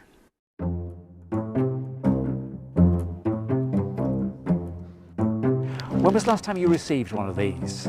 Probably about 20 years ago. Have you ever sent one? No. The postcard, once a holiday ritual, and still it seems an object of affection. Great to have it come through the letterbox and you think somebody's been thinking about you. But it's had a bit of a decline. I joined Scott here on his round in Hastings. How many years have you been doing this job? 24 years this year, well, in November. How many postcards? I've done one max. One max? Yeah. One postcard? Yeah. In a round? Yeah, not many at all, unfortunately. It's a dying thing, isn't it? It is. It is dying, and it's a shame because, like I was saying back there, I think it's more personal to send a postcard. And I used to enjoy delivering them, you know. Have you ever written one in the last year or two? No. Guilty. At its peak, we sent more than 800 million a year. Reading them today, they're a glorious, intimate, handwritten record of daily life from the past. But the postcard industry isn't what it was. But there is one survivor from its Victorian heyday. Who is he? That's Fred Judge, the founder. Born and bred in Wakefield, moved to Hastings with his family, and he was just a keen amateur photographer. We are the last family-run business, national postcard business in the UK. At its heyday, there were about 7 or 8 companies around the UK. We are the last one standing. Do people still buy them? Yes, 3 million of them a year.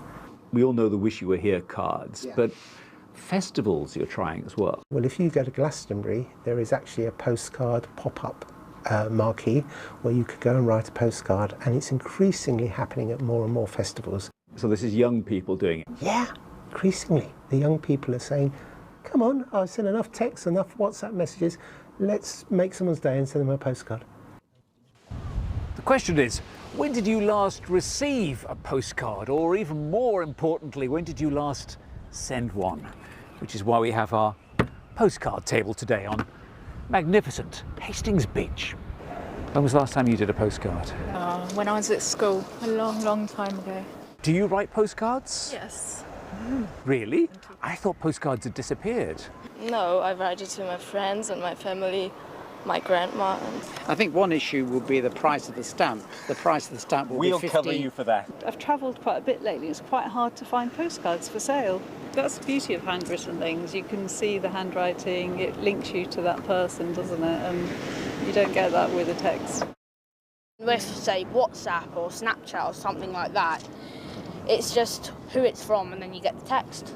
But with, like, say, a postcard or a letter, you have to open it, you have to think about it, say, what could this be? And it's just a more engaging way of communicating from distances. Let me take those off you, and we will post these for you to ensure you get one postcard in 20 years. One postcard in 20 years. They're going to get one. Marvellous. Calling it a revival is perhaps pushing it a bit, but there is definitely still a fondness for the handwritten holiday hello. I mean, how many of us have a treasured email? Having a fantastic time away, lovely place, Hastings, weather is great, love Andrew, 4 kisses. Who have you sent that to? That's myself. You've given yourself kisses? I've given myself kisses. Sir, you're a star. You're a star. In the post it goes. I need some stamps now. David Sillito, BBC News, Hastings. I love that David's digging deep into his own pocket to buy stamps for people. Well done, David. Let's cross live and speak to Leah Stapleton now, who's amassed a huge following on social media for her collection of postcards from cities and towns across the world. So it's cool now, is it, to do postcards? I think that it's making like a little bit of a comeback. You know, the way that all trends kind of do. I feel like it is, yes. So what is it about postcards that attracts you? Why is it that you love them so much? I think that initially what it was is that they're so easy to collect, especially when you're traveling like a lot. It's not heavy. They're very inexpensive to buy. And my friend gave me the idea of not only buying them, but writing on the back what you did. She had done that. And when we lived in Spain together a few years ago, we started doing that on, while we were traveling. And so it's like we have this physical journal of everything that we've ever done and all the places we've ever been with a photo attached to it. And it's just so much more meaningful and special than, the Instagram stories and the text that you send. There's just something different about it. Yeah, it's something you can actually touch and feel and bring back with you. So my understanding is that you don't actually send these postcards to anyone then. You kind of fill in the back of them, oh, I was here, I did this, I did that, I did this. And then you kind of keep them in a box. I do both. Okay. So I have my box of postcards that it's actually officially overflowing. And then while I'm traveling, I'll send them as well. I'll send a couple every now and then if I see a picture that really reminds me of a friend, or, you know, I always make sure to send one to my mom and my grandma. Yeah, that's so nice. My kids do that. My kids send postcards to their grandparents. So Yeah. I don't know if you've got any postcards with you, but do you have your favorite ones you can show us? I definitely could find some of my favorites in here. There are a couple of the ones that I just got that I have to, the backs are still blank. I haven't gotten to them yet, but these are from my recent trip to Greece. Oh, beautiful. I do have my one from London right on top. Fantastic. Here. What did you write on the back of that? Anything exciting? I visited on the back of this one. So this one was actually rather intense because I was there during COVID times, and it was like a memory of the breakdown of, like, you know, someone on my plane tested positive and all these things that were in the moment really like so freaky for me. And if I didn't have it all journaled on here, I wouldn't have it written down anywhere, because I wasn't posting on, you know, my Instagram and sharing, you know, oh, this is all happening right now. Amazing. So it's like, it's cool for me to see on here. Like, and you have it now. You have it now to keep forever. Leah, it's been so lovely to talk to you. Thank you for showing us your postcards and for telling us your story. Thank you so much, Leah Stapleton. Thank you so much. Around the world and across the UK, this is The World Today on BBC News.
Now, not everyone is in favour of putting solar panels on the tops of their homes or on huge tracts of farmland.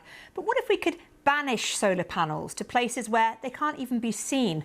What if we could generate solar energy in space? Well, the BBC's tech reporter Nick Queck has visited a company with plans to power more than 1 million homes with a complex of mirrors and solar panels orbiting above the planet. Solar, clean, renewable energy to reduce our dependence on oil and natural gas. But when the sun goes down, it can't produce power. And globally, we're burning through more energy year on year. So one startup is looking upwards for a solution, as in way up. We're developing and commercialising space-based solar power, where we utilise the abundant solar energy in space to provide clean, constant energy for Earth and beyond. Sam aims to build a massive 4-kilometre-long solar panel satellite in high Earth orbit, with the help of space robots working from a docking hub. Sunlight would be concentrated onto a central spiral staircase array of solar panels by 2 disc-shaped reflectors at either end. Then the light would be converted into microwaves and beamed to a receiver station at sea, caught by a net-like structure known as a rectenna. The sun always shines in space, and that means that we can deliver 24/7 baseload dispatchable, that's tunable power. And that's essential for the future of the grid. It enables the grid to work. The concept of beaming power from space down to Earth isn't new. NASA has been trying to crack it since the 60s. Capable of delivering electricity on a vast scale. Ever hear of 10 gigawatts? Well, that's 10 billion watts, 10,000 megawatts of electric power. What's changed recently is the economics. So the economics of space launch has fallen. It's fallen 2 orders of magnitude since the days of the space shuttle, and actually some analysts predict it's going to fall 2 orders of magnitude more from today. Have you factored in the carbon cost of sending your solutions up in rockets burning fuel? We've done a number of life cycle analysis, notably with the University of Strathclyde, and the results are that space-based solar power ends up with a carbon footprint about half that of terrestrial solar. Startups like Space Solar is one of many racing towards the space economy, a commercial sector projected to reach $1.8 trillion in the next decade. We're already turning to the stars for holidays with tour operators like Virgin Galactic and Blue Origin. Is this wild? But also for farming. Interstellar Lab is developing biospheric pods and microgravity greenhouses to grow life in space. To quote Captain Kirk, space, the final frontier, could be closer than you might think. Yes, it could be. And if you look up to the sky tonight, you might not see Captain Kirk or even a massive floating solar panel, but you might be lucky enough to see some meteors. The Perseid meteor shower is one of the brightest displays of the year, and skies could be cloud-free across much of the northern hemisphere tonight, meaning it's a pretty good chance you can catch a glimpse. But with an almost full moon, well, it might be too bright. Let's get some more information now from Maggie Liu, who's an astrophysicist at the University of Nottingham. Thank you so much for joining us. So what exactly is the Perseid meteor shower? So meteor showers are basically big trails of ice and dust left over by comets. So objects that come like from the Oort cloud, from the outer solar system. And this kind of trail of dust that it's left behind in its path whilst it's orbited around the sun, as our Earth also orbits the sun, when it passes through this kind of trail of ice and dust, that kind of dust will burn up in our atmosphere, creating these streaks of light that we see as shooting stars or meteors. And this happens every year at the same time, around mid-August, isn't it? Yes, the Perseid's meteor shower happens pretty much similar times, stretching from middle of July all the way till the end of August. And there's multiple meteor showers throughout the year, depending on what comet left it. So there's several, and they always occur in the kind of same time of year and same kind of direction in the sky as well. Its name, Perseid, comes from the constellation of Perseus. So if you look towards the constellation of Perseus, which is towards the northeast direction, that's where you'll see most of these meteors kind of emanating from. Actually, that was what I wanted to ask you, Maggie, is where and what time? Where's the best place? What time's the best time? Give us some advice on how to see this, bearing in mind that a lot of people watching this are not in the UK, they're around the world. So around the world, you want to be looking wherever Perseus is. The Perseus constellation is. But in the UK, northeast direction, it should be visible all through the night. And like I said, this stretches on all the way to the end of August. So even if you miss it tonight and it's cloudy where you are, you might be able to see it later on as well. It's always a good idea to let your eyes adjust, like 30 minutes, go outside to a dark place. As you said before, the moon is quite bright, so we might not see as many as we'd like. But with the Perseids, you could still be seeing like 20 meteors per hour, which is like one every like 3 minutes or so. So it's still going to be magnificent. Fantastic. I'm not sure what chance I have here in London, but I'm sure I'll try and give it a go. Maggie, thank you so much for talking to us. Thank you. Well, after an intense 24 hours of speculation from fans, Taylor Swift has announced her 12th studio album. The singer made the announcement during an appearance on her boyfriend Travis Kelce's New Heights podcast. Briefcase. Yep. Mint green with TS on it. Yep. What's in it? This is my brand new album, The Life of a Showgirl. Well, fans who already pre-ordered the album received a message which said it would ship before the 13th of October, but that this is not the release date. The official release date for the new music is yet to be confirmed. The Life of a Showgirl is the follow-up to Swift's last studio album, The Tortured Poets Department, which sold 1.4 million copies on the first day alone. It also broke the Spotify record for being the most streamed album in a day. So what are the fans saying? Well, let's get reaction to this announcement from a Swiftie. Beth Keatley joins us live from Seville. Beth, I know you're on holiday, so thank you so much for taking some time out from the heat to talk all things Swift with us. And first of all, how exciting is this announcement? It's so exciting. I mean, the turnaround from the teaser on Taylor Nation yesterday to getting the announcement today is so fast and therefore super, super exciting. It's been a long time coming, but it's like Christmas. It's like Swiftie Christmas. Swiftie Christmas in August. Fantastic. So did you see it coming? I mean, there was a lot of speculation, wasn't there?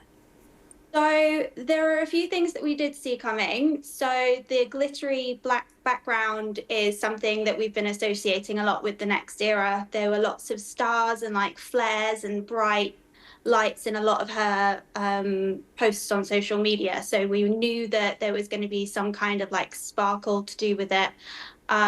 We knew that orange was one of the very few colours we've got left. Each era has its own specific colour that matches up with it.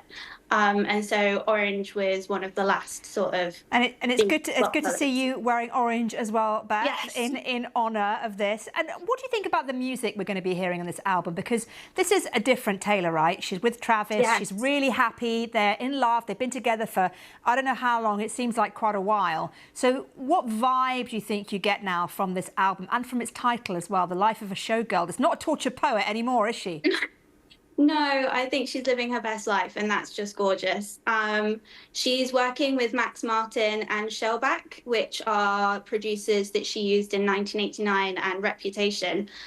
So probably a lot more poppy. She's a lot happier, or I hope she's a lot happier, and is in a very sort of joyful season of her life. So I think it's going to be dancey. I think we're going to be able to sort of play it and have a little boogie along at home. Yeah, and it's a bit confusing when exactly it's coming out, because there was a message, wasn't there, about the 13th of October, but then it said this isn't the release date. So what more do we know about that? So she is going to be on the New Heights podcast tomorrow, which is August the 13th, being her favourite number. So that's quite cute. And I think we'll get lots of more information tomorrow. Whether that will be a release date, I don't know. But perhaps we'll get more clues about sort of the vibe or the sound or what she likes about it. But fingers crossed for a single soon. And before I let you go, if I can, Beth, what is it about Taylor Swift that drives you and all the millions of other Swifties around the world so wild? I think it's the versatility and the honesty. So everything's really autobiographical in nature. So you can connect with her music, whether that's you're having a really great day or you're having quite a sad day. There's always something that you can connect to with her. OK, Beth, it's been so lovely to talk to you. Go and enjoy your evening in Seville. Thanks so much for joining us. Thanks so much. Take care. Now, one last story before we let you go, with pretty pictures, I'm happy to say. Nepal's tourism department is making almost 100 Himalayan mountains free to climb for the next 2 years in a bid to boost tourism. The scheme will cover areas in the poorer and less developed far western provinces. Now, Nepal, of course, has long been popular for trekkers and climbers to generate significant sources of income. It's now hoping that making these mountains free to climb will bring even more people to this beautiful, rugged landscape. You've been watching The World Today on BBC News. I'm Marianne Mashiri. I'm back at the top of the hour. Stay with us on the BBC. Bye-bye.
It's 7 p.m. in London. This is The World Today with Mariam Mashiri.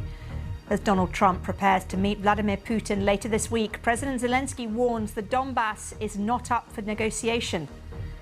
27 countries, including Britain, Canada, France and Australia, demand Israel allow aid into Gaza, calling the situation there unimaginable. Temperatures soar, causing wildfires in Europe and heat warnings in the UK. US contract killer Amy Betro has been found guilty of attempting to shoot a man dead here in Britain. Also coming up on The World Today, it's the day the Swifties were waiting for. Taylor Swift announces her new album is ready to go. It'll be called The Life of a Showgirl.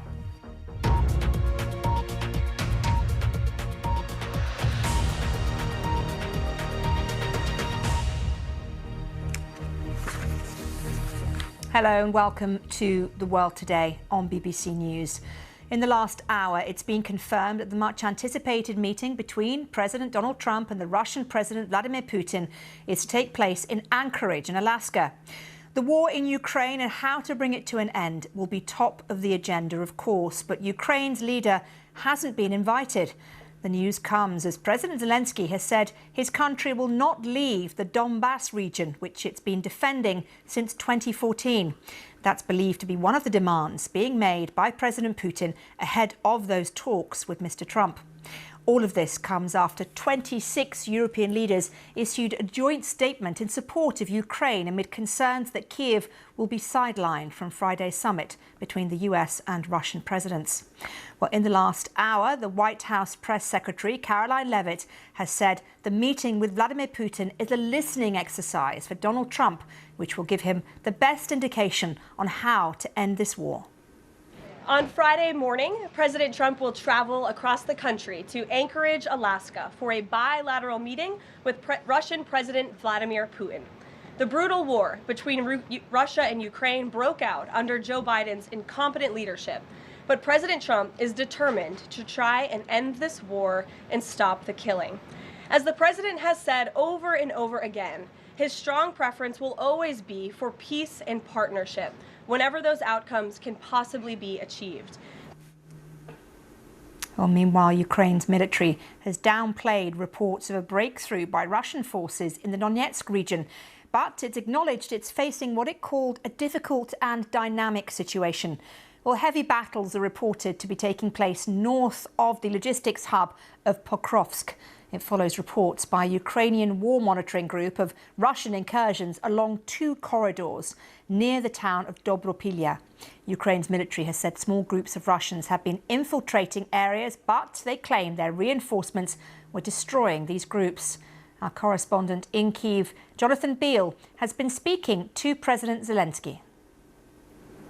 Well, he made clear he has not been invited to Alaska. He's not clear what Presidents Trump and Putin will be discussing exactly. He said it was a victory, a personal victory for Vladimir Putin to be invited onto US territory. Now, he's already said, President Zelensky, that any deal without him is a dead deal. He's also made clear that Ukraine can't cede territory under its constitution. Today, he was more precise and more emphatic about the Donbass. This is, as you say, the area which Ukraine has been defending since 2014. Tens of thousands of Ukrainian soldiers have lost their lives. Russia is advancing in that area and has been slowly, but Ukraine still controls about 30% of that territory. President Zelensky making clear that Ukraine will not give that territory up because he believes that it could be used in future by Russia to launch another attack. Now, he's had some support from European countries, as you mentioned, saying that you can't change international boundaries by force, that Ukraine must have a voice at this meeting. But there is a gulf between what President Trump is saying and President Zelensky is saying. Essentially, President Trump wants a deal that will lead to a ceasefire, whereas President Zelensky is saying you've got to have a ceasefire before you can talk about deals. You've also got to give Ukraine security guarantees. So I think the question is, and European leaders will be speaking to him again tomorrow, is how much influence they have over President Trump. And in the meantime, we're hearing about a breakthrough by Russian forces in the Donetsk region, but Ukraine's military very much downplaying what's believed to have happened. What more do we know? Yeah, well, President Zelensky again addressed this today, and he talked about small numbers. I think he said 20 to 30 Russian troops in groups advancing, and then behind the front lines of Ukraine, and up to 9 to 10 kilometers the advance was. He said that one of those groups, one of 3 groups, had been destroyed, and was confident they would find the other 2. I mean, he does admit that it is difficult in that area. It is an area which Russia has been focusing on, and he thinks it's an area where Russia is going to pour more troops in the future to try to gain more territory. He also thinks this is all linked to what's going on in Alaska, that Russia here has a narrative that it is winning and Ukraine's losing. He says that's not true, but clearly when you see Russian troops advancing 9 to 10 kilometers, it is a concern for Ukraine. There's Jonathan Beale there. Well, let's cross live now and speak to Ivana Klympush-Zinzadze, a Ukrainian MP and former Deputy Prime Minister, who now chairs the Committee on the country's integration with the European Union. Ivana, thank you so much for joining us on The World Today. And let me ask you first of all... Thank you for having me. No problem. Let me ask you first of all about your thoughts on Friday's meeting between Presidents Trump and Putin. Well, definitely there is a lot of worry here in Ukraine when the fate of Ukraine seems to be going to be decided without Ukraine. I don't think that people that have been bravely and heroically defending their right to choose their future, their nation, their state, do deserve such a treatment. That's one thing. And obviously, everybody's wondering why Putin, without any concessions, had received this invitation and this total breakout of the international Western isolation.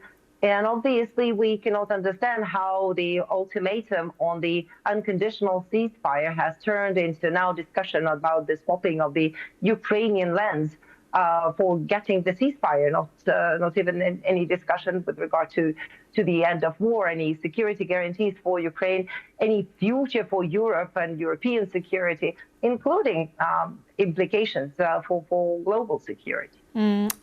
It's interesting that President Zelensky has said that having this meeting in the United States is already a win for President Putin. Why does he say that? Why is that an achievement for President Putin to be on US soil like that?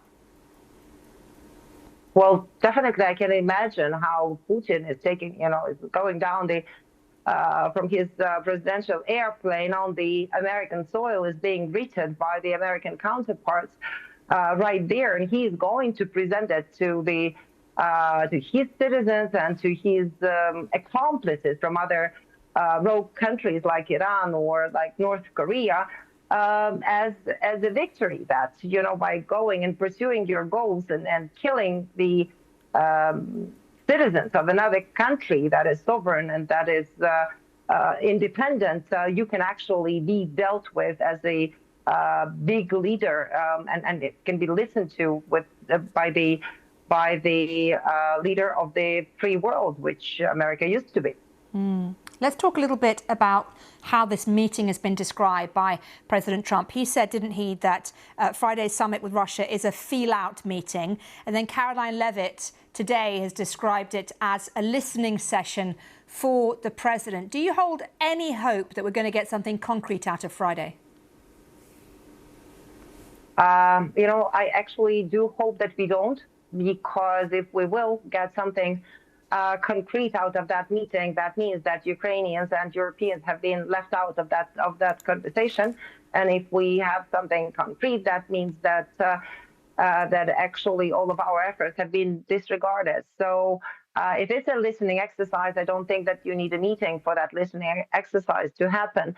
And I thought that such a reward for Putin for such a meeting would be meaning that he already is pressured to give up on his sick idea of extinguishing the country of Ukraine and Ukrainian nation from the map of the world. But that's not what is the case at this point. Okay, Ivana Klimpush-Zyndzade, thank you very much indeed for talking to us on The World Today.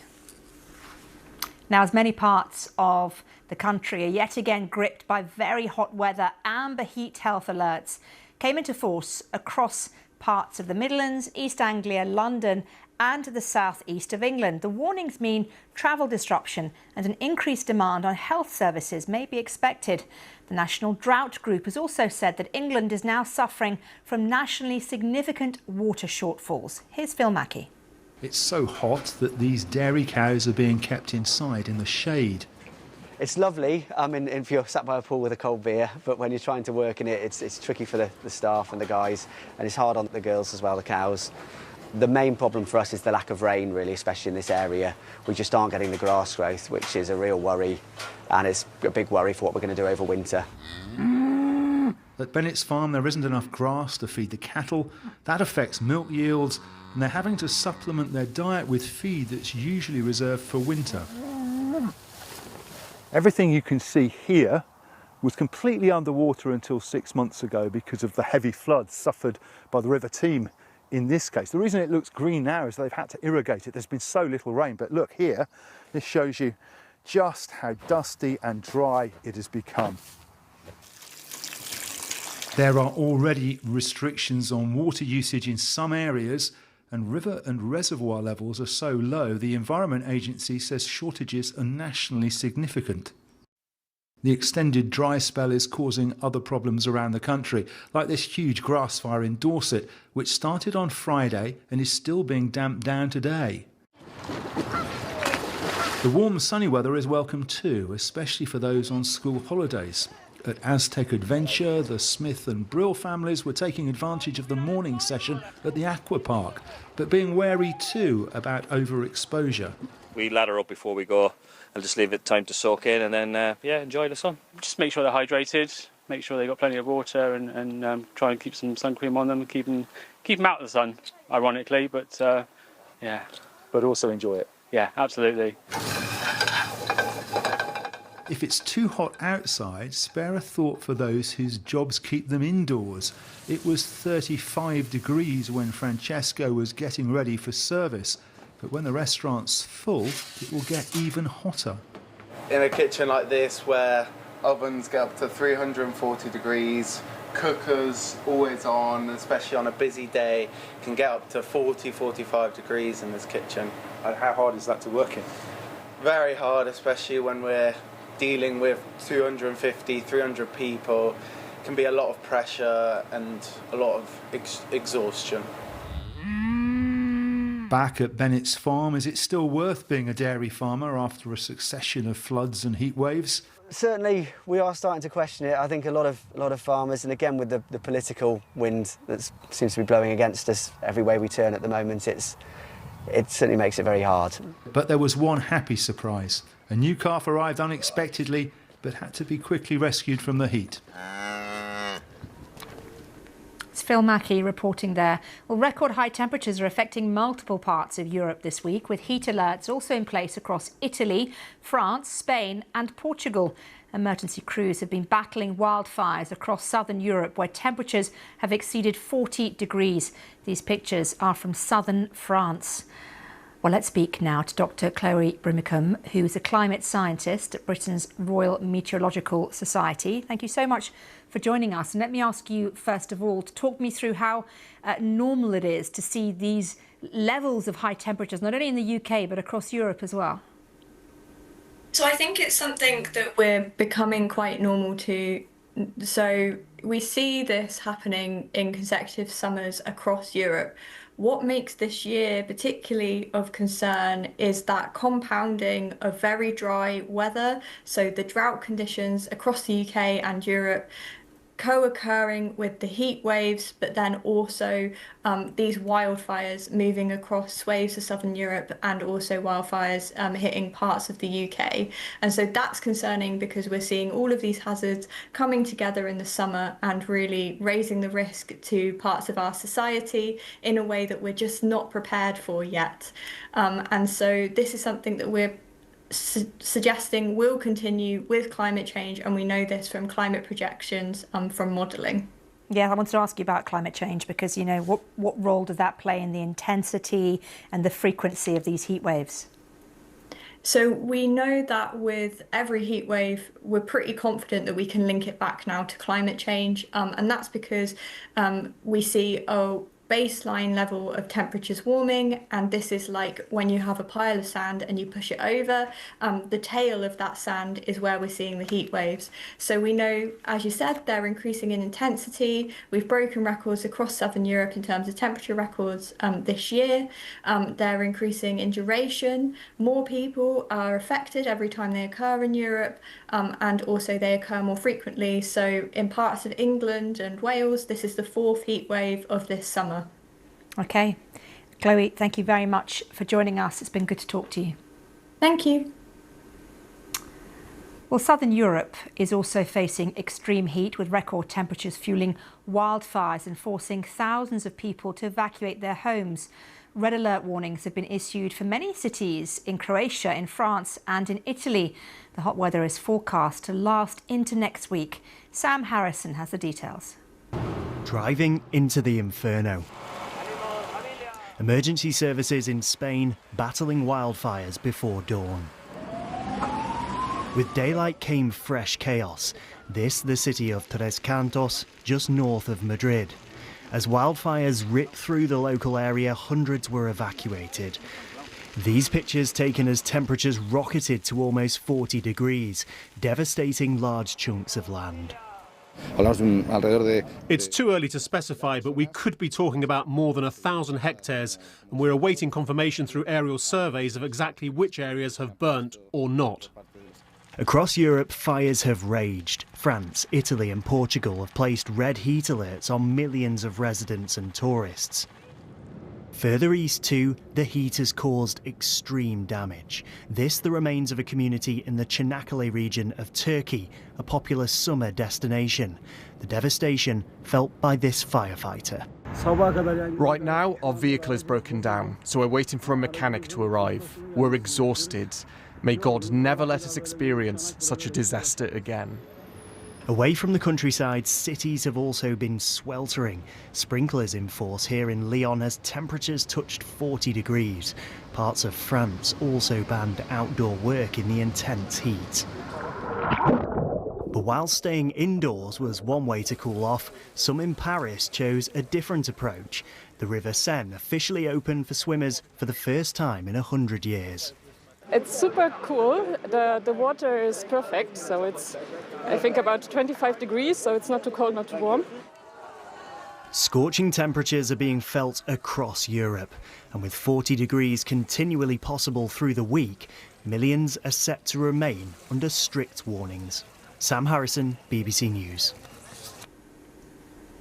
Around the world and across the UK, this is The World Today on BBC News.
Now, she'd been hired to kill a man, paid to murder a shop owner in Birmingham after flying to the UK from America.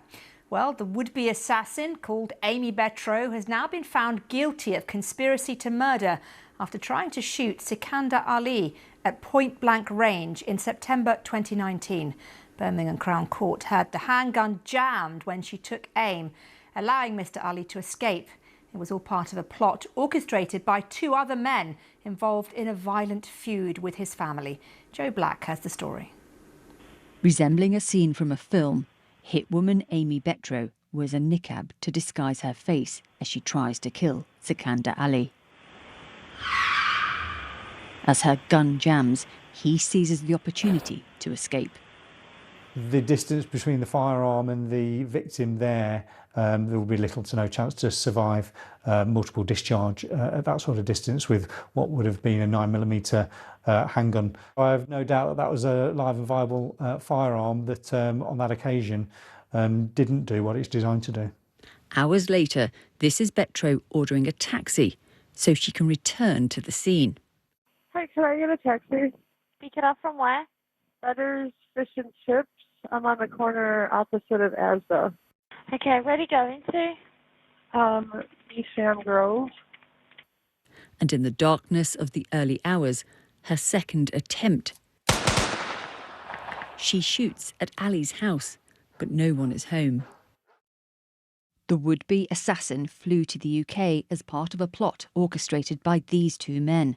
Mohammed Aslam and his son Mohammed Nabil Nazir wanted to attack a rival family.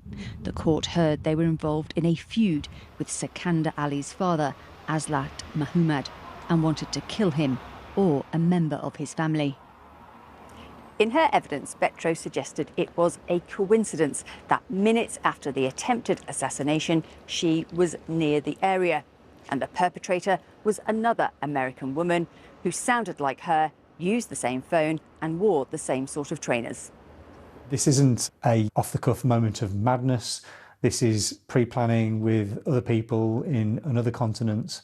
So I'd say she's extremely dangerous. And extremely motivated to cause the very worst harm to people. Like her co-conspirators, Betrow has now been convicted. She'll be sentenced next week. Joe Black reporting there. 27 countries, including Britain, Canada, France and Australia, have called on Israel to allow aid into the Palestinian enclave, saying the crisis in Gaza has reached unimaginable levels. Famine is unfolding before our eyes, the foreign minister's signatory countries said in a joint statement. They also said urgent action is needed now to halt and reverse starvation. So what is happening politically? Let's get the assessment of Frank Lowenstein, former US Special Envoy for Israeli-Palestinian negotiations, and a signed statement there from 27 countries, Frank. But what kind of pressure will that actually put on Israel? Well, I think that we've seen the results of the international campaign to get Israel to allow more humanitarian assistance in. There have been some improvements in that regard. I think there's been pauses during the day when they're allowing aid in. They've opened up some humanitarian corridors. Obviously, much more work needs to be done. But I do think that campaign is bearing fruit. And I also think President Trump probably said something quietly behind the scenes to the Israelis that he did not want to see starving children any longer. So, yeah, there's a long way to go, but I think we're in a better place than we were a week or two ago. And where are we in terms of any kind of ceasefire negotiation and plan right now, do you feel? Yeah, well, the headline out of Israel last week was that the Security Cabinet had approved an expansion of the IDF invasion of Gaza, but that's a little bit misleading. They did not approve Netanyahu's proposal for a full and indefinite occupation. In fact, it was a much more limited mission just to take over Gaza City that won't even begin for 6 weeks. And that's because the IDF does not believe that military action is the way to free the hostages or to defeat Hamas. They would like to see a negotiated settlement that ended the war and brought all the hostages home, which is the position of the vast majority of Israelis as well. So it'll be interesting to see how that plays out over the next few weeks. So if that is the vast position of the majority of Israelis and the IDF want it, why is it not happening? Because Netanyahu is in charge there, and he is still beholden to an extreme group of messianic cabinet members who really want to see Gaza depopulated. They want to see all the Palestinians driven out. and then they want to annex it and build settlements there. And Netanyahu is in a delicate position politically, so he keeps trying to split the difference between what the IDF wants and what his extremist coalition partners want. And right now, he's pleased just about nobody. We know on Friday there's going to be a meeting between President Putin and President Trump. So realistically, President Trump's mind now, if you like, is focusing on Ukraine. What does that mean for what's happening in Israel? Yeah, that's a great question. I think that there's a legitimate issue as to whether the Israelis really intend to allow more humanitarian assistance in on a going forward basis, or whether they're just doing the minimum they need to do right now to get the United States and the rest of the world off of their back. I mean, they're talking about building 12 more Gaza Humanitarian Foundation food distribution centers. We'll see if they follow through on that. But I do think it's important that the world keep their attention focused on this issue, because it's the only way to get the Israelis to do the minimum required for the people of Gaza to survive. OK, Frank Lowenstein, former US Special Envoy for Middle East Peace. It's been so good to have you on the show. Thanks again for joining us. Thanks for having me. Well, if you want to read more about what's been happening, not only, of course, in Gaza, but also with Israeli politics, you're more than welcome to go to the BBC's website. We have an updated page giving you all the latest insights on ceasefire negotiations, and, of course, a live page currently being updated talking about what's happening on Friday, that huge meeting between President Putin and President Trump, which, of course, we will be covering comprehensively here on BBC News. For now, though, we're taking a short break on The World Today on BBC News. Stay with us.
This is The World Today on BBC News, and these are the latest headlines.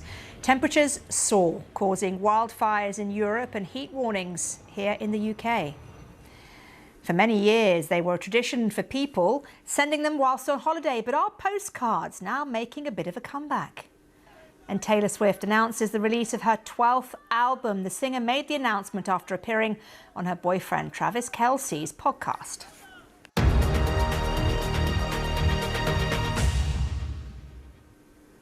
The longer the war in Ukraine has raged, the more Vladimir Putin has come to rely on support from North Korea. Well, first, Pyongyang sent ammunition, then it sent soldiers. Now, it's sending thousands of construction workers to help fill a huge labour shortage created by the war. South Korea intelligence officials have told the BBC that 10,000 workers were sent to Russia last year, and many more are continuing to arrive, with more than 50,000 expected in total. Our Seoul correspondent Jean McKenzie has spoken to 6 workers who've managed to escape. We've changed their names and their voices to protect them. This video, posted on social media by a Russian official in April, shows a North Korean man working on a construction site in Russia's Far East. He's one of thousands of North Koreans working to fill a huge labour shortage created by the war in Ukraine. We've spoken to 6 workers who've managed to escape Russia since the start of the war, including this man who fled last year. They told us they spent 18 hours a day building apartments and weren't allowed to leave the building sites. 처음에는 러시아에 간다는 것.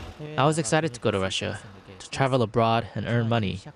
But once I started working, I felt like I was in a labor camp, a prison without bars. I was terrified when I woke up each morning. My hands would seize shut, paralyzed from the day before. We've been sent these videos of North Koreans on Russian construction sites. It used to be common for them to work abroad like this, making money for Kim Jong-un. But in 2019, countries were banned from using North Korean labour, an attempt to starve Kim of the funds to build nuclear weapons. And most of these workers were sent home. Now, we understand these workers are flooding back into Russia. I've spoken to an intelligence official here in South Korea who's told me that last year more than 10,000 of them arrived, and this year many more than that are expected. Eventually, they think there will be more than 50,000 of them. This is just the latest way Kim Jong-un has come to Vladimir Putin's defence. First, he sent ammunition. Then, thousands of soldiers. And in June, this senior Russian official travelled to Pyongyang, announcing that 5,000 workers would be sent to rebuild Russia's Kursk region, destroyed by the war. The workers get paid next to nothing. Most of their earnings get sent straight to the North Korean regime. After receiving no money for 2 years, this worker decided to escape. 우리는 인간이 아니라 동물. We were treated like animals, not humans. The other workers used to say we were just slaves for Kim Jong-un. They used to taunt us. You're not men, just machines that can speak. The Russian need for migrant labor is greater than it has ever been. The presence of these workers is likely to be the lasting legacy of this war. These are the